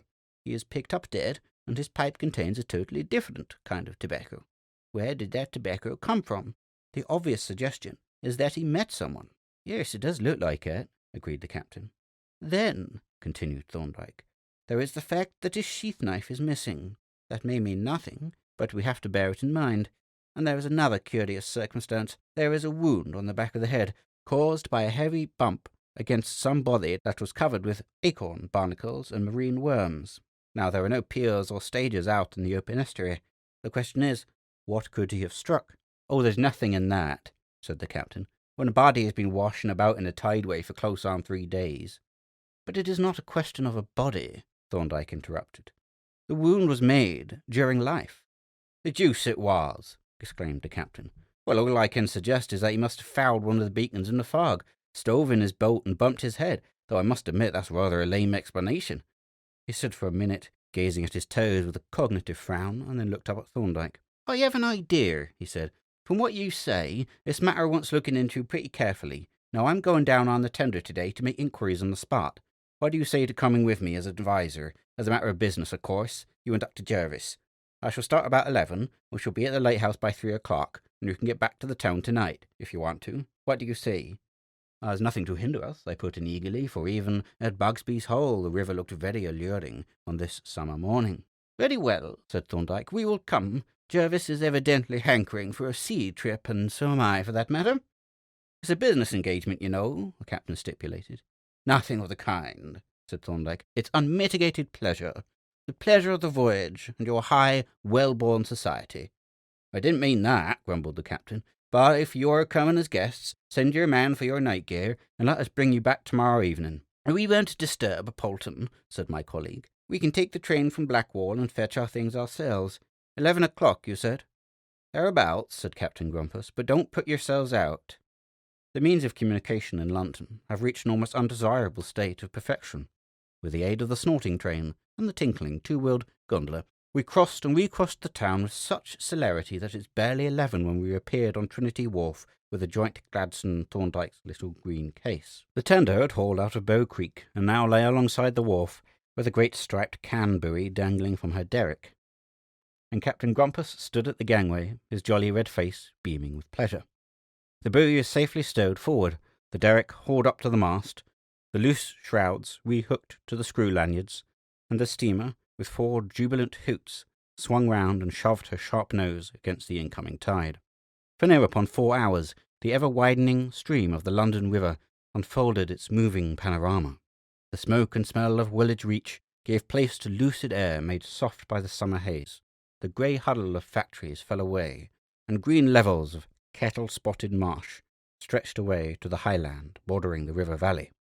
Venerable training ships displayed their checkered hulls by the wooded shore, and whispered of the days of oak and hemp, when the tall three-decker, comely and majestic, with her soaring heights of canvas, like towers of ivory, had not yet given place to the mud-coloured saucepans that fly the white ensign nowadays and devour the substance of the British taxpayer, when a sailor was a sailor and not a mere seafaring mechanic. Sturdily breasting the flood tide, the tender threaded her way through the endless procession of shipping, barges, billy boys, schooners, brigs, lumpish black seamen, blue-funnelled China tramps, rickety Baltic barks with twirling windmills, gigantic liners staggering under a mountain of top-hamper, Erith, Purfleet, Greenhithe, Greys greeted us, and passed astern. The chimneys of Northfleet, the clustering roofs of Gravesend, the populous anchorage and the lurking batteries were left behind, and as we swung out of the Lower Hope, the wide expanse of sea reach spread out before us like a great sheet of blue-shot satin. At about 12:30, the ebb overtook us and helped us on our way, as we could see by the speed with which the distant land slid past, and the freshening of the air as we passed through it. But sky and sea were hushed in a summer calm. Balls of fleecy cloud hung aloft, motionless in the soft blue. The barges drifted on the tide with drooping sails, and a big striped bell buoy, surmounted by a staff and cage, and labelled Shivering Sand, sat dreaming in the sun above its motionless reflection, to rouse for a moment as it met our wash, nod its cage drowsily, utter a solemn ding-dong, and fall asleep again. It was shortly after passing the buoy that the gaunt shape of a screw-pile lighthouse began to loom up ahead, its dull red paint turned to vermilion by the early afternoon sun. As we drew nearer, the name Girdler, painted in huge white letters, became visible, and 2 men could be seen in the gallery around the lantern, inspecting us through a telescope. "Shall you be looking at the lighthouse, sir?" the master of the tender inquired of Captain Grumpus. "'Cause we're going down to the northeast Poundstand to fix this new buoy and take up the old one." "Then you'd better put us off at the lighthouse and come back for us when you finish the job," was the reply. "I don't know how long we shall be." The tender was brought to, a boat lowered, and a couple of hands pulled us across the intervening space of water. "It will be a dirty climb for you in your shore-going clothes," the captain remarked. He was as spruce as a new pin himself. "But the stuff will all wipe off." We looked up at the skeleton's shape. The falling tide had exposed some 15 feet of the piles, and piles and ladder alike were swathed in seagrass and encrusted with barnacles and worm tubes. But we were not such town sparrows as the captain seemed to think, for we both followed his lead without difficulty up the slippery ladder, Thorndyke clinging tenaciously to his little green case, from which he refused to be separated, even for an instant. "These gentlemen and I," said the captain as we stepped on the stage at the head of the ladder, "have come to make inquiries about the missing man, James Brown. Which of you is Jeffries?" "I am, sir," replied a tall, powerful, square-jawed, beetle-browed man whose left hand was tied up in a rough bandage. "What have you been doing to your hand?" asked the captain. "I cut it while I was peeling some potatoes," was the reply. "It isn't much of a cut, sir." "Well, Jeffries," said the captain, "Brown's body has been picked up, and I want particulars for the inquest. You'll be summoned as a witness, I suppose, so come in and tell us all you know." We entered the living room and seated ourselves at the table. The captain opened a massive pocket-book, while Thorndyke, in his attentive, inquisitive fashion, looked about the odd cabin-like room as if making a mental inventory of its contents. Geoffrey's statement added nothing to what we already knew. He had seen a boat with 1 man in it, making for the lighthouse. Then the fog had drifted up, and he had lost sight of the boat. He started the foghorn and kept a bright lookout, but the boat never arrived, and that was all he knew. He supposed that the man must have missed the lighthouse and been carried away on the ebb tide, which was running strongly at the time. "What time was it when you last saw the boat?" Thorndyke asked. "About 11:30, replied Jeffries. "What was the man like?" asked the captain. "I don't know, sir. He was rowing and his back was towards me." "Had any kit bag or chest with him?" asked Thorndyke. "He got his chest with him," said Jeffries. "What sort of chest was it?" inquired Thorndyke. "A small chest, painted green with rock beckets." "Was it corded?" "It had a single cord round to hold the lid down." "Where was it stored?" "In the stern sheets, sir." "How far off was the boat when you last saw it?" "About 1/2 mile." "1/2 mile?" exclaimed the captain. "Why, how the deuce could you see that chest 1/2 mile away?" The man reddened and cast a look of angry suspicion at Thorndyke. "I was watching the boat through the glass, sir," he replied sulkily. "I see," said Captain Grumpus. "Well, that'll do, Jeffries. We shall have to arrange for you to attend the inquest. Tell Smith I want to see him." The examination concluded, Thorndyke and I moved our chairs to the window, which looked out over the sea to the east. But it was not the sea or the passing ships that engaged my colleague's attention. On the wall beside the window hung a rudely carved pipe rack containing 5 pipes. Thorndyke had noted it when we entered the room, and now as we talked I observed him regarding it from time to time with speculative interest. "You men seem to be inveterate smokers," he remarked to the keeper, Smith, when the captain had concluded the arrangements for the shift. "Well, we do like a bit of baccy, sir, and that's a fact," answered Smith. "You see, sir," he continued, "it's a lonely life, and tobacco's cheap out here." "How is that?" asked Thorndyke. "Why, we get it given to us, small craft from foreign lands, especially Dutchmen. Generally leave us a cake or two when they pass close. We're not ashore, you see, so there's no duty to pay." "So you don't trouble the tobacconists much? Don't go in for cut tobacco?" "No, sir, we'd have to buy it, and then the cut stuff wouldn't keep. No, it's hard tack to eat out here, and hard tobacco to smoke." "I see you've got a pipe rack, too. Quite a stylish affair." "Yes," said Smith. "Made it my off time. Keeps the place tidy, and looks more ship-shape than letting the pipes lay about anywhere."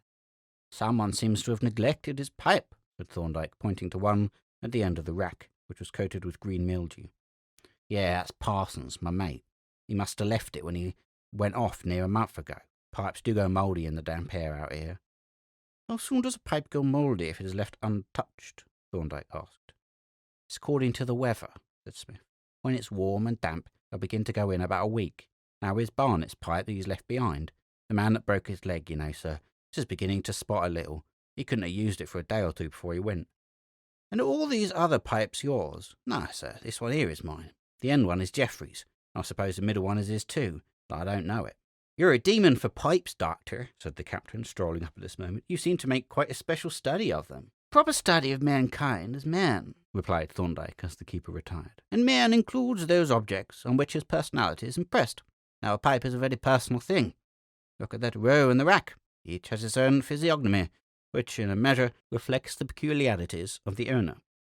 There is Geoffrey's pipe at the end, for instance. The mouthpiece is nearly bitten through, the bowl scraped to a shell, and scored inside, and the brim battered and chipped. The whole thing speaks of rude strength and rough handling. He chews the stem as he smokes. He scrapes the bowl violently, and he bangs the ashes out with unnecessary force. And the man fits the pipe exactly. Powerful, square-jawed, and, I should say, violent on occasion." "Yes, he looks a tough customer, does Jeffreys," agreed the captain. "Then," continued Thorndyke, "there is Smith's pipe next to it, coked up until the cavity is nearly filled, and burnt all round the edge, a talker's pipe, constantly going out and being relit. But the one that interests me most is the middle one." "Didn't Smith say that was Jeffrey's too?" I said. "Yes," replied Thorndyke, "but he must be mistaken. It is the very opposite of Jeffrey's pipe in every respect. To begin with, although it is an old pipe, there is not a sign of any tooth mark on the mouthpiece. It is the only one in the rack that is quite unmarked. Then the brim is quite uninjured. It has been handled gently. And the silver band is jet black, whereas the band on Jeffrey's pipe is quite bright." "I hadn't noticed that it had a band," said the captain. "What has made it so black?" Thorndyke lifted the pipe out of the rack and looked at it closely. "Silver sulphide," said he. "The sulphur no doubt derived from something carried in the pocket." "I say," said Captain Grumpus, smothering a yawn and gazing out of the window at the distant tender. "Incidentally, it's full of tobacco. What moral do you draw from that?" Thorndyke turned the pipe over and looked closely at the mouthpiece. "The moral is," he replied, "that you should see that your pipe is clear before you fill it." He pointed to the mouthpiece, the bore of which was completely stopped up with fine fluff. "An excellent moral, too," said the captain, rising with another yawn. "If you'll excuse me a minute, I'll just go and see what the tender is up to. She seems to be crossing to the east girdler." He reached the telescope down from its bracket and went out into the gallery. As the captain retreated, Thorndyke opened his pocket-knife and, sticking the blade into the bowl of the pipe, turned the tobacco out into his hand. "Shag, by Jove!" I exclaimed. "Yes," he answered, poking it back into the bowl. "Didn't you expect it to be shag?" "I don't know that I expected anything," I admitted. "The silver band was occupying my attention." "Yes, that is an interesting point," said Thorndyke, "but let us see what the obstruction consists of." He opened the green case and, taking out a dissecting needle, neatly extracted a little ball of fluff from the bore of the pipe. Laying this on a glass slide, he teased it out in a drop of glycerine and put on a cover glass while I set up the microscope. "Better put the pipe back on the rack," he said as he laid the slide on the stage of the instrument. I did so, and then turned, with no little excitement, to watch him as he examined the specimen. After a brief inspection, he rose and waved his hand towards the microscope. "Take a look at it, Jervis," he said. I applied my eye to the instrument, and, moving the slide about, identified the constituents of the little mass of fluff. The ubiquitous cotton fibre was, of course, in evidence, and a few fibres of wool. But the most remarkable objects were 2 or 3 hairs, very minute hairs of a definite zigzag shape, and having a flat expansion near the free end, like the blade of a paddle. "These are the hairs of some small animal," I said. "Not a mouse or rat or any rodent, I should say. Some small insectivorous animal, I fancy." "Yes, of course. They are the hairs of a mole." I stood up, and as the importance of the discovery flashed on me, I looked at my colleague in silence. "Yes," he said, "they are unmistakable, and they furnish the keystone of the argument." "You think that this is really the dead man's pipe, then?" I said. "According to the law of multiple evidence," he replied, "it is practically a certainty. Consider the facts in sequence. Since there is no sign of mildew on it, this pipe can have been here only a short time, and must belong either to Barnett, Smith, Jeffries, or Brown. It is an old pipe, but it has no tooth marks on it. Therefore, it has been used by a man who has no teeth. But Barnett, Smith, and Jeffries all have teeth and mark their pipes, whereas Brown has no teeth. The tobacco in it is shag, but these 3 men do not smoke shag, whereas Brown had shag in his pouch. The silver band is encrusted with sulphide, and Brown carried sulphur-tipped matches loose in his pocket with his pipe. We find hairs of a mole on the board of the pipe, and Brown carried a moleskin pouch in the pocket in which he appears to have carried his pipe. Finally, Brown's pocket contained a pipe which was obviously not his, and which closely resembled that of Jeffries. It contained tobacco similar to that which Jeffries smokes, and different from that in Brown's pouch. It appears to me quite conclusive, especially when we add to this evidence the other items that are in our possession. What items are they? I asked. First, there is the fact that the dead man had knocked his head heavily against some periodically submerged body covered with acorn barnacles and serpulae. Now, the piles of this lighthouse answer to the description exactly, and there are no other bodies in the neighbourhood that do, for even the beacons are too large to have produced that kind of wound. Then the dead man's sheath knife is missing, and Jeffries has a knife wound on his hand. You must admit that the circumstantial evidence is overwhelming. At this moment the captain bustled into the room with the telescope in his hand. "The tender is coming up towing a strange boat," he said. "I expect it's the missing one, and if it is, we may learn something. You better pack up your traps and get ready to go on board." We packed the green case and went out onto the gallery, where the 2 keepers were watching the approaching tender. Smith, frankly curious and interested, Jeffries restless, fidgety, and noticeably pale. As the steamer came opposite the lighthouse, 3 men dropped into the boat and pulled across, and one of them, the mate of the tender, came climbing up the ladder. "Is that the missing boat?" the captain sang out. "Yes, sir," answered the officer, stepping onto the staging and wiping his hands on the reverse aspect of his trousers. "We saw her lying on the dry patch of the east girdler. There's been some hanky-panky in this job, sir. Foul play, you think, eh?" "Not a doubt of it, sir. The plug was out and lying loose in the bottom, and we found a sheath knife sticking into the kelson forward along the coils of the painter. It was stuck in hard, as if it had dropped from a night." "That's hard," said the captain. "As to the plug, it might have got out by accident." "But it hadn't, sir," said the mate. "The ballast bags had been shifted along to get the bottom boards up. Besides, sir, a seaman wouldn't let the boat fill. He'd have put the plug back and bailed out." "That's true," replied Captain Grumpus.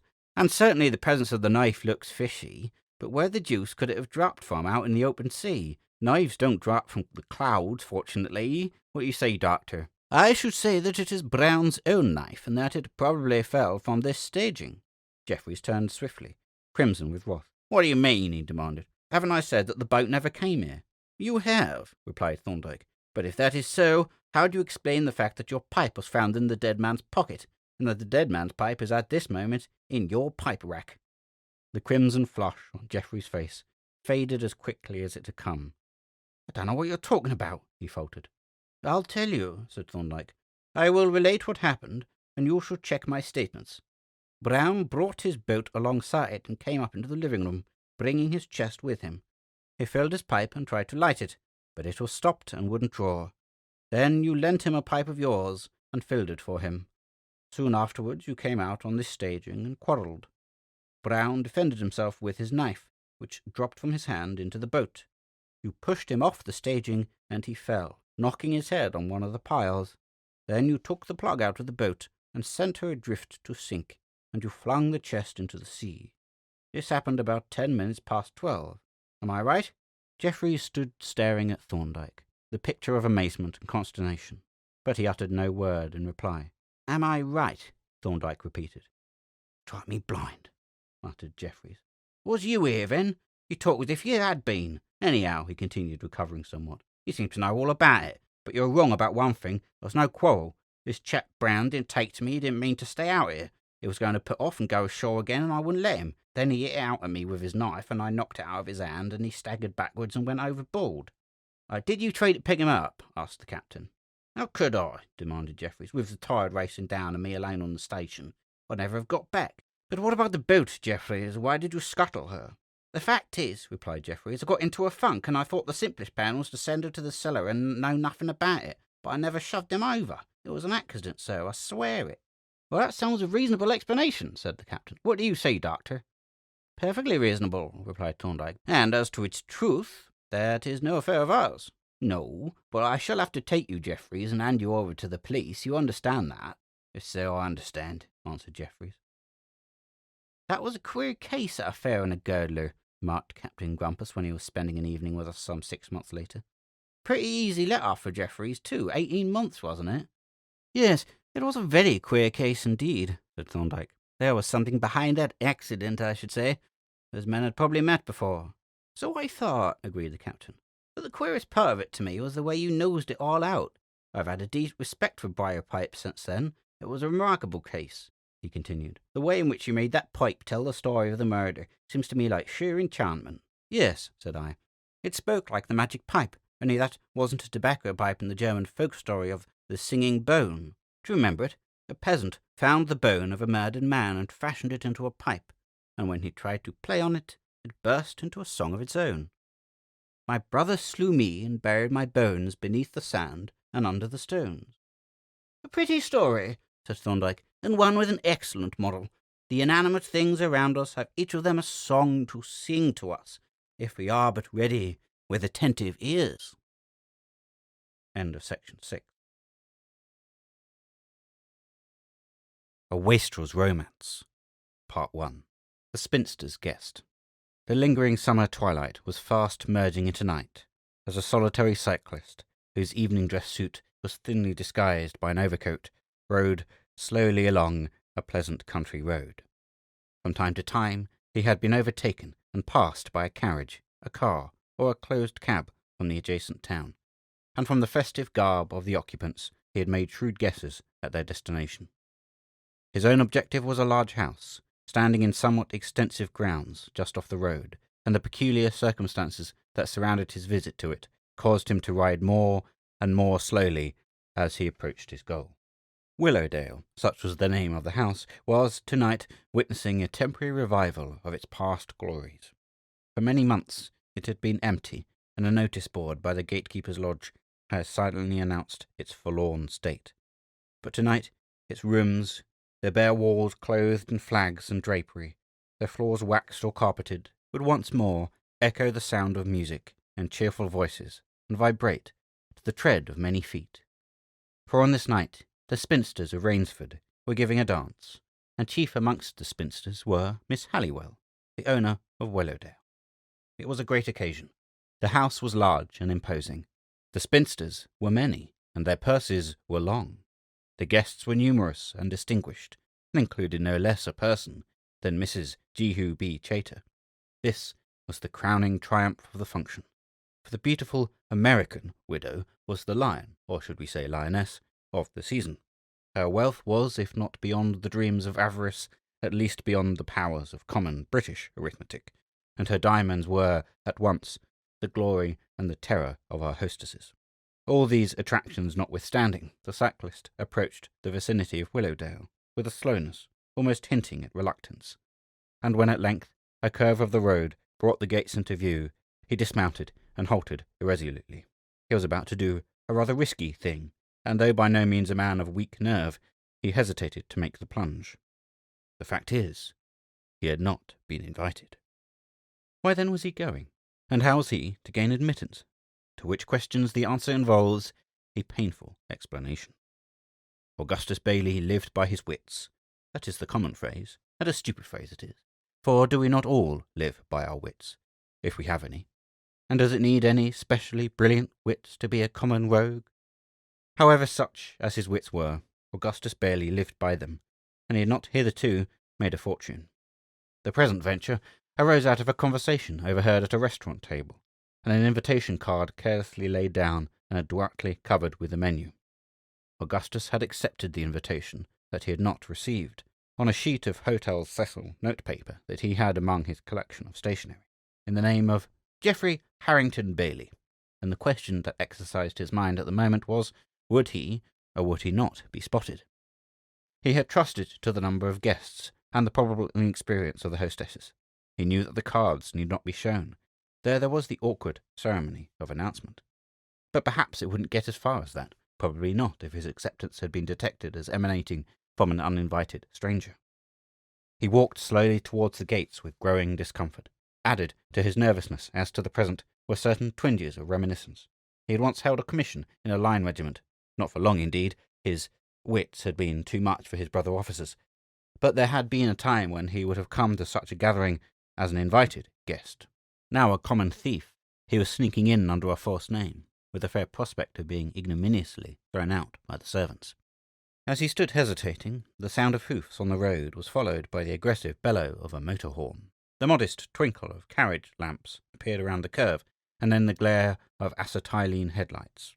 A man came out of the lodge and drew open the gates, and Mr. Bailey, taking his courage in both hands, boldly trundled his machine up the drive. Halfway up, it was quite a steep incline, the car whizzed by, a large Napier filled with a bevy of young men who economized space by sitting on the backs of the seats and on one another's knees.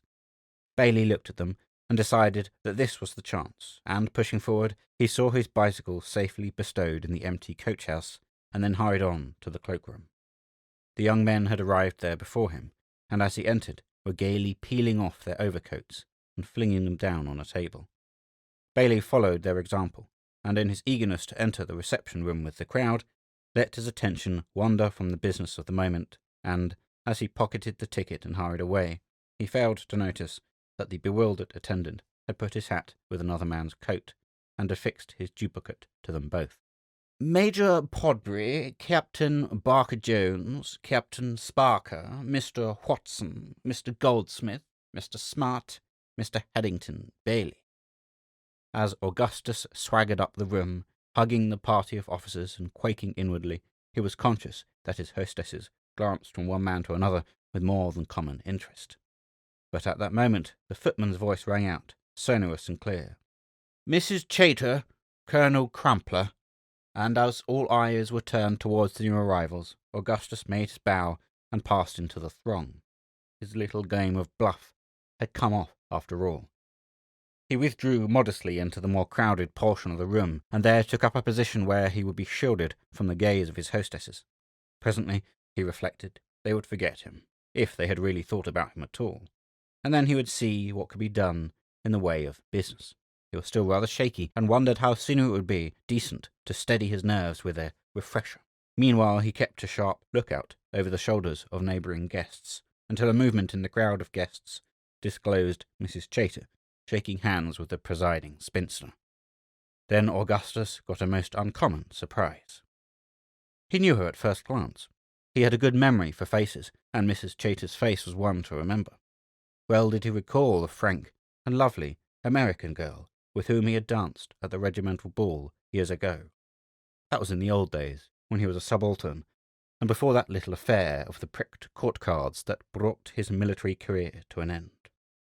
They had taken a mutual liking, he remembered. That sweet-faced Yankee maid and he had danced many dances, and had sat out others to talk mystical nonsense, which in their innocence they had believed to be philosophy. He had never seen her since. She had come into his life and gone out of it again, and he had forgotten her name, if he had ever known it. But here she was. Middle-aged now, it was true, but still beautiful, and a great personage withal. And ye gods, what diamonds! And here was he, too, a common rogue, lurking in the crowd that he might perchance snatch a pendant or pinch a loose brooch. Perhaps she might recognize him. Why not? He had recognized her. But that would never do. And thus reflecting, Mr. Bailey slipped out to stroll on the lawn and smoke a cigarette. Another man, somewhat older than himself, was pacing to and fro thoughtfully, glancing from time to time through the open windows into the brilliantly lighted rooms. When they had passed once or twice, the stranger halted and addressed him. "This is the best place on a night like this," he remarked. "It's getting hot inside already, but perhaps you're keen on dancing." "Not so keen as I used to be," replied Bailey, and then, observing the hungry look that the other man was bestowing on his cigarette, he produced his case and offered it. "Thanks awfully," exclaimed the stranger, pouncing with avidity on the open case. "Good Samaritan, by Jove. Left my case in my overcoat. Hadn't the cheek to ask, though. I was starving for a smoke." He inhaled luxuriously, and blowing out a cloud of smoke, resumed. "These chits seem to be running the show pretty well. Wouldn't take it for an empty house to look at, would you?" "I have hardly seen it," said Bailey. "Only just come, you know." "We'll have a look round, if you like," said the genial stranger. "When we've finished our smoke, that is. Have a drink, too. May cool us a bit. Know many people here?" "Not a soul," replied Bailey. "My hostess doesn't seem to have turned up." "Well, that's easily remedied," said the stranger. "My daughter's one of the spinsters, Granby, my name. When we've had a drink, I'll make her find you a partner, that is, if you care for the light fantastic." "I should like a dance or two," said Bailey, "though I'm getting a bit past it now, I suppose. Still, it doesn't do to chuck up the sponge prematurely." "Certainly not," Granby agreed jovially. "A man's as young as he feels. Well, come and have a drink, and then we'll hunt up my little girl." The two men flung away the stumps of their cigarettes and headed for the refreshments. The spinster's champagne was light, but it was well enough, if taken in sufficient quantity, a point to which Augustus, and Granby too, paid judicious attention. And when he had supplemented the wine with a few sandwiches, Mr. Bailey felt in notably better spirits. For to tell the truth, his diet of late had been somewhat meagre. Miss Granby, when found, proved to be a blonde and guileless flapper of some 17 summers, childishly eager to play her part of hostess with due dignity, and presently Bailey found himself gyrating through the eddying crowd in company with a comely matron of 30 or thereabouts. The sensations that this novel experience aroused rather took him by surprise. For years past, he had been living a precarious life of mean and sordid shifts that oscillated between mere shabby trickery and downright crime, now conducting a paltry swindle just inside the pale of the law, and now, when hard-pressed, descending to actual theft, consorting with shady characters, swindlers and knaves and scurvy rogues like himself, gambling, borrowing, cadging, and if need be, stealing, and always slinking abroad with an apprehensive eye upon the man in blue.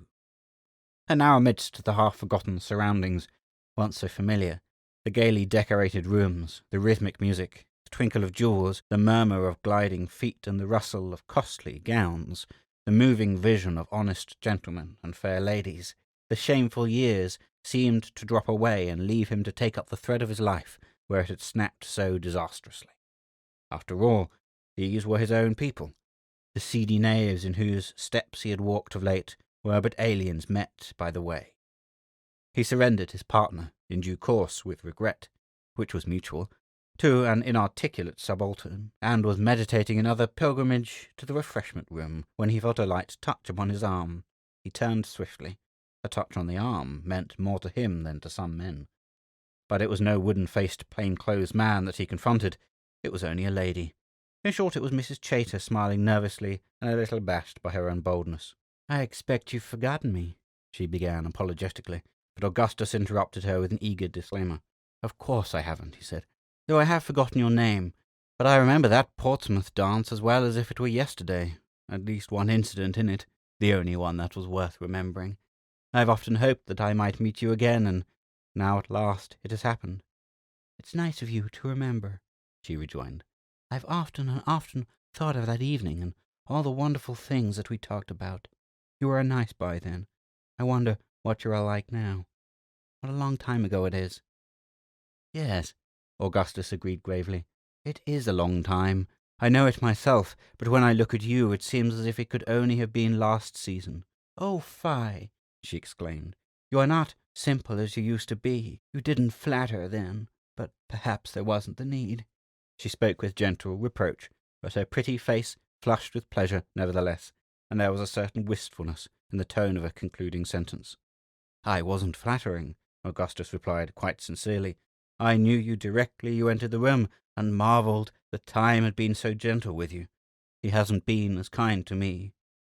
"No, you have gotten a few grey hairs, I see, but after all, what are grey hairs to a man?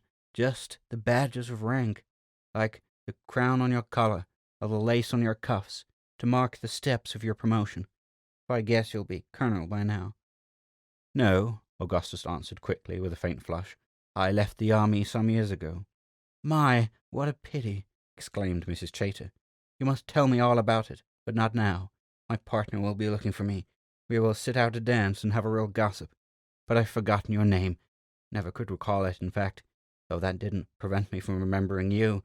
But as our dear W.S. remarked, what's in a name?" "Ah, indeed," said Mr. Harrington Bailey, and apropos of that sentiment he added, "Mine is Roland, Captain Roland. You may remember it now." Mrs. Chater did not, however, and said so. "Will number 6 do?" she asked, opening her programme, and when Augustus had assented, she entered his provisional name, remarking complacently, "We'll sit out and have a right down good talk, and you shall tell me all about yourself, and if you still think the same about free will and personal responsibility. You had very lofty ideals, I remember, in those days, and I hope you have still. But one's ideals get rubbed down rather faint in the friction of life. Don't you think so?" "Yes, I am afraid you're right," Augustus assented gloomily. "The wear and tear of life soon fetches the gilt off the gingerbread.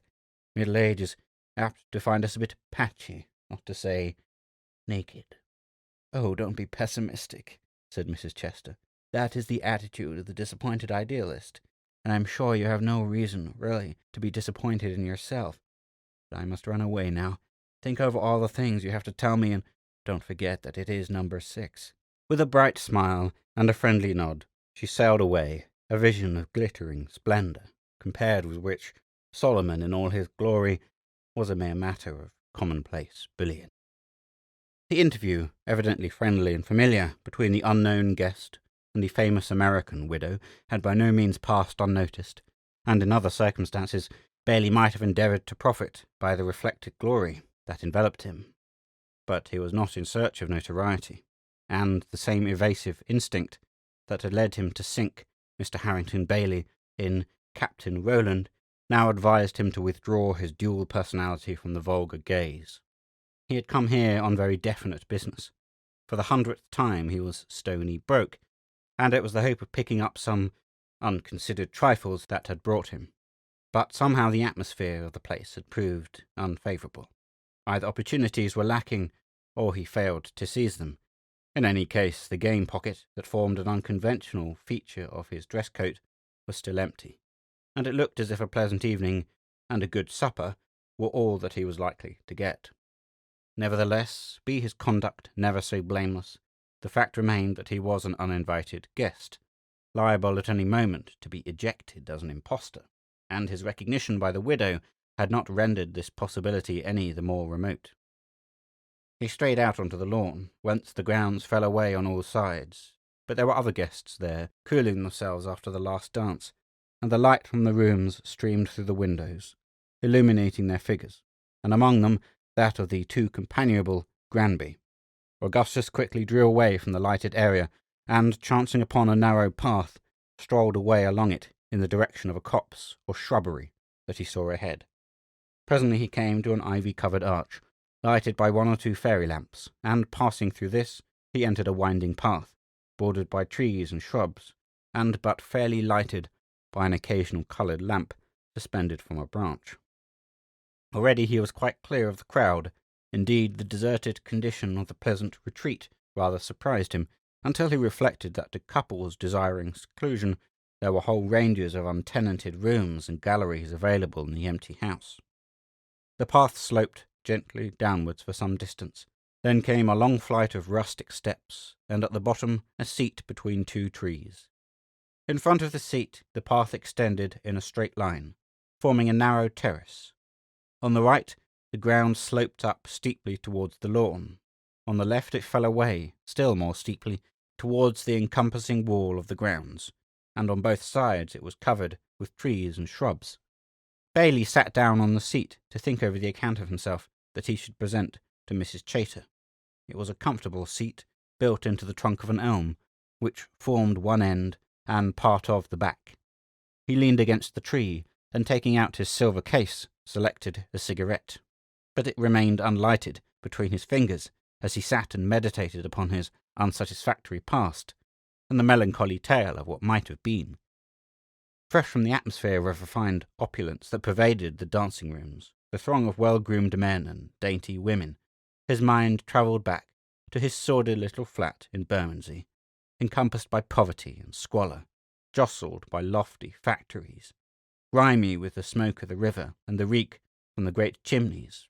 It was a hideous contrast. Verily, the way of the transgressor was not strewn with flowers. At that point in his meditations, he caught the sound of voices and footsteps on the path above, and rose to walk on along the path. He did not wish to be seen wandering alone in the shrubbery. But now a woman's laugh sounded from somewhere down the path. There were people approaching that way, too. He put the cigarette back in the case and stepped round behind the seat, intending to retreat in that direction. But here the path ended, and beyond was nothing but a rugged slope down to the wall thickly covered with bushes. And while he was hesitating, the sound of feet descending the steps and the rustle of a woman's dress left him to choose between staying where he was or coming out to confront the newcomers. He chose the former, drawing up close behind the tree to wait until they should have passed on. But they were not going to pass on. One of them, a woman, sat down on the seat, and then a familiar voice smote in his ear. "I guess I'll rest here quietly for a while. This tooth of mine is aching terribly, and see here, I want you to go and fetch me something. Take this ticket to the cloakroom and tell the woman to give me my little velvet bag. You'll find it in a bottle of chloroform and a packet of cotton wool." "But I can't leave you here all alone, Mrs. Chater," her partner expostulated. "I'm not hankering for society just now," said Mrs. Chater. "I want that chloroform. Just you hustle off and fetch it like a good boy. Here's the ticket." The young officer's footsteps retreated rapidly, and the voices of the couple advancing along the path grew louder. Bailey, cursing the chance that had placed him in his ridiculous and uncomfortable position, heard them approach and pass on up the steps, and then all was silent, save for an occasional moan from Mrs. Chater and the measured creaking of the seat as she rocked uneasily to and fro. But the young man was uncommonly prompt in the discharge of his mission, and in a very few minutes Bailey heard him approaching at a run along the path above, and then bounding down the steps. "Now I call that real good of you," said the widow gratefully. "You must have run like the wind, cut the string of the packet, but then leave me to wrestle with this tooth." "But I can't leave you here or—" "Yes, you can," interrupted Mrs. Chater. "There won't be anyone about. The next dance is a waltz. Besides, you must go and find your partner." "Well, if you'd really rather be alone," the subaltern began, but Mrs. Chater interrupted him. "Of course I would, when I'm fixing up my teeth. I'll go along, and 1,000 thanks for your kindness." With mumbled protestations the young officer slowly retired, and Bailey heard his reluctant feet ascending the steps. Then a deep silence fell on the place in which the rustle of paper and the squeak of a withdrawn cork seemed loud and palpable. Bailey had turned with his face towards the tree, against which he leaned, with his lips parted, scarcely daring to breathe. He cursed himself again and again for having thus entrapped himself, for no tangible reason, and longed to get away. But there was no escape now without betraying himself. He must wait for the woman to go. Suddenly, beyond the edge of the tree, a hand appeared holding an open packet of cotton wool. It laid the wool down on the seat, and pinching off a fragment, rolled it into a tiny ball. The fingers of the hand were encircled by rings, its wrist enclosed by a broad bracelet, and from rings and bracelet the light of the solitary fairy lamp that hung from a branch of the tree was reflected in prismatic sparks. The hand was withdrawn, and Bailey stared dreamily at the square pad of cotton wool. Then the hand came again into view. This time it held a small phial, which it laid softly on the seat, setting the cork beside it. And again the light flashed in many coloured scintillations from the encrusting gems. Bailey's knees began to tremble, and a chilly moisture broke out upon his forehead. The hand drew back, but as it vanished, Bailey moved his head silently until his face emerged from behind the tree. The woman was leaning back, her head resting against the trunk, only a few inches away from his face. The great stones of the tiara flashed in his very eyes. Over her shoulder he could even see the gorgeous pendant rising and falling on her bosom with ever-changing fires, and both her raised hands were a mass of glitter and sparkle, only the deeper and richer for the subdued light. His heart throbbed with palpable blows that drummed aloud in his ears. The sweat trickled clammily down his face, and he clenched his teeth to keep them from chattering. An agony of horror, of deadly fear, was creeping over him, a terror of the dreadful impulse that was stealing away his reason and his will. His heart throbbed with palpable blows that drummed aloud in his ears. The sweat trickled clammily down his face, and he clenched his teeth to keep them from chattering. An agony of horror, of deadly fear, was creeping over him, a terror of the dreadful impulse that was stealing away his reason and his will. The silence was profound. The woman's soft breathing, the creak of her bodice, were plainly, grossly audible, and he checked his own breath until he seemed on the verge of suffocation. Of a sudden, through the night air was borne faintly the dreamy music of a waltz. The dance had begun. The distant sound but deepened the sense of solitude in this deserted spot. Bailey listened intently. He yearned to escape from the invisible force that seemed to be clutching at his wrists and dragging him forward inexorably to his doom. He gazed down at the woman with a horrid fascination. He struggled to draw back out of sight, and struggled in vain. Then at last, with a horrible, stealthy deliberation, a clammy, shaking hand crept forward towards the seat. Without a sound, it grasped the wool, and noiselessly, slowly, drew back. Again it stole forth. The fingers twined snakily around the phial, lifted it from the seat, and carried it back into the shadow. After a few seconds it reappeared, and softly replaced the bottle, now half empty. There was a brief pause. The measured cadences of the waltz stole softly through the quiet night, and seemed to keep time with the woman's breathing. Other sound there was none. The place was wrapped in the silence of the grave. Suddenly from the hiding place Bailey leaned forward over the back of the seat. The pad of cotton wool was in his hand. The woman was now leaning back as if dozing, and her hands rested in her lap. There was a swift movement. The pad was pressed against her face, and her head dragged back against the chest of the invisible assailant. A smothered gasp burst from her hidden lips as her hands flew up to clutch at the murderous arm, and then came a frightful struggle, made even more frightful by the gay and costly trappings of the writhing victim. And still there was hardly a sound, only muffled gasps, the rustle of silk, the creaking of the seat, the clink of the falling bottle, and afar off, with dreadful irony, the dreamy murmur of the waltz. The struggle was but brief.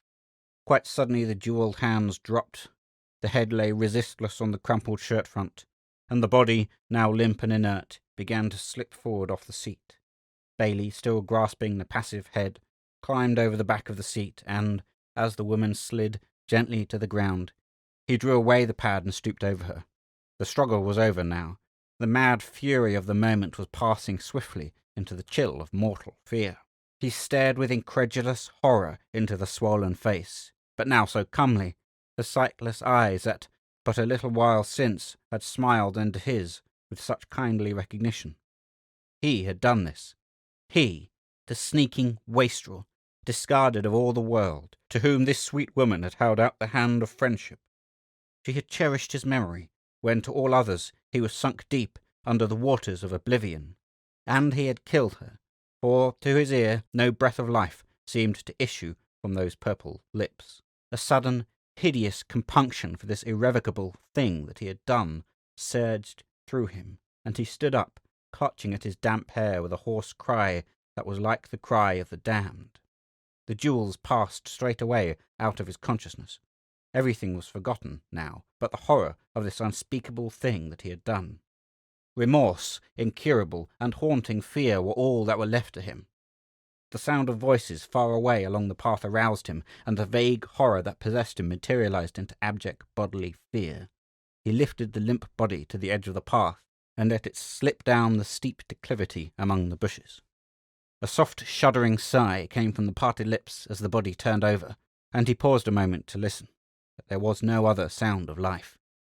Doubtless that sigh was only the result of the passive movement. Again he stood for an instant, as one in a dream, gazing at the huddled shape half hidden by the bushes, before he climbed back to the path. And even then he looked back once more, but now she was hidden from sight, and as the voices drew nearer, he turned and ran up the rustic steps. As he came out on the edge of the lawn, the music ceased, and almost immediately a stream of people issued from the house. Shaken as he was, Bailey yet had wits enough left to know that his clothes and hair were disordered, and that his appearance must be wild. Accordingly he avoided the dancers, and keeping to the margin of the lawn, made his way to the cloakroom by the least frequented route.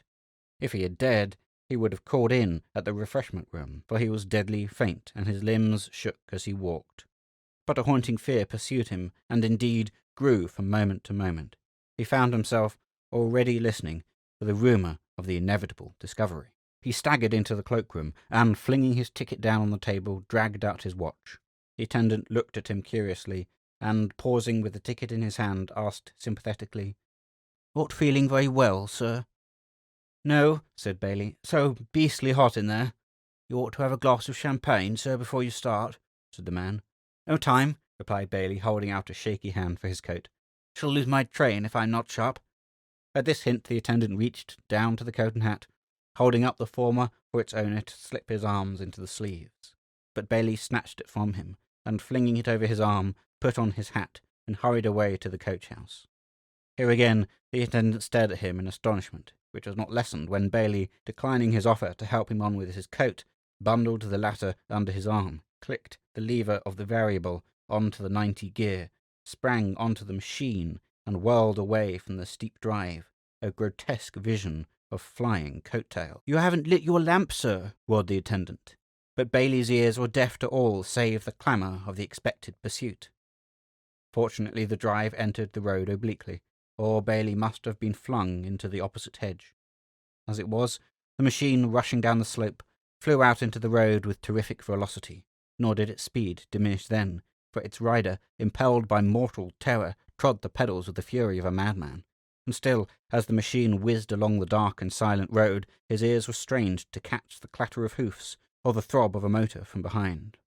He knew the country well. In fact, as a precaution, he had cycled over the district only the day before, and he was ready, at any suspicious sound, to slip down any of the lanes or byways, secure of finding his way.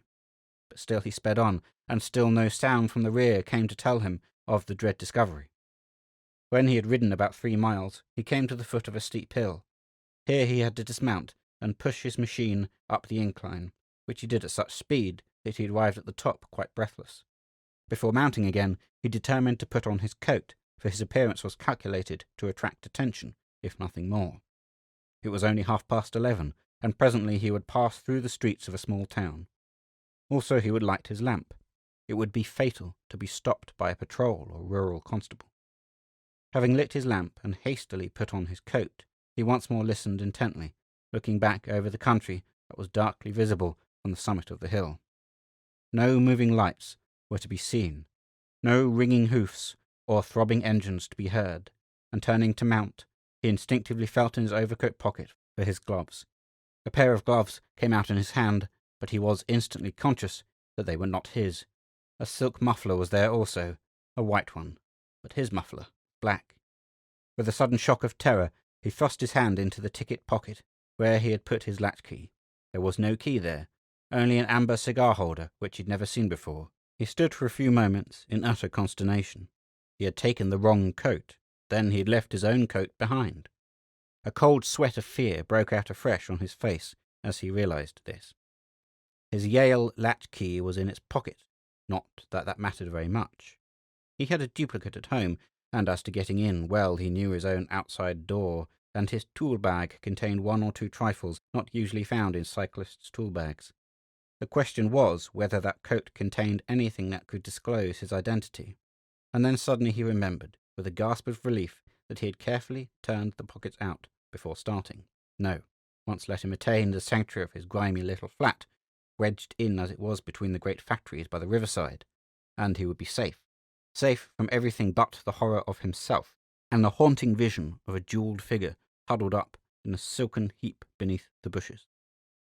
With a last look round, he mounted his machine, and, driving it over the brow of the hill, swept away into the darkness.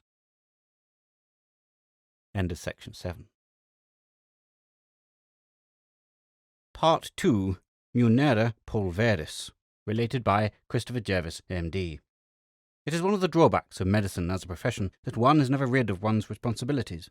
The merchant, the lawyer, the civil servant, each, at the appointed time, locks up his desk, puts on his hat, and goes forth a free man, with an interval of uninterrupted leisure before him. Not so the doctor. Whether at work or at play, awake or asleep, he is the servant of humanity, at the instant disposal of friend or stranger alike, whose need may make the necessary claim. When I agreed to accompany my wife to the spinsters' dance at Rainsford, I imagined that, for that evening at least, I was definitely off duty, and in that belief I continued until the conclusion of the 8th dance. To be quite truthful, I was not sorry when the delusion was shattered. My last partner was a young lady of a slanginess of speech that verged on the inarticulate. Now, it is not easy to exchange ideas in pidgin English, and the conversation of a person to whom all things are either ripping or rotten is apt to lack subtlety. In fact, I was frankly bored, and reflecting on the utility of the humble sandwich as an aid to conversation, I was about to entice my partner to the refreshment room, where I felt someone pluck at my sleeve. I turned quickly and looked into the anxious and rather frightened face of my wife. "Miss Halliwell is looking for you," she said. "A lady has been taken ill. Will you come and see what is the matter?" She took my arm, and when I had made my apologies to my partner, she hurried me onto the lawn. "It is a mysterious affair," my wife continued. "The sick lady is a Mrs. Chater, a very wealthy American widow. Edith Halliwell and Major Podbury found her lying in the shrubbery all alone and unable to give any account of herself. Poor Edith is dreadfully upset. She doesn't know what to think." "What do you mean?" I began. But at this moment Miss Halliwell, who was waiting by an ivy-covered rustic arch, espied us and ran forward. "Oh, do please hurry, Dr. Jervis," she exclaimed. "Such a shocking thing has happened. Has Juliet told you?" Without waiting for an answer, she darted through the arch and preceded us along a narrow path at the curious, flat-footed, shambling trot common to most adult women. Presently we descended a flight of rustic steps, which brought us to a seat, from whence extended a straight path, cut like a miniature terrace on a steep slope, with a high bank rising to the right and declivity falling away to the left. Down in the hollow, his head and shoulders appearing above the bushes, was a man holding in his hand a fairy lamp that he had apparently taken down from a tree. I climbed down to him, and as I came round the bushes, I perceived a richly dressed woman lying huddled on the ground. She was not completely insensible, for she moved slightly at my approach, muttering a few words in thick, indistinct accents. I took the lamp from the man, whom I assumed to be Major Podbury, and as he delivered it to me with a significant glance and a faint lift of the eyebrows, I understood Miss Halliwell's agitation. Indeed, for one horrible moment, I thought she was right, that the prostrate woman was intoxicated. But when I approached nearer, the flickering light of the lamp made visible a square, reddened patch on her face, like the impression of a mustard plaster, covering the nose and mouth, and then I scented mischief of a more serious kind. "We had better carry her up to the seat," I said, handing the lamp to Miss Halliwell.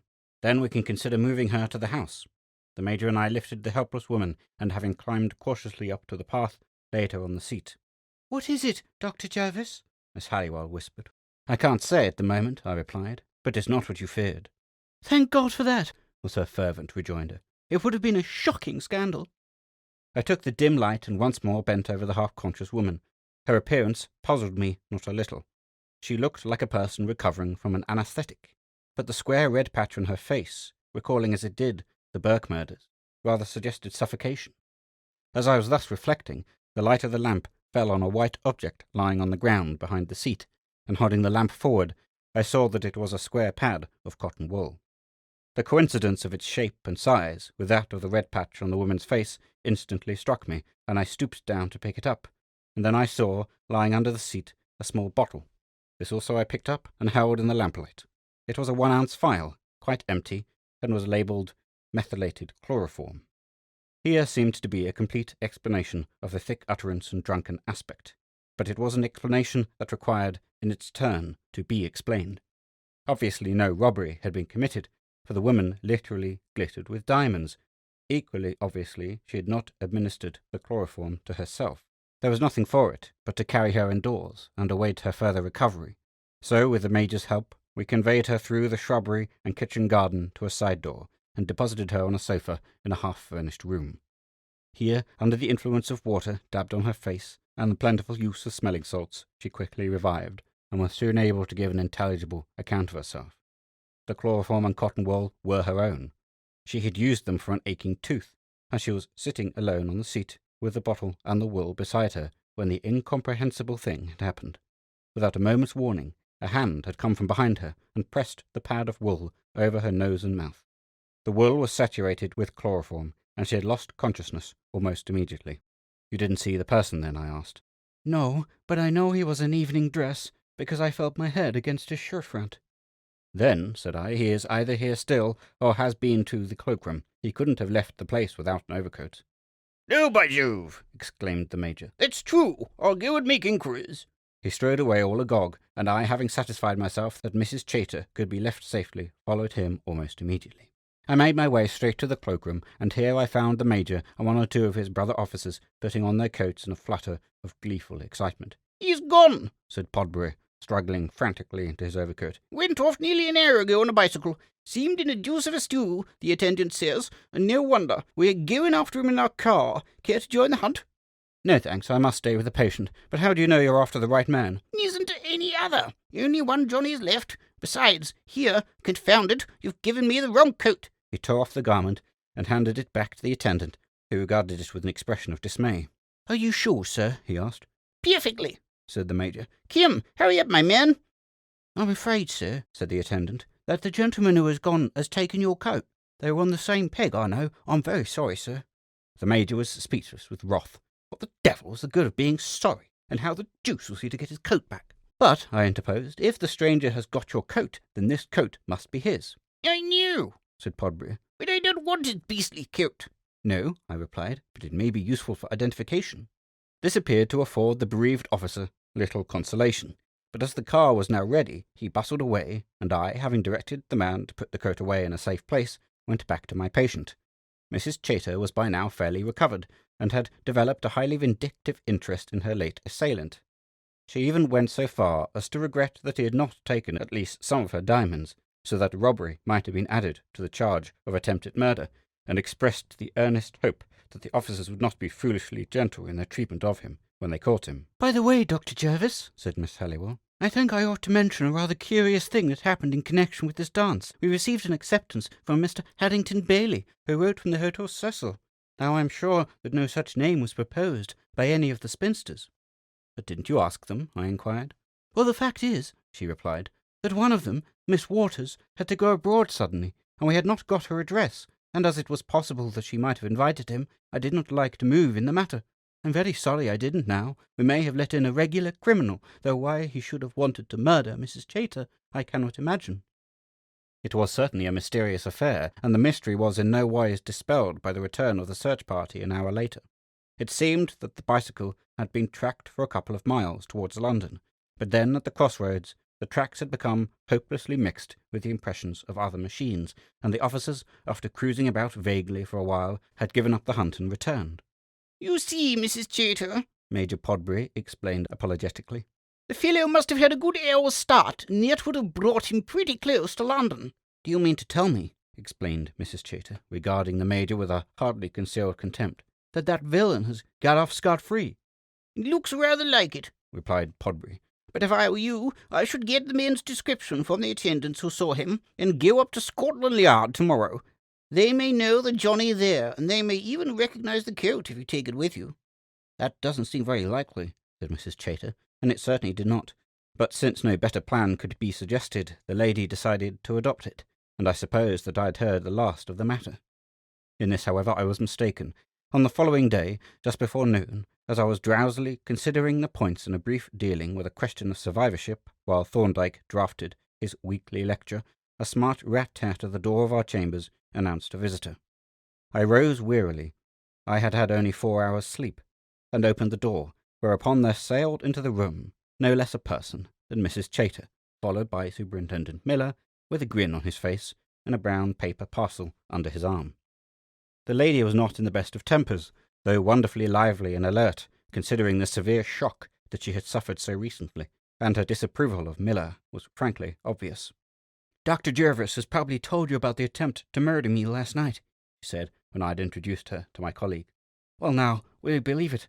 I have been to the police. I have given them a description of the murderous villain, and I have even shown them the very coat that he wore, and they tell me that nothing can be done. That, in short, this scoundrel must be allowed to go his way, free and unmolested."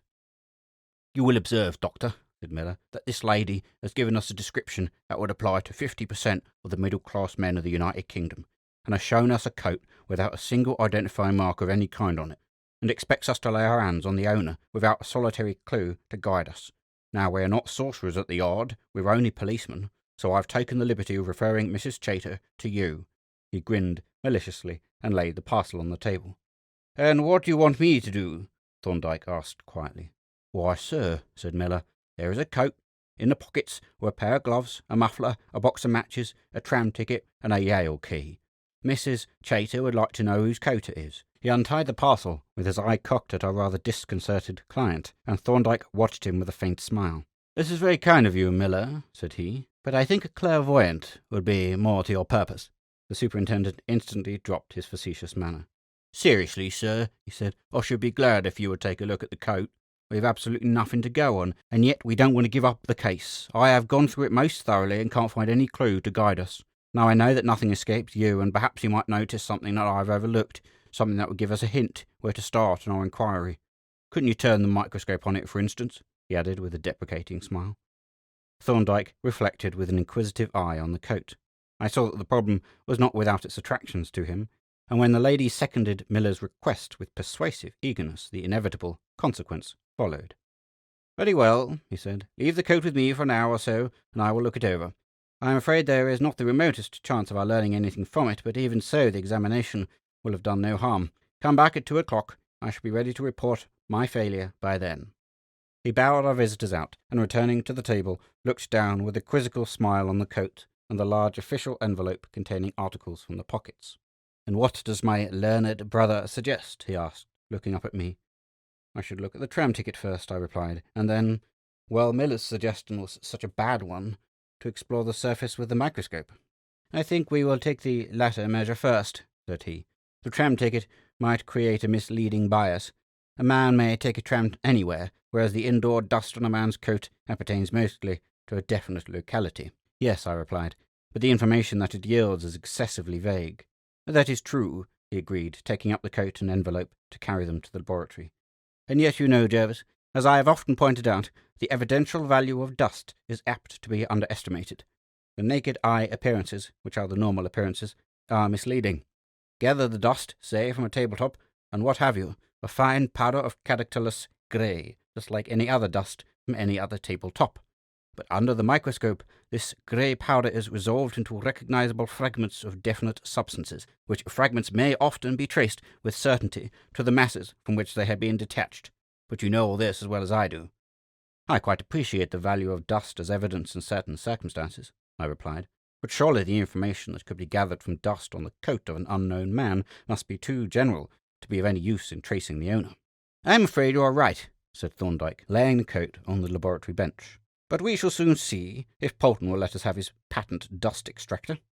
The little apparatus to which my colleague referred was the invention of our ingenious laboratory assistants, and resembled in principle the vacuum cleaners used for restoring carpets. It had, however, one special feature.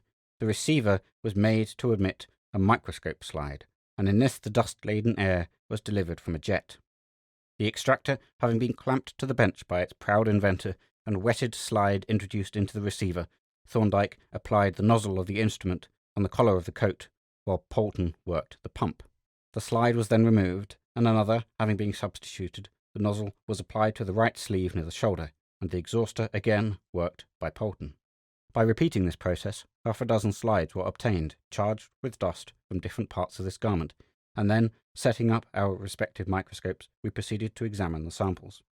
A very brief inspection showed me that this dust contained matter not usually met with, at any rate in appreciable quantities.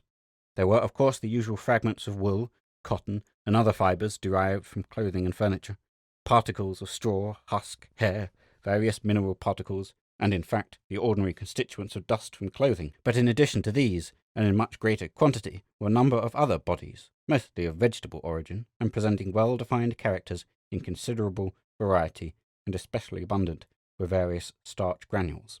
I glanced at Thorndyke, and observed he was already busy with a pencil and a slip of paper, apparently making a list of the objects visible in the field of the microscope. I hastened to follow his example, and for a time we worked on in silence. At length my colleague leaned back in his chair and read over his list. "This is a highly interesting collection, Jervis," he remarked. "What do you find on your slides out of the ordinary?" "I have quite a little museum here," I replied, referring to my list. "There is, of course, chalk from the road at Rainsford. In addition to this, I find various starches, principally wheat and rice, especially rice, fragments of the cortices of several seeds, several different stone cells, some yellow masses that look like turmeric, black pepper resin cells, one port wine pimento cell, and one of 2 particles of graphite."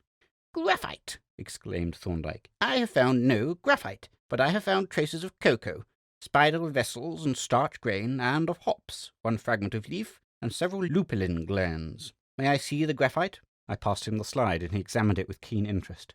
"Yes," he said, "this is undoubtedly graphite, and no less than 6 particles of it. We'd better go over the coat systematically. You see the importance of this?" "I see that it is evidently factory dust, and it may fix a locality, but I don't see that it will carry us any further." "Don't forget that we have a touchstone," said he, and as I raised my eyebrows inquiringly, he added, "the Yale latchkey. If we can narrow the locality down sufficiently, Miller can make a tour of the front doors." "But can we?" I asked incredulously. I doubt it. We can try, answered Thorndyke. Evidently some of the substances are distributed over the entire coat, inside and out, while others, such as the graphite, are present only on certain parts. We must locate those parts exactly, and then consider what this special distribution means. He rapidly sketched out on a sheet of paper a rough diagram of the coat, marking each part with a distinctive letter, and then, taking a number of labelled slides, he wrote a single letter on each. The samples of dust taken on the slides could thus be easily referred to the exact spots whence they had been obtained. Once more we set to work with the microscope, making, now and again, an addition to our list of discoveries, and at the end of nearly an hour's strenuous search, every slide had been examined and the lists compared. "The net result of the examination," said Thorndyke, "is this. The entire coat, inside and out, is evenly powdered with the following substances: rice starch in abundance, wheat starch in less abundance, and smaller quantities of the starches of ginger, pimento, and cinnamon, bast fibre of cinnamon, various seed cortices, stone cells of pimento, cinnamon, cassia, and black pepper, and other fragments of similar origin, such as resin cells and ginger pigment, not turmeric. In addition, there are on the right shoulder and sleeve traces of cocoa and hops, and on the back below the shoulders a few fragments of graphite. Those are the data, and now what are the inferences? Remember, this is not mere surface dust, but the accumulation of months, beaten into the cloth by rapid brushing, dust that nothing but a vacuum apparatus could extract." "Evidently," I said, "the particles that are all over the coat represent dust that is floating in the air of the place where the coat habitually hangs. The graphite has obviously been picked up from a seat, and the cocoa and hops from some factories that the man passes frequently, although I don't see why they are on the right side only." "That is a question of time," said Thorndyke, "and incidentally throws some light on our friend's habits. Going from home, he passes the factories on his right. Returning home, he passes them on his left, but they have then stopped work. However, the first group of substances is the more important, as they indicate the locality of his dwelling, for he is clearly not a workman or factory employee. Now, rice starch, wheat starch, and a group of substances collectively designated spices suggest a rice mill, a flour mill, and a spice factory. Pardon, may I trouble you for the post office directory?" He turned over the leaves of the trades section and resumed. "I see there are 4 rice mills in London, of which the largest is Carbott's at Dock Head. Let us look at the spice factories." He again turned over the leaves and read down the list of names. "There are 6 spice grinders in London," said he. "One of them, Thomas Williams and Company, is at Dock Head. None of the others is near any rice mill. The next question is as to the flour mill. Let us see. Here are the names of several flour millers, but none of them is near either a rice mill or a spice grinder, with one exception, Seth Taylor's St. Saviour's Flour Mills, Dock Head." "This is really becoming interesting," said I. "It has become interesting," Thorndyke retorted. "You observe that at Dock Head we find the peculiar combination of factories necessary to produce the composite dust to which this coat has hung, and the directory shows us that this particular combination exists nowhere else in London. Then the graphite, the cocoa, and the hops tend to confirm the other suggestions. They all appertain to industries of the locality. The trams which pass Dock Head, also to my knowledge, pass at no great distance from the black lead works of Pierce, Duff and Company in Rowell Road, and will certainly collect a few particles of black lead on the seats in certain states of the wind. I see, too, that there is a cocoa factory, Payne's, in Goat Street, Horsley Down, which lies to the right of the tram line going west, and I've noticed several hops warehouses on the right side of Southwark Street going west. But these are mere suggestions. The really important data are the rice and flour mills, and the spice grinders, which seem to point unmistakably to Dock Head." "Are there any private houses at Dock Head?" I asked.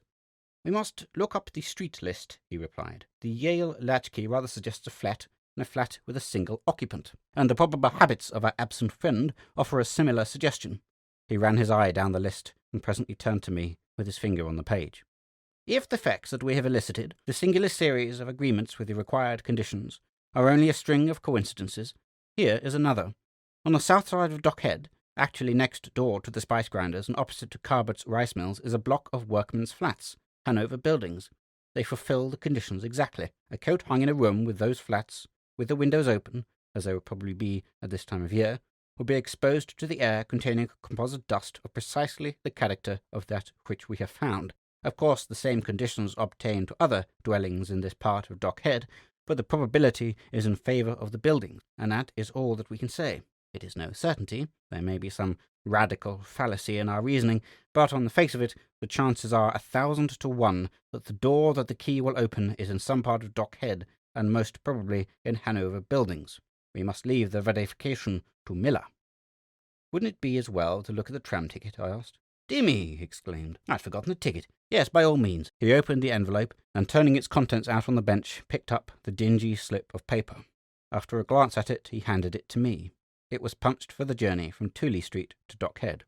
"Another coincidence," he remarked, "and by yet another, I think I hear Miller knocking at our door."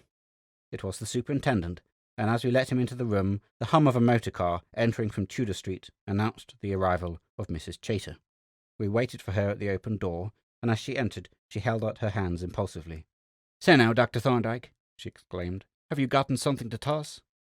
"I have a suggestion to make," replied Thorndyke. "I think that if the superintendent will take this key to Hanover Buildings, Dock Head, Bermondsey, he may possibly find a door that it will fit." "The deuce!" exclaimed Miller. "I beg your pardon, madam, but I thought I'd gone through that coat pretty completely. What was it that I'd overlooked, sir? Was there a letter hidden in it, after all?" "You overlooked the dust on it, Miller, that is all," said Thorndyke. "Dust!" exclaimed the detective, staring round-eyed at my colleague. Then he chuckled softly. "Well," said he, "as I said before, I'm not a sorcerer, I'm only a policeman." He picked up the key and asked, "Are you coming to see the end of it, sir?" "Of course he's coming," said Mrs. Chater. "And Dr. Jervis, too, to identify the man. Now that we have gotten the villain, we must leave him no loophole for escape." Thorndyke smiled dryly. "We will come if you wish it, Mrs. Chater," he said, "but you mustn't look upon our quest as a certainty. We may have made an entire miscalculation, and I am in fact rather curious to see if the result works out correctly. But even if we run the man to earth, I don't see that you have much evidence against him. The most that you can prove is that he was at the house, and that he left hurriedly." Mrs. Chater regarded my colleague for a moment in scornful silence, and then gathering up her skirts, stalked out of the room. If there's one thing that the average woman detests more than another, it is an entirely reasonable man. The big car whirled us rapidly over Blackfriars Bridge into the region of the Borough, whence we presently turned down Tooley Street towards Bermondsey. As soon as Dockhead came into view, the detective, Thorndyke, and I alighted and proceeded on foot, leaving our client, who was now closely veiled, to follow at a little distance in the car. Opposite the head of St. Saviour's Dock, Thorndyke halted and looked over the wall, drew my attention to the snowy powder that had lodged on every projection on the backs of the tall buildings and on the decks of the barges that were loading with the flour and ground rice. Then, crossing the road, he pointed to the wooden lantern above the roof of the spiceworks, the louvre of which were covered with greyish buff dust. Thus, he moralized, does commerce subserve the ends of justice. At least we hope it does, he added quickly, as Miller disappeared into the semi-basement of the buildings. We met the detective returning from his quest as we entered the building. "No go there," was his report. "We'll try the next floor." This was the ground floor, or it might be considered the first floor. At any rate, it yielded nothing of interest, and after a glance at the doors that opened on the landing, we strode briskly up the stone stairs. The next floor was equally unrewarding, for our eager inspection disclosed nothing but the gaping keyhole associated with the common type of night latch. "What name was you wanting?" inquired a dusty knight of industry who emerged from one of the flats. "Muggs," replied Miller with admirable promptness. "Don't know him," said the workman. "I expect he's farther up." Farther up we accordingly went, but still from each door the artless grin of the invariable keyhole saluted us with depressing monotony. I began to grow uneasy, and when the fourth floor had been explored with no better result, my anxiety became acute. A mare's nest may be an interesting curiosity, but it brings no kudos to its discoverer. "I suppose you haven't made any mistake, sir," said Miller, stopping to wipe his brow. "It's quite likely that I have," replied Thorndyke with unmoved composure. "I only proposed this search as a tentative proceeding, you know." The superintendent grunted. He was accustomed, as I was too, for that matter, to regard Thorndyke's tentative suggestions as equal to another man's certainties. "It'll be an awful suck-in for Mrs. Chater if you don't find him after all," he growled as he climbed up the last flight. "She's counted her chickens to a feather." He paused at the head of the stairs and stood for a few moments looking round the landing. Suddenly he turned eagerly, and laying his hand on Thorndyke's arm, pointed to a door in the farthest corner. "Yale lock," he whispered impressively. We followed him silently as he stole on tiptoe across the landing, and we watched him as he stood for an instant, with the key in his hand, looking gloatingly at the brass disc. We saw him softly apply the nose of the fluted keyblade to the crooked slit in the cylinder, and as we watched, it slid noiselessly up to the shoulder. The detective looked round with a grin of triumph, and silently withdrawing the key, stepped back to us. "You run him to earth, sir," he whispered, "but I don't think Mr. Fox is at home. He can't have got back yet." "Why not?" asked Thorndyke. Miller waved his hand towards the door. "Nothing's been disturbed," he replied. "There's not a mark on the paint. No, he hadn't got the key, and he can't pick a Yale lock. He'd have had to break in, and he hasn't broken in." Thorndyke stepped up to the door and softly pushed in the flap of the letter slit, through which he looked into the flat. "There's no letterbox," said he. "My dear Miller, I would undertake to open the door in 5 minutes with a foot of wire and a bit of resin string." Miller shook his head and grinned once more. "I'm glad you're not on the lace, sir. You'd be one too many for us. Shall we signal to the lady?" I went out onto the gallery and looked down at the waiting car. Mrs. Chater was staring intently up at the building, and the little crowd that the car had collected stared alternately at the lady and at the object of her regard.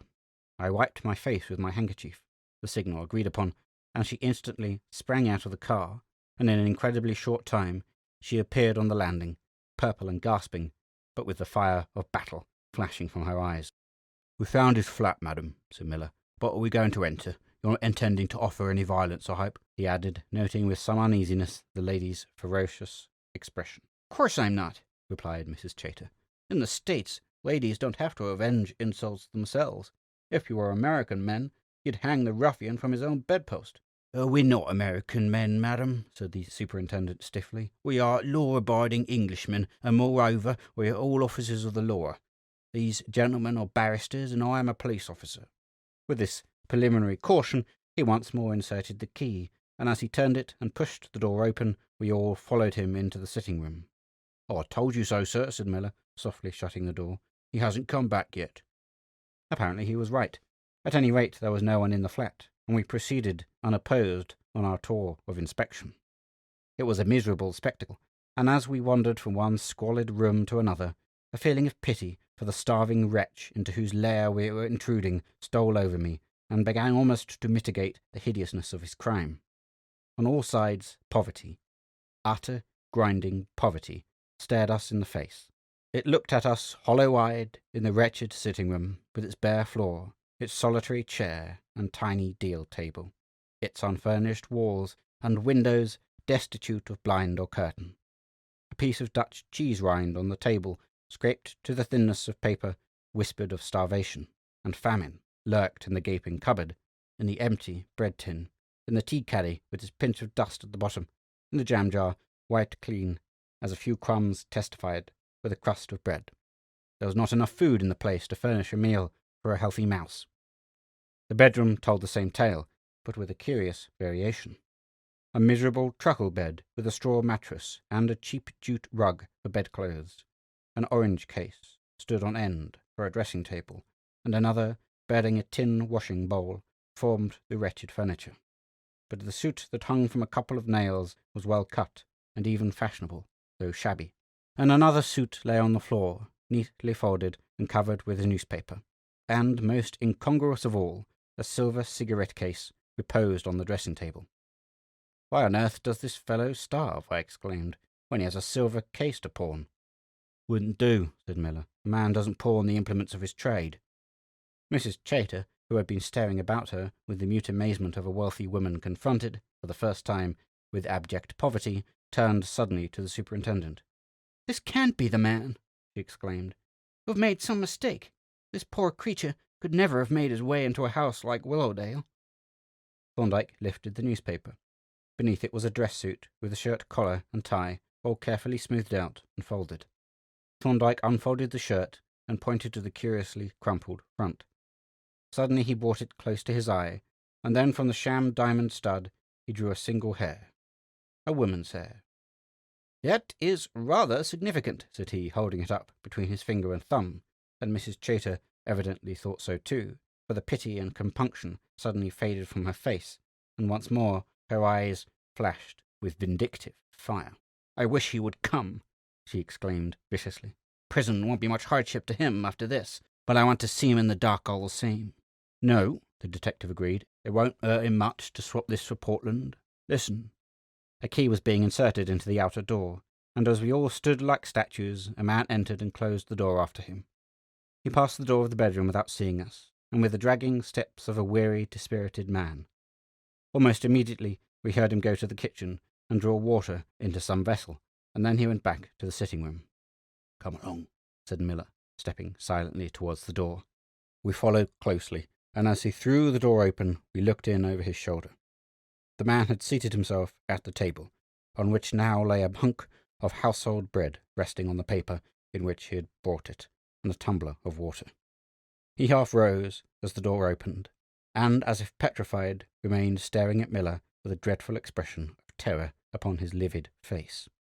At this moment I felt a hand on my arm, and Mrs. Chater brusquely pushed past me into the room. But at the threshold she stopped short, and a singular change crept over the man's ghastly face, a change so remarkable that I looked involuntarily from him to our client. She had turned in a moment, deadly pale, and her face had frozen into an expression of incredulous horror. The dramatic silence was broken by the matter-of-fact voice of the detective. "I am a police officer," said he, "and I arrest you for—" A peal of hysterical laughter from Mrs. Chater interrupted him, and he looked at her in astonishment. "Stop! Stop!" she cried in a shaky voice. "I guess we've made a ridiculous mistake. This isn't the man. This gentleman is Captain Rowland, an old friend of mine." "I'm sorry he's a friend of yours," said Miller, "because I shall have to ask you to appear against him."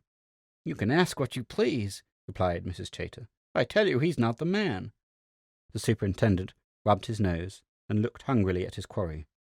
"Do I understand, madam," he asked stiffly, "that you refuse to prosecute?" "Prosecute!" she exclaimed. "Prosecute my friends for offences that I know they have not committed? Certainly I refuse." The superintendent looked at Thorndyke, but my colleague's countenance had congealed into a state of absolute immobility, and was as devoid of expression as the face of a Dutch clock. "Very well," said Miller, looking sourly at his watch. "Then we have had our trouble for nothing. I wish you good afternoon, madam." "I'm sorry I troubled you now," said Mrs. Chater. I am sorry you did, was the curt reply, and the superintendent, flinging the key on the table, stalked out of the room. As the outer door slammed, the man sat down with an air of bewilderment, and then, suddenly flinging his arms on the table, he dropped his head on them and burst into a passion of sobbing. It was very embarrassing. With one accord, Thorndyke and I turned to go, but Mrs. Chater motioned us to stay. Stepping over to the man, she touched him lightly on the arm. "Why did you do it?" she asked in a tone of gentle reproach. The man sat up and flung out one arm in an eloquent gesture that comprehended the miserable room and the yawning cupboard. "It was the temptation of a moment," he said. "I was penniless, and those accursed diamonds were thrust in my face. They were mine for the taking. I was mad, I suppose." "But why didn't you take them?" she said. "Why didn't you?" "I don't know. The madness passed, and then when I saw you lying there... Oh, God, why don't you give me up to the police?" He laid his head down and sobbed afresh. Mrs. Chater bent over him, with tears standing in her pretty grey eyes. "But tell me," she said, "why didn't you take the diamonds? You could if you liked, I suppose." "What good were they to me?" he demanded passionately. "What did any of it matter to me? I thought you were dead." "Well, I'm not, you see," she said with a rather tearful smile.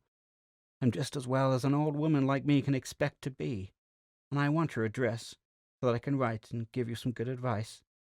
The man sat up and produced a shabby card case from his pocket, and as he took out a number of cards and spread them out like the hand of a whist player, I caught the twinkle in Thorndyke's eye. "My name is Augustus Bailey," said the man. He selected the appropriate card, and having scribbled his address on it with a stump of lead pencil, relapsed into his former position. "Thank you," said Mrs. Chater, lingering for a moment by the table. "Now we'll go. Goodbye, Mr. Bailey. I shall write tomorrow, and you must attend seriously to the advice of an old friend." I held open the door for her to pass out, and she looked back before I turned to follow.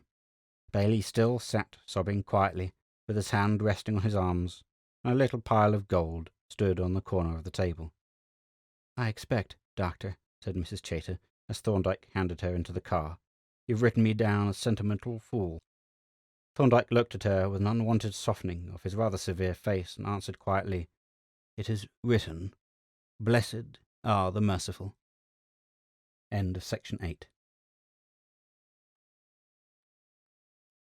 The Old Lag, Part 1. The Changed Immutable. Among the minor and purely physical pleasures of life, I am disposed to rank very highly that feeling of bodily comfort that one experiences on passing from the outer darkness of a wet winter's night to a cheerful interior made glad by mellow lamplight and blazing hearth. And so I thought when, on a dreary November night, I let myself into our chambers in the temple and found my friend smoking his pipe in slippered ease by a roaring fire and facing an empty armchair evidently placed in readiness for me. As I shed my damp overcoat, I glanced inquisitively at my colleague, for he held in his hand an open letter, and I seemed to perceive in his aspect something meditative and self-communing, something, in short, suggestive of a new case. "I was just considering," he said in answer to my inquiring look, "whether I am about to become an accessory after the fact. Read that and give me your opinion." He handed me the letter, which I read aloud. "Dear Sir, I am in great danger and distress. A warrant has been issued for my arrest on a charge of which I am entirely innocent. Can I come and see you, and will you let me leave in safety? The bearer will wait for a reply."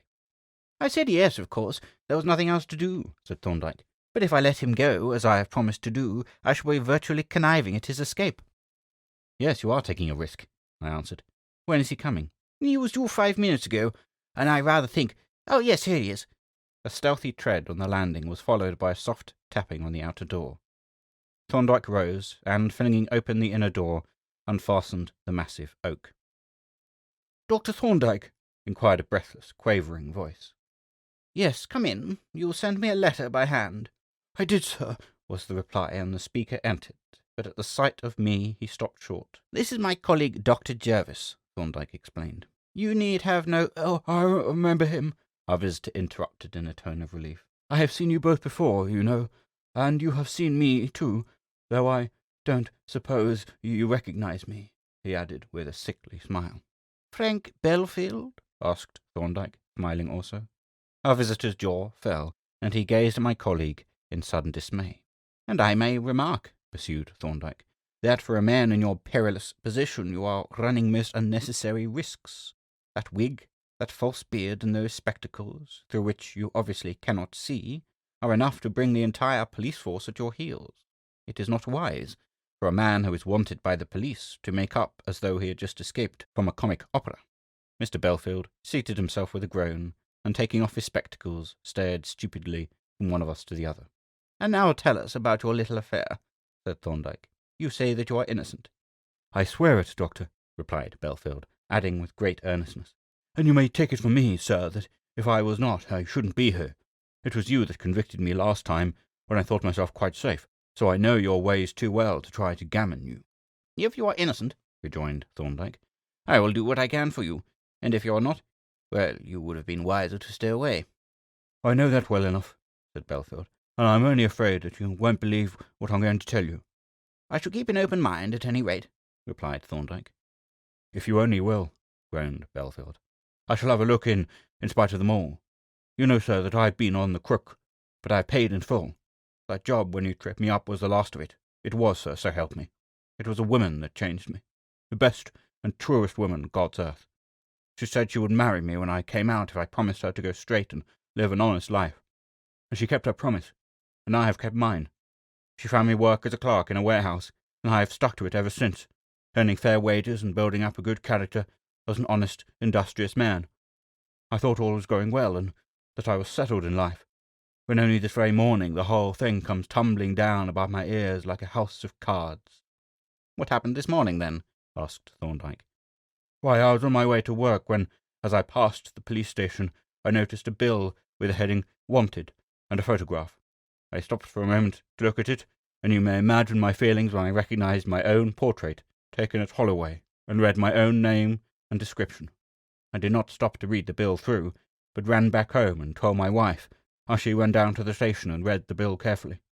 Good God, sir, what do you think I'm wanted for? He paused for a moment, and then replied in breathless tones to his own question. The Camberwell murder. Thorndyke gave a low whistle. My wife knows I didn't do it, continued Belfield, because I was at home all the evening and night, and what use is a man's wife to prove an alibi? Not much, I fear, Thorndyke admitted. But you have no other witness. Not a soul. We were alone all evening. However, said Thorndyke, if you are innocent, as I am assuming the evidence against you must be entirely circumstantial, and your alibi may be quite sufficient, have you any idea of the grounds of suspicion against you? Not the faintest. The papers said that the police had an excellent clue, but they did not say what it was. Probably someone has given false information. A sharp rapping at the outer door cut short to the explanation, and our visitor rose, trembling and aghast, with beads of sweat standing upon his livid face. "You had better go into the office, Belfield, while we see who it is," said Thorndyke. "The key is on the inside." The fugitive wanted no second bidding, but hurried into the empty apartment, and as the door closed we heard the key turn in the lock. As Thorndyke threw open the outer door, he cast a meaning glance at me over his shoulder, which he understood when the newcomer entered the room, but it was none other than Superintendent Miller of Scotland Yard. "I've just dropped in," said the superintendent in his brisk, cheerful way, "to ask you to do me a favour. Good evening, Dr. Jervis. I hear you are reading from the bar.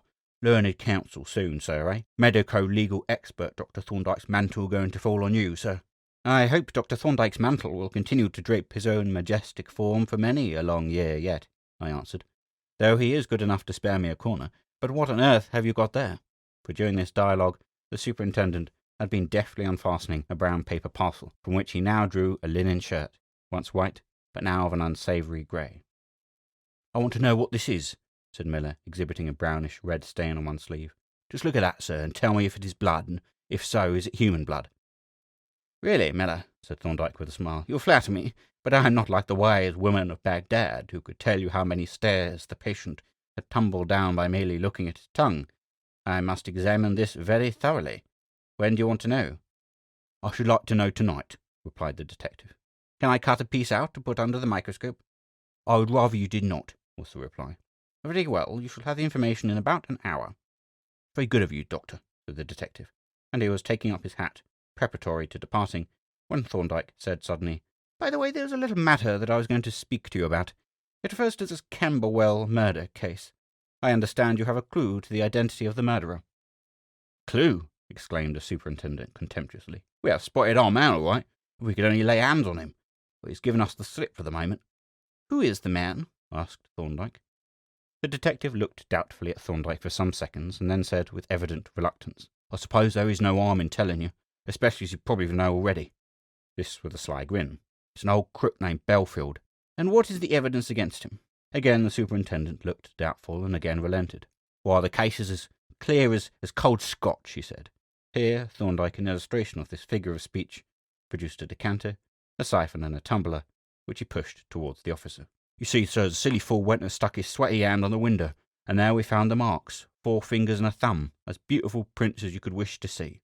Of course, we cut out the piece of glass and took it up to the fingerprint department.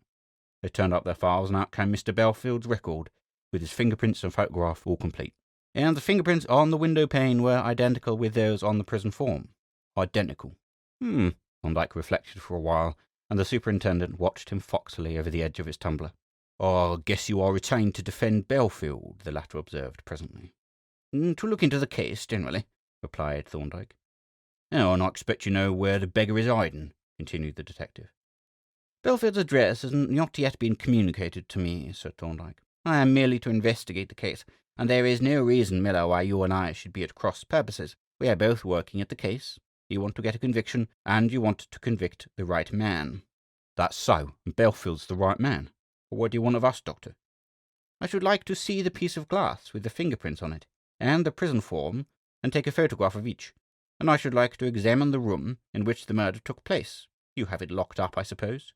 "Yes, we have the keys. Well, it's all rather irregular, letting you see the things. Still, you've always played the game fairly with us, so we might stretch a point."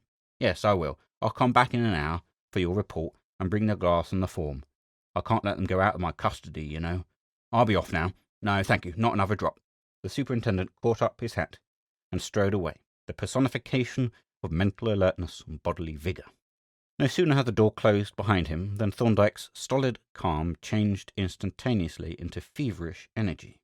Darting to the electric bell that rang into the laboratories above, he pressed the button while he gave me my directions. "Have a look at that bloodstain, Jervis, while I am finishing with Belfield. Don't wet it. Scrape it into a drop of warm, normal, saline solution."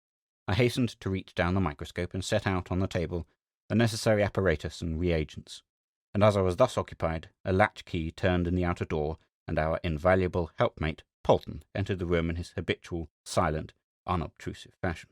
"Let me have the fingerprint apparatus, please, Polton, and have the copying camera ready by 9 o'clock. I am expecting Mr. Miller with some documents." As his laboratory assistant departed, Thorndyke rapped at the office door. "It's all clear, Belfield," he called. "You can come out." The key turned, and the prisoner emerged, looking ludicrously woebegone in his ridiculous wig and beard. "I am going to take your fingerprints, to compare with some that the police found on the window." "Fingerprints!" exclaimed Belfield, in a tone of dismay. "They don't say they're my fingerprints, do they, sir?" "They do indeed," replied Thorndyke, eyeing the man narrowly. "They have compared them with those taken when you were at Holloway, and they say that they are identical." "Good God!" murmured Belfield, collapsing to a chair, faint and trembling. "They must have made some awful mistake. But a mistake's possible with fingerprints." "Now look here, Belfield," said Thorndyke. "Were you in that house that night, or were you not? It is of no use for you to tell me any lies." "I was not there, sir. I swear to God I was not." "Then they cannot be your fingerprints. That is obvious." Here he stepped to the door to intercept Polton, from whom he received a substantial box, which he brought in and placed on the table. "Tell me all you know about this case," he continued, as he set out the contents of the box on the table. "I know nothing about it whatever," replied Belfield. "Nothing, at least, except—" "Except what?" demanded Thorndyke, looking up sharply as he squeezed a drop from a tube of fingerprint ink onto a smooth copper plate. "Except that the murdered man, Caldwell, was a retired fence." "A fence, was he?" said Thorndyke in a tone of interest. "Yes, and I suspect he was a narc, too. He knew more than was wholesome for a good many." "Did he know anything about you?" "Yes, but nothing that the police don't know." With a small roller, Thorndyke spread the ink onto the plate into a thin film.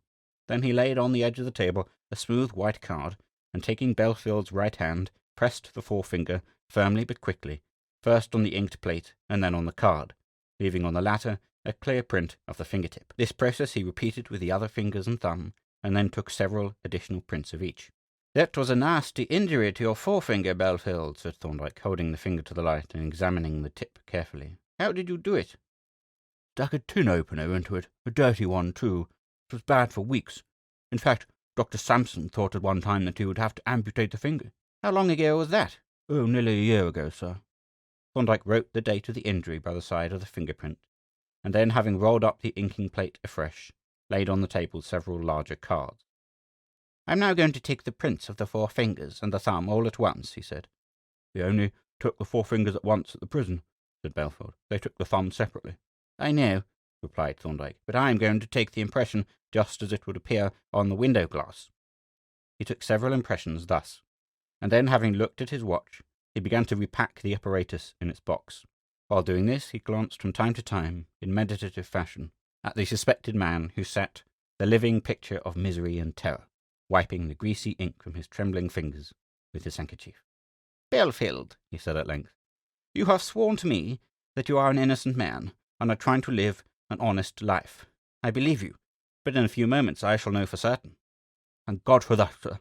exclaimed Belfield, brightening up wonderfully. "And now," said Thorndyke, "you had better go back into the office, for I am expecting Superintendent Miller, and he may be here at any moment." Belfield hastily slunk back into the office, locking the door after him, and Thorndyke, having returned the box to the laboratory and deposited the cards bearing the fingerprints in a drawer, came round to inspect my work. I had managed to detach a tiny fragment of dried clot from the blood-stained garment, and this, in a drop of normal saline solution, I now had under the microscope. "What do you make out, Jervis?" my colleague asked. "Oval corpuscles with distinct nuclei," I answered. "Ah," said Thorndyke, "that will be good hearing for some poor devil. Have you measured them?" "Yes, long diameter, 1 to 2,100 of an inch, short diameter about 1 to 3,400. Thorndyke reached down and indexed a notebook from a shelf of reference volumes, and consulted a table of histological measurements. "That would seem to be the blood of a pheasant, then, or it might more probably be that of a common fowl." He applied his eye to the microscope, and, fitting the eyepiece micrometer, verified my measurements. He was thus employed when a sharp tap was heard on the outer door, and rising to open it, he admitted the superintendent. "I see you are at work on my little problem, Doctor," said the latter, glancing at the microscope. "What do you make of that stain?" "It is the blood of a bird, probably a pheasant, or perhaps a common fowl." The superintendent slapped his thigh. "Well, I'm hanged," he exclaimed. "You're a regular wizard, Doctor. That's what you are. A fellow said he got that stain through handling a wounded pheasant, and here you are able to tell us yes or no without a hint from us to help you. Well, you've done my little job for me, sir, and I'm much obliged to you. Now I'll carry out my part of the bargain." He opened a handbag and drew forth a wooden frame and a blue foolscap envelope, and laid them with extreme care on the table. "There you are, sir," said he, pointing to the frame. "You will find Mr. Belfield's trademark very neatly executed, and in the envelope is the fingerprint sheet for comparison." Thorndyke looked up the frame and examined it. It enclosed 2 sheets of glass, one being a portion of the window pane, and the other a cover glass to protect the fingerprints. Laying a sheet of white paper on the table where the light was strongest, Thorndyke held the frame over it and gazed at the glass in silence, but with that faint lighting up of his impassive face which I knew so well, and which meant so much to me. I walked round, and, looking over his shoulder, saw upon the glass the beautifully distinct imprints of 4 fingers and a thumb, the fingertips, in fact, of an open hand. After regarding the frame attentively for some time, Thorndyke produced from his pocket a little wash-leather bag, from which he extracted a powerful doublet lens, and with the aid of this he again explored the fingerprints, dwelling especially upon the print of the forefinger. "I don't think you'll find much amiss with those fingerprints, Doctor," said the superintendent. "They are as clear as if he made them on purpose." "They are indeed," replied Thorndyke with an inscrutable smile, "exactly as if he had made them on purpose. And how beautifully clean the glass is, as if he had polished it before making the impression." The superintendent glanced at Thorndyke with quick suspicion, but the smile had faded, and given place to a wooden immobility from which nothing could be gleaned. When he examined the glass exhaustively, Thorndyke drew the fingerprint form from its envelope and scanned it quickly, glancing repeatedly from the paper to the glass and from the glass to the paper. At length he laid them both on the table, and, turning to the detective, looked him steadily in the face. "I think, Miller," said he, "that I can give you a hint." Indeed, sir. And what might that be? It is this. You are after the wrong man. The superintendent snorted. Not a loud snort, for that would be rude, and no officer could be more polite than Superintendent Miller. But it conveyed a protest which he speedily followed up in words. You don't mean to say that the prints on the glass are not the fingerprints of Frank Belfield? I say that those prints were not made by Frank Belfield, Thorndyke replied firmly. Do you admit, sir, that the fingerprints on the official form were made by him? I have no doubt that they were. Well, sir, Mr. Singleton of the fingerprint department has compared the prints on the glass with those on the form, and he says they are identical. And I've examined them, and I say they are identical. Exactly, said Thorndyke, and I have examined them, and I say they are identical, and that therefore those on the glass cannot have been made by Belfield. The superintendent snorted again, somewhat louder this time, and gazed at Thorndyke with wrinkled brows. You're not pulling my leg, I suppose, sir? He asked a little sourly. I should as soon think of tickling a porcupine, Thorndyke answered with a suave smile. Well, rejoined the bewildered detective, if I didn't know you, sir, I should say you were talking confounded nonsense. Perhaps you wouldn't mind explaining what you mean. Supposing, said Thorndyke, I make it clear to you that those prints on the window pane were not made by Belfield, would you still execute the warrant? What do you think? Exclaimed Miller. Do you suppose we should go into court to have you come and knock the bottom out of our case like you did in that Hornby affair? By the way, that was a fingerprint case too, now come to think of it. And the superintendent suddenly became thoughtful. You have often complained, pursued Thorndyke, that I have withheld information from you and sprung unexpected evidence on you at the trial. Now I am going to take you into my confidence. When I have proved to you that this clue of yours is a false one, I shall expect you to let this poor devil Belfield go his way in peace. The superintendent grunted, a form of utterance that committed him to nothing. These prints, continued Thorndyke, taking up the frame once more, present several features of interest, one of which at least ought not to have escaped you and Mr. Singleton, as it seems to have done. Just look at that thumb. The superintendent did so, and then pored over the official paper. Well, he said, I don't see anything the matter with it. It's exactly like the print on the paper. Of course it is, rejoined Thorndyke, and that is just the point. It ought not to be. The print of the thumb on the paper was taken separately from the fingers. And why? Because it was impossible to take it at the same time. The thumb is in a different plane from the fingers when the hand is laid flat on any surface.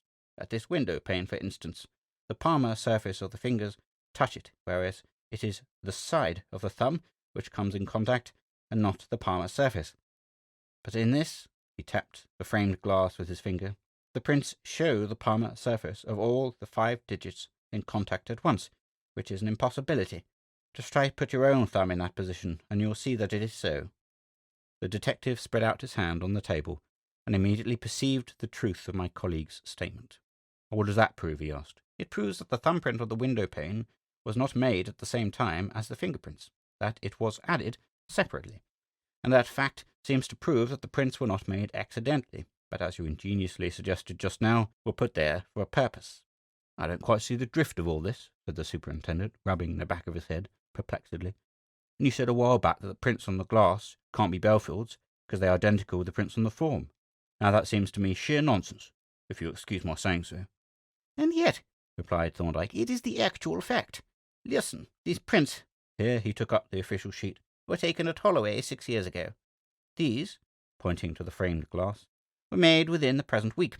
The one is, as regards the ridge pattern, a perfect duplicate of the other. Is that not so? That is so, Doctor, agreed the superintendent. Very well.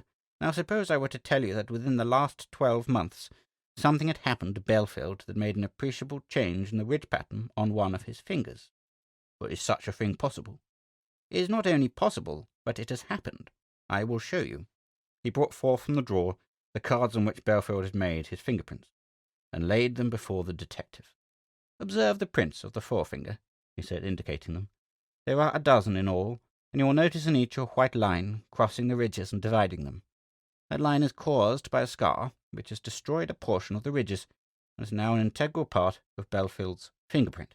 And since no such blank line is to be seen in this print on the glass, in which the ridge appears perfect, as they were before the injury, it follows that the print should not have been made by Belfield's finger. There's no doubt about the injury, I suppose. None whatever. There is a scar to prove it, and I can produce the surgeon who attended Belfield at the time. The officer rubbed his head harder than before, and regarded Thorndyke with puckered brows. "This is a teaser," he growled. "It is indeed. What you say, sir, sounds perfectly sound, and yet there are those fingerprints on the window glass. Now, you can't get fingerprints without fingers, can you?" "Undoubtedly you can," said Thorndyke. "I should want to see that done before I could believe even you, sir," said Miller. "You shall see it done now," was the calm rejoinder. "You have evidently forgotten the Hornby case, the case of the red thumb mark, as the newspapers called it." "I only heard part of it," replied Miller. "I didn't really follow the evidence in that." "Well, I will show you a relic of that case," said Thorndyke. He unlocked a cabinet and took from one of the shelves a small box labelled Hornby, which, being opened, was seen to contain a folded paper, a little red-covered oblong book, and what looked like a large boxwood pawn. "This little book," Thorndyke continued, "is a thumbograph, a sort of fingerprint album. I dare say you know the kind of thing." The superintendent nodded contemptuously at the little volume. "Now, while Dr. Jervis is finding us the print we want, I will run up to the laboratory for an inked slab." He handed me the little book, and as he left the room I began to turn over the leaves, not without emotion, for it was this very thumbograph that first introduced me to my wife, as is related elsewhere. Glancing at the various prints above, the familiar names, and marvelling afresh at the endless variations of pattern that they displayed, at length I came upon 2 thumbprints, of which one, the left, was marked by a longitudinal white line, evidently the trace of a scar, and underneath them was written the signature Reuben Hornby. At this moment Thorndyke re-entered the room, carrying the inked slab which he laid on the table, and, seating himself between the superintendent and me, addressed the former. "Now, Miller, here are 2 thumbprints made by a gentleman named Reuben Hornby. Just glance at the left one. It is a highly characteristic print." "Yes," agreed Miller. "One could swear to that from memory, I should think." "Then look at this." Thorndyke took the paper from the box, and unfolding it, handed it to the detective. It bore a pencilled inscription, and on it were 2 blood smears, and a very distinct thumbprint in blood. "What do you say to that thumbprint?" "Why," answered Miller, "it's this one, of course, Reuben Hornby's left thumb." "Wrong, my friend," said Thorndyke. "It was made by an ingenious gentleman named Walter Hornby, whom you followed from the Old Bailey and lost on Ludgate Hill, but not with his thumb." "How then?" demanded the superintendent incredulously. "In this way." Thorndyke took the boxwood pawn from its receptacle and pressed its flat base onto the inked slab, then lifted it and pressed it onto the back of a visiting card, and again raised it, and now the card was marked by a very distinct thumbprint. "My God!" exclaimed the detective, picking up the card and viewing it with a stare of dismay. "This is the very devil, sir. This fairly knocks the bottom out of fingerprint identification. May I ask, sir, how you made that stamp? For I suppose you did make it." "Yes, we made it here, and the process we used was practically that used by photo engravers in making line blocks. That is to say, we photographed one of Mr. Hornby's thumbprints, printed it on a plate of chrome gelatin, developed the plate with hot water, and this," here he touched the embossed surface of the stamp, "is what remained. But we could have done it in various other ways, for instance with common transfer paper and lithographic stone. Indeed, I assure you, Miller, that there is nothing easier to forge than a fingerprint, and it can be done with such perfection that the forger himself cannot tell his own forgery from a genuine original, even when they are placed side by side." "Well, I'm hanged," grunted the superintendent. "You fairly knocked me this time, Doctor." He rose gloomily and prepared to depart. "I suppose," he added, "your interest in this case has lapsed, and now Belfield's out of it." "Professionally, yes, but I am disposed to finish the case for my own satisfaction. I am quite curious as to who our too ingenious friend may be." Miller's face brightened. "We shall give you every facility, you know, and that reminds me that Singleton gave me these 2 photographs for you, one of the official paper and one of the prints on the glass. Is there anything more that we can do for you?" "I should like to have a look at the room in which the murder took place." "You shall, Doctor, tomorrow if you like. I'll meet you there in the morning at 10, if that will do." "It would do excellently," Thorndyke assured him, and with this the superintendent took his departure in renewed spirits. We had only just closed the door when there came a hurried and urgent tapping upon it, whereupon I once more threw it open, and a quietly dressed woman in a thick veil, who was standing on the threshold, stepped quickly past me into the room. "Where is my husband?" she demanded as I closed the door, and then catching sight of Thorndyke, she strode up to him with a threatening air and a terrified but angry face. "What have you done with my husband, sir?" she repeated. "Have you betrayed him after giving your word? I met a man who looked like a police officer on the stairs." "Your husband, Mrs. Belfield, is here and quite safe," replied Thorndyke. He has locked himself in that room," indicating the office. Mrs. Belfield darted across and rapped smartly at the door. "Are you there, Frank?" she called. In immediate response, the key turned, the door opened, and Belfield emerged, looking very pale and worn. "You have kept me a long time in there, sir," he said. "It took me a long time to prove to Superintendent Miller that he was after the wrong man. But I succeeded, and now, Belfield, you are free. The charge against you is withdrawn." Belfield stood for a while, as one stupefied, while his wife, after a moment of silent amazement, flung her arms around his neck and burst into tears. "But how did you know I was innocent, sir?" demanded the bewildered Belfield. "Ah, how did I? Every man to his trade, you know. Well, I congratulate you, and now go home and have a square meal and get a good night's rest." He shook hands with his clients, vainly endeavouring to prevent Mrs. Belfield from kissing his hand, and stood at the open door, listening until the sound of their retreating footsteps died away. "A noble little woman, Jervis," said he, as he closed the door. "In another moment she would have scratched my face, and I mean to find out the scoundrel who tried to wreck her happiness." End of section 9. The Old Lag, Part 2. The Ship of the Desert. The case which I am now about to describe has always appeared to me a singularly instructive one, as illustrating the value and importance of that fundamental rule in the carrying out of investigations which Thorndyke had laid down so emphatically, the rule that all facts in any way relating to a case should be collected impartially and without reference to any theory, and each fact, no matter how trivial or apparently irrelevant, carefully studied. But I must not anticipate the remarks of my learned and talented friend on this subject, which I have to chronicle anon. Rather let me proceed to the case itself. I had slept at our chambers in King's Bench Walk, as I commonly did 2 or 3 nights a week, and on coming down to the sitting-room found Thorndyke's man, Polton, putting the last touches to the breakfast table, while Thorndyke himself was poring over 2 photographs of fingerprints, of which he seemed to be taking elaborate measurements with a pair of hair dividers. He greeted me with his quiet, genial smile, and laying down the dividers, took his seat at the breakfast table. "You are coming with me this morning, I suppose?" said he. "The Camberwell murder case, you know." "Of course I am, if you'll have me, but I know practically nothing of the case. Could you give me an outline of the facts that are known?" Thorndyke looked at me solemnly, but with a mischievous twinkle. "This," he said, "is the old story of the fox and the crow. You bid me discourse, and while I enchant thine ear, you claw to windward with the broiled ham. A deep-laid plot, my learned brother." "And such," I exclaimed, "is the result of contact with the criminal classes." "I am sorry that you regard yourself in that light," he retorted, with a malicious smile.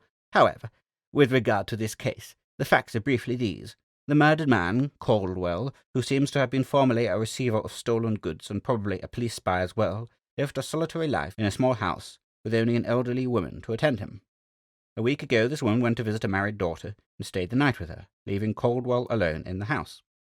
When she returned on the following morning, she found her master lying dead on the floor of his office, or study, in a small pool of blood. The police surgeon found that he had been dead about 12 hours. He had been killed by a single blow, struck from behind with some heavy implement, and a jemmy which lay on the floor beside him fitted the wound exactly.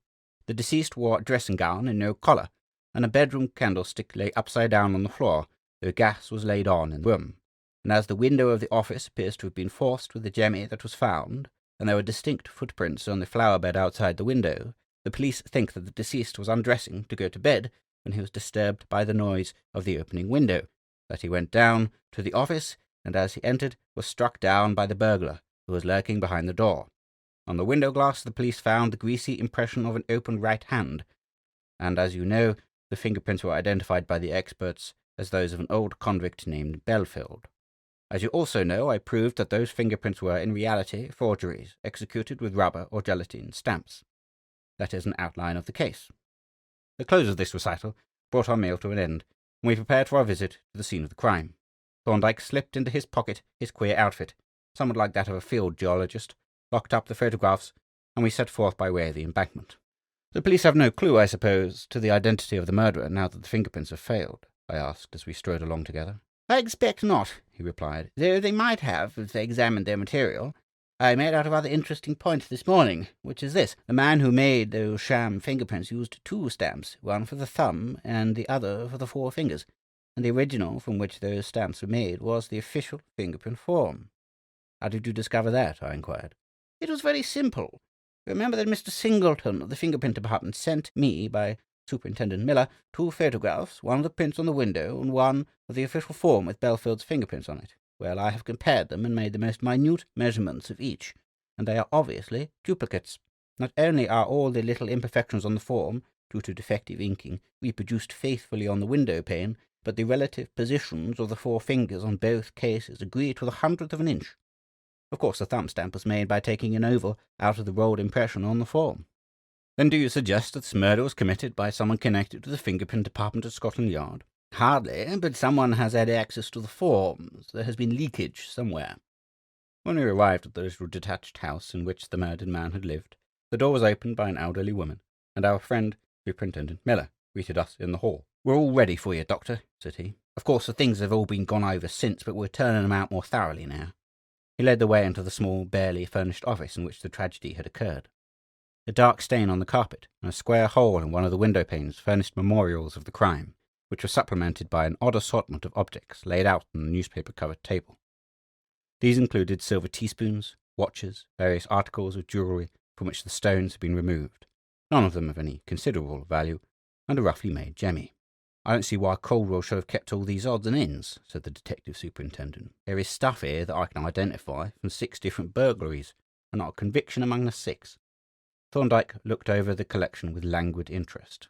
He was evidently disappointed at finding the room so completely turned out. "Have you any idea what has been taken?" he asked. "Not the least. We don't even know if the safe was opened. The keys were on the writing table, so I suppose he went through everything now. I don't see why he left these things if he did. We found them all in the safe." "Have you powdered the jemmy?" The superintendent turned very red. "Yes," he growled. "But some half-dozen blithering idiots had handled the thing before I saw it. Been trying it on the window, the blighters. So, of course, I showed nothing but the marks of their beastly paws." "The window had not really been forced, I suppose," said Thorndyke. "No," replied Miller, with a glance of surprise at my colleague. "That was a plant. So are the footprints. He must have put on a pair of Caldwell's boots and gone out and made them. Unless Caldwell made them himself, which isn't likely." "You found any letter or telegram?" "A letter making an appointment for 9 o'clock on the night of the murder. No signature or address, and the handwriting evidently disguised." "Is there anything that furnishes any sort of clue?" "Yes, sir, there is. There's this, which we found in the safe." He produced a small parcel, which he proceeded to unfasten, looking somewhat queerly at Thorndyke the while. It contained various odds and ends of jewellery, and a smaller parcel formed of a pocket handkerchief tied with tape. This the detective also unfastened, revealing 6 silver teaspoons, all engraved with the same crest, 2 salt cellars, and a gold locket bearing a monogram. There was also a half sheet of notepaper, on which was written, in a manifestly disguised hand, "There are the goods I told you about, F.B." But what riveted Thorndyke's attention and mine was the handkerchief itself, which was not a very clean one, and was sullied by 1 or 2 small bloodstains. It was marked in one corner with the name F. Belfield, legibly printed in marking ink with a rubber stamp. Thorndyke and the superintendent looked at one another and both smiled. "I know what you're thinking, sir," said the latter. "I'm sure you do," was the reply, "and it is useless to pretend that you don't agree with me." "Well, sir," said Miller doggedly, "if that handkerchief has been put there as a plant, it's Belfield's business to prove it. You see, Doctor," he added persuasively, "it isn't the job only that's affected. Those spoons, those salt cellars, and that locket are part of the proceeds of the Winchmore Hill burglary, and we want the gentleman who did that crack. We want him very badly." "No doubt you do," replied Thorndyke, "but this handkerchief won't help you.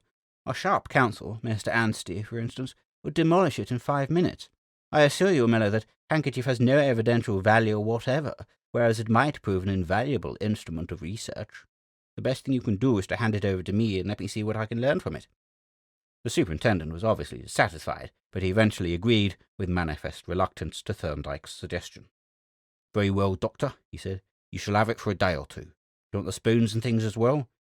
"No, only the handkerchief and the paper that was in it." The 2 articles were accordingly handed to him and deposited in a tin box, which he usually carried in his pocket, and after a few more words with the disconsolate detective, we took our departure. "A very disappointing morning," was Thorndyke's comment as we walked away. "Of course, the room ought to have been examined by an expert before anything was moved." "Have you picked up anything in the way of information?" I asked. "Very little, except confirmation of my original theory. You see, this man Caldwell was a receiver, and evidently a police spy. He gave useful information to the police, and they in return refrained from inconvenient inquiries. But a spy, or a narc, is nearly always a blackmailer too, and the probabilities in this case are that some crook, on whom Caldwell was putting the screw rather too tightly, made an appointment for a meeting when the house was empty, and just knocked Caldwell on the head. The crime was evidently planned beforehand, and the murderer came prepared to kill several birds with one stone. Thus he brought with him the stamps to make the sham fingerprints on the window, and I have no doubt that he also brought the handkerchief, and the various oddments of plate and jewellery from those burglaries that Miller is so keen about, and planted them in the safe. You noticed, I suppose, that none of the things were of any value, but all were capable of easy identification. Yes, I noticed that. His object evidently was to put those burglaries, as well as the murder, onto poor Belfield. Exactly. And you see what Miller's attitude is. Belfield is the bird in the hand, whereas the other man, if there is another, is still in the bush. So Belfield is to be followed up, and a conviction obtained if possible. If he is innocent, that is his affair, and it is for him to prove it. And what shall you do next? I asked. I shall telegraph to Belfield to come and see us this evening. He may be able to tell us something about this handkerchief that, with the clue we already have, may put us on the right track. What time is your consultation? 12:30, and here comes my bus. I shall be in to lunch. I sprang into the footboard, and as I took my seat on the roof and looked back at my friend striding along with an easy swing, I knew that he was deep in thought, though automatically attentive to all that was happening. My consultation, it was a lunacy case of some importance, was over in time to allow of my return to our chambers, punctually at the luncheon hour, and as I entered I was at once struck by something new in Thorndyke's manner, a certain elation and gaiety which I had learned to associate with a point scored successfully in some intricate and puzzling case. He made no confidences, however, and seemed in fact inclined to put away for a time all his professional cares and business. "Shall we have an afternoon off, Jervis?" he said gaily. "It is a fine day, and work is slack just now. What say you to the zoo? They have a splendid chimpanzee and several specimens of that remarkable fish, Periophthalmos curlruteri. Shall we go?" "By all means," I replied, "and we will mount the elephant, if you like, and throw buns to the grizzly bear, and generally renew our youth like the eagle." And when an hour later we found ourselves in the gardens, I began to suspect my friend of some ulterior purpose in this holiday jaunt, for it was not the chimpanzee or even the wonderful fish that had attracted his attention. On the contrary, he hung about the vicinity of the llamas and camels in a way that could not fail to notice, and even there it appeared to be the sheds and houses, rather than the animals themselves, that interested him. "Behold, Jervis," he said presently, as a saddled camel of seedy aspect was led towards its house. "Behold the ship of the desert, with raised saloon deck amidships, fitted internally with watertight compartments, and displaying the effects of rheumatoid arthritis in his starboard hip joint. Let us go and examine him before he hauls into a dock." We took a cross path to intercept the camel on its way to its residence, and Thorndyke moralized as we went. "It is interesting," he remarked, "to note the way in which these specialized animals, such as the horse, the reindeer, and the camel, have been appropriated by man, and their special character made to subserve human needs. Think, for instance, of the part the camel has played in history, in ancient commerce, and modern too, for that matter, and in the diffusion of culture, and of the role he has enacted in war and conquest, from the Egyptian campaign of Cambyses down to that of Kitchener. Yes, the camel is a very remarkable animal, though it must be admitted that this particular specimen is a scary-looking beast." The camel seemed to be sensible of these disparaging remarks, for as it approached it saluted Thorndyke with a supercilious grin, and then turned away its head. "Your child is not as young as he used to be," Thorndyke observed to the man who was leading the animal. "No, sir, he isn't. He's getting old, and that's a fact. He shows it too." "I suppose," said Thorndyke, strolling towards the house by the man's side, "these beasts require a deal of attention." "Yeah, right, sir, and nasty-tempered brutes they are." "So I have heard, but they are interesting creatures, the camels and llamas. Do you happen to know if complete sets of photographs of them are to be had here?" "You can get a good many at the lodge, sir," the man replied, "but not all, I think. If you want a complete set, there's one of our men in the camel house that could let you have them. He takes the photos himself, and very clever he is at it too, but he isn't here just now." "Perhaps you could give me his name so that I could write to him," said Thorndyke. "Yes, sir. His name is Woodthorpe, Joseph Woodthorpe. He'll do anything for you to order. Thank you, sir. Good afternoon, sir." And pocketing an unexpected tip, the man led his charge towards its lair.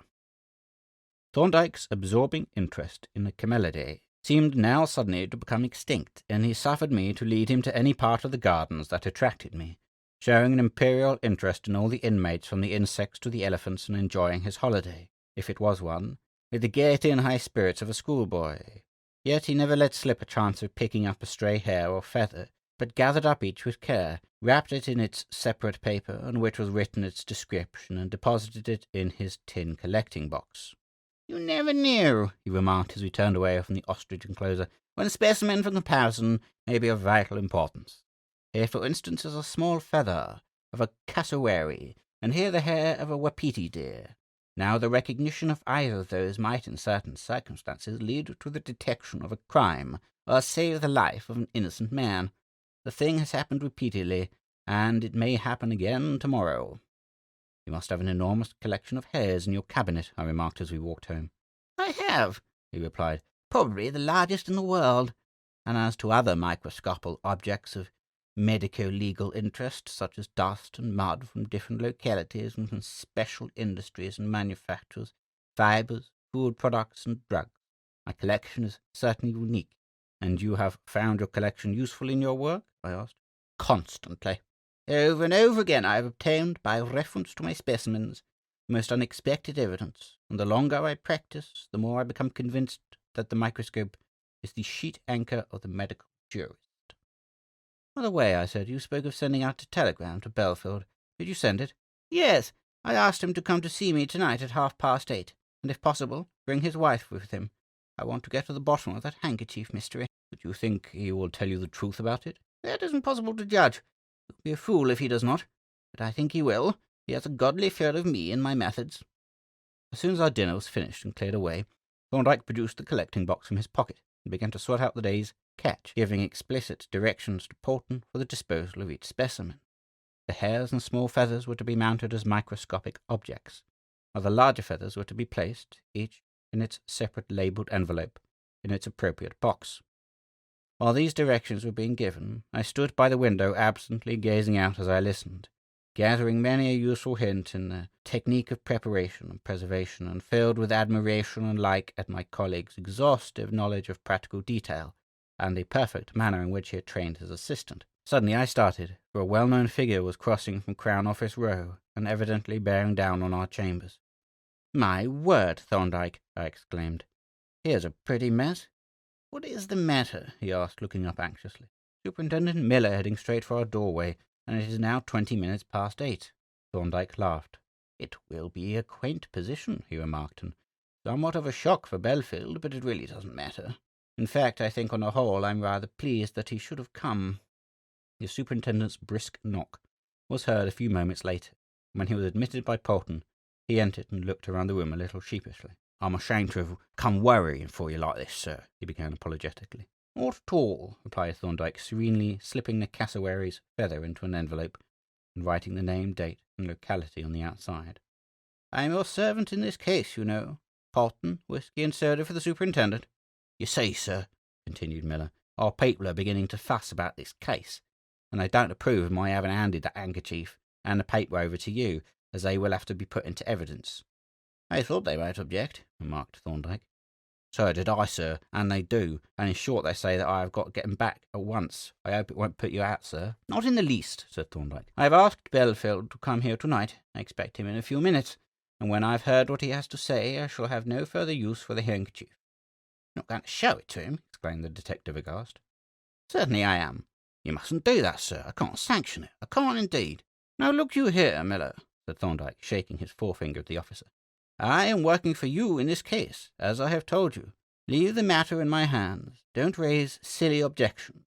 And when you leave here tonight, you will take with you not only the handkerchief and the paper, but probably also the name and address of the man who committed this murder, and those various burglaries that you're so keen about." "Is that really so, sir?" exclaimed the astonished detective. "Well, you haven't let the grass grow under your feet. Ah!" As a gentle rap at the door was heard, "it is Belfield, I suppose." It was Belfield, accompanied by his wife, and mightily disturbed they were when their eyes lighted on our visitor. "You needn't be afraid of me, Belfield," said Miller with ferocious geniality. "I am not here after you," which was not literally true, though it served to reassure the affrighted ex-convict.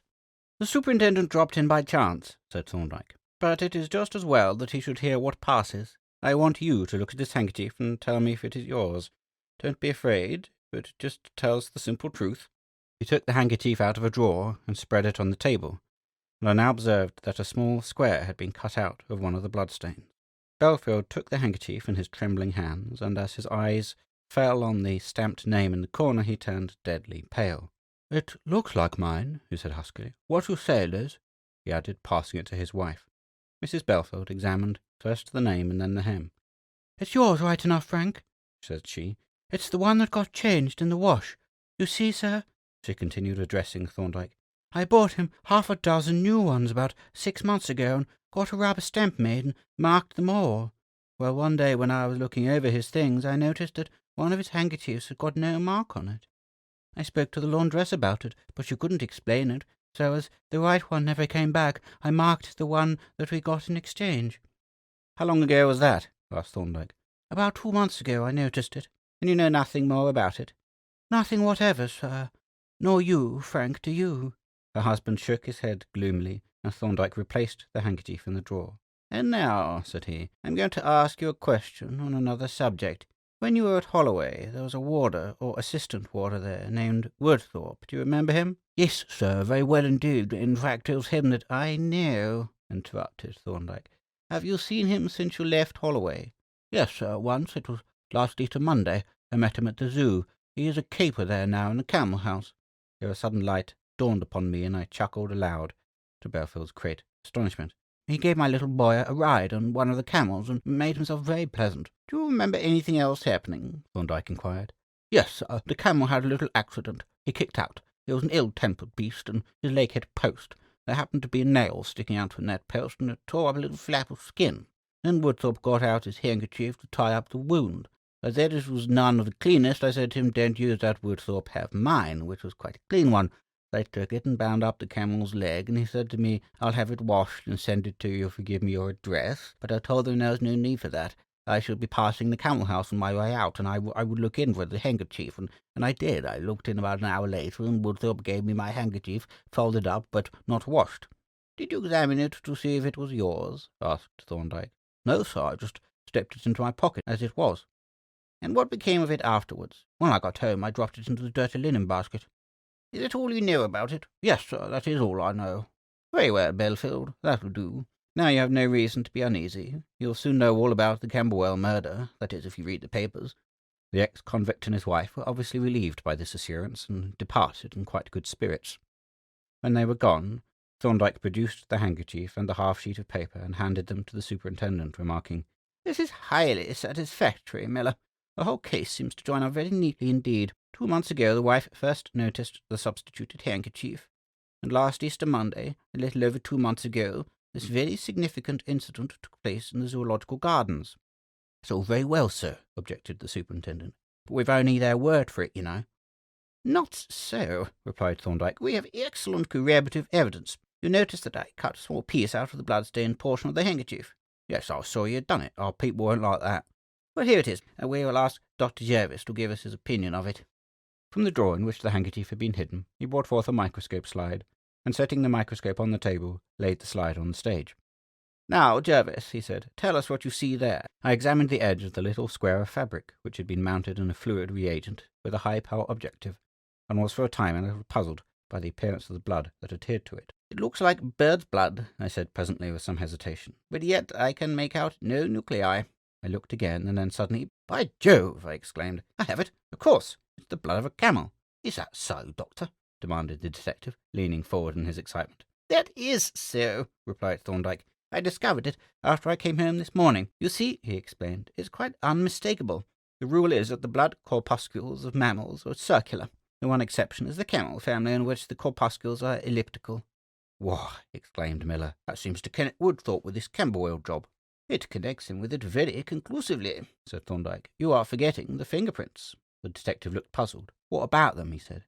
"They're made with stamps. 2 stamps, as a matter of fact, and those stamps are made by photographic process from the official fingerprint form.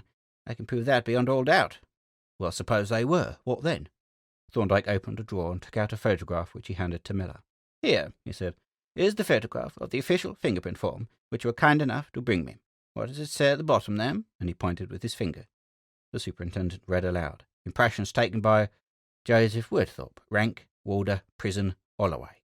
He stared at the photograph for a moment and then exclaimed, "Well, I'm hanged. You have worked out this neatly, Doctor, and so quick, too. We'll have Mr. Woodthorpe under lock and key the first thing tomorrow morning. But how did he do it, do you think? He might have taken duplicate fingerprints and kept one form. The prisoners would not know there was anything wrong, but he did not in this case. He must have contrived to take a photograph of the form before sending it in.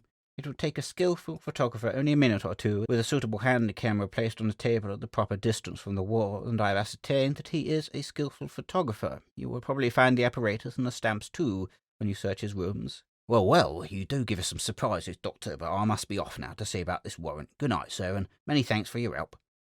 When the superintendent had gone, we sat for a while looking at one another in silence. At length Thorndyke spoke.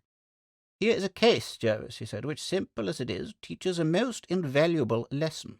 A lesson which you should take very well to heart. It is this: the evidential value of any fact is an unknown quantity until the fact has been examined. That seems a self-evident truth, but like many other self-evident truths, it is constantly overlooked in practice. Take this present case. When I left Caldwell's house this morning, the facts in my possession were these. 1. The man who murdered Caldwell was directly or indirectly connected with the fingerprint department. 2. He was almost certainly a skilled photographer. 3. He probably committed the Winchmore Hill and the other burglaries. 4. He was known to Caldwell, had professional dealings with him, and was probably being blackmailed. This was all. A very vague clue, as you see. There was the handkerchief planted, as I had no doubt, but could not prove. The name stamped on it was Belfield's, but anyone can get a rubber stamp made. Then it was stained with blood. As handkerchiefs often are, that blood might or might not be human blood. It did not seem to matter a straw whether it was or not. Nevertheless, I said to myself, if it is human, or at least mammalian blood, that is a fact, and if it is not human blood, that is also a fact. I will have that fact, and then I shall know what its value is. I examined the stain when I reached home, and behold, it was camel's blood, and immediately this insignificant fact swelled up into evidence of primary importance. The rest was obvious. I had seen Woodthorpe's name on the form, and I knew several other officials. My business was to visit all places in London where there were camels, to get the names of all persons connected with them, and to ascertain if any among them was a photographer. Naturally, I went first to the zoo, and at the very first cast hooked Joseph Woodthorpe. Wherefore, I say again, never call any fact irrelevant until you have examined it. The remarkable evidence given above was not heard at the trial, nor did Thorndyke's name appear among the witnesses. For when the police searched Woodthorpe's rooms, so many incriminating articles were found, including a pair of fingerprint stamps which exactly answered the Thorndyke's description of them, and a number of photographs of fingerprint forms, that his guilt was put beyond all doubt, and society was shortly after relieved of a very undesirable member. End of section 10. End of The Singing Bone, or The Adventures of Dr. Thorndyke by R. Austin Freeman. Read by Edmund Bloxham in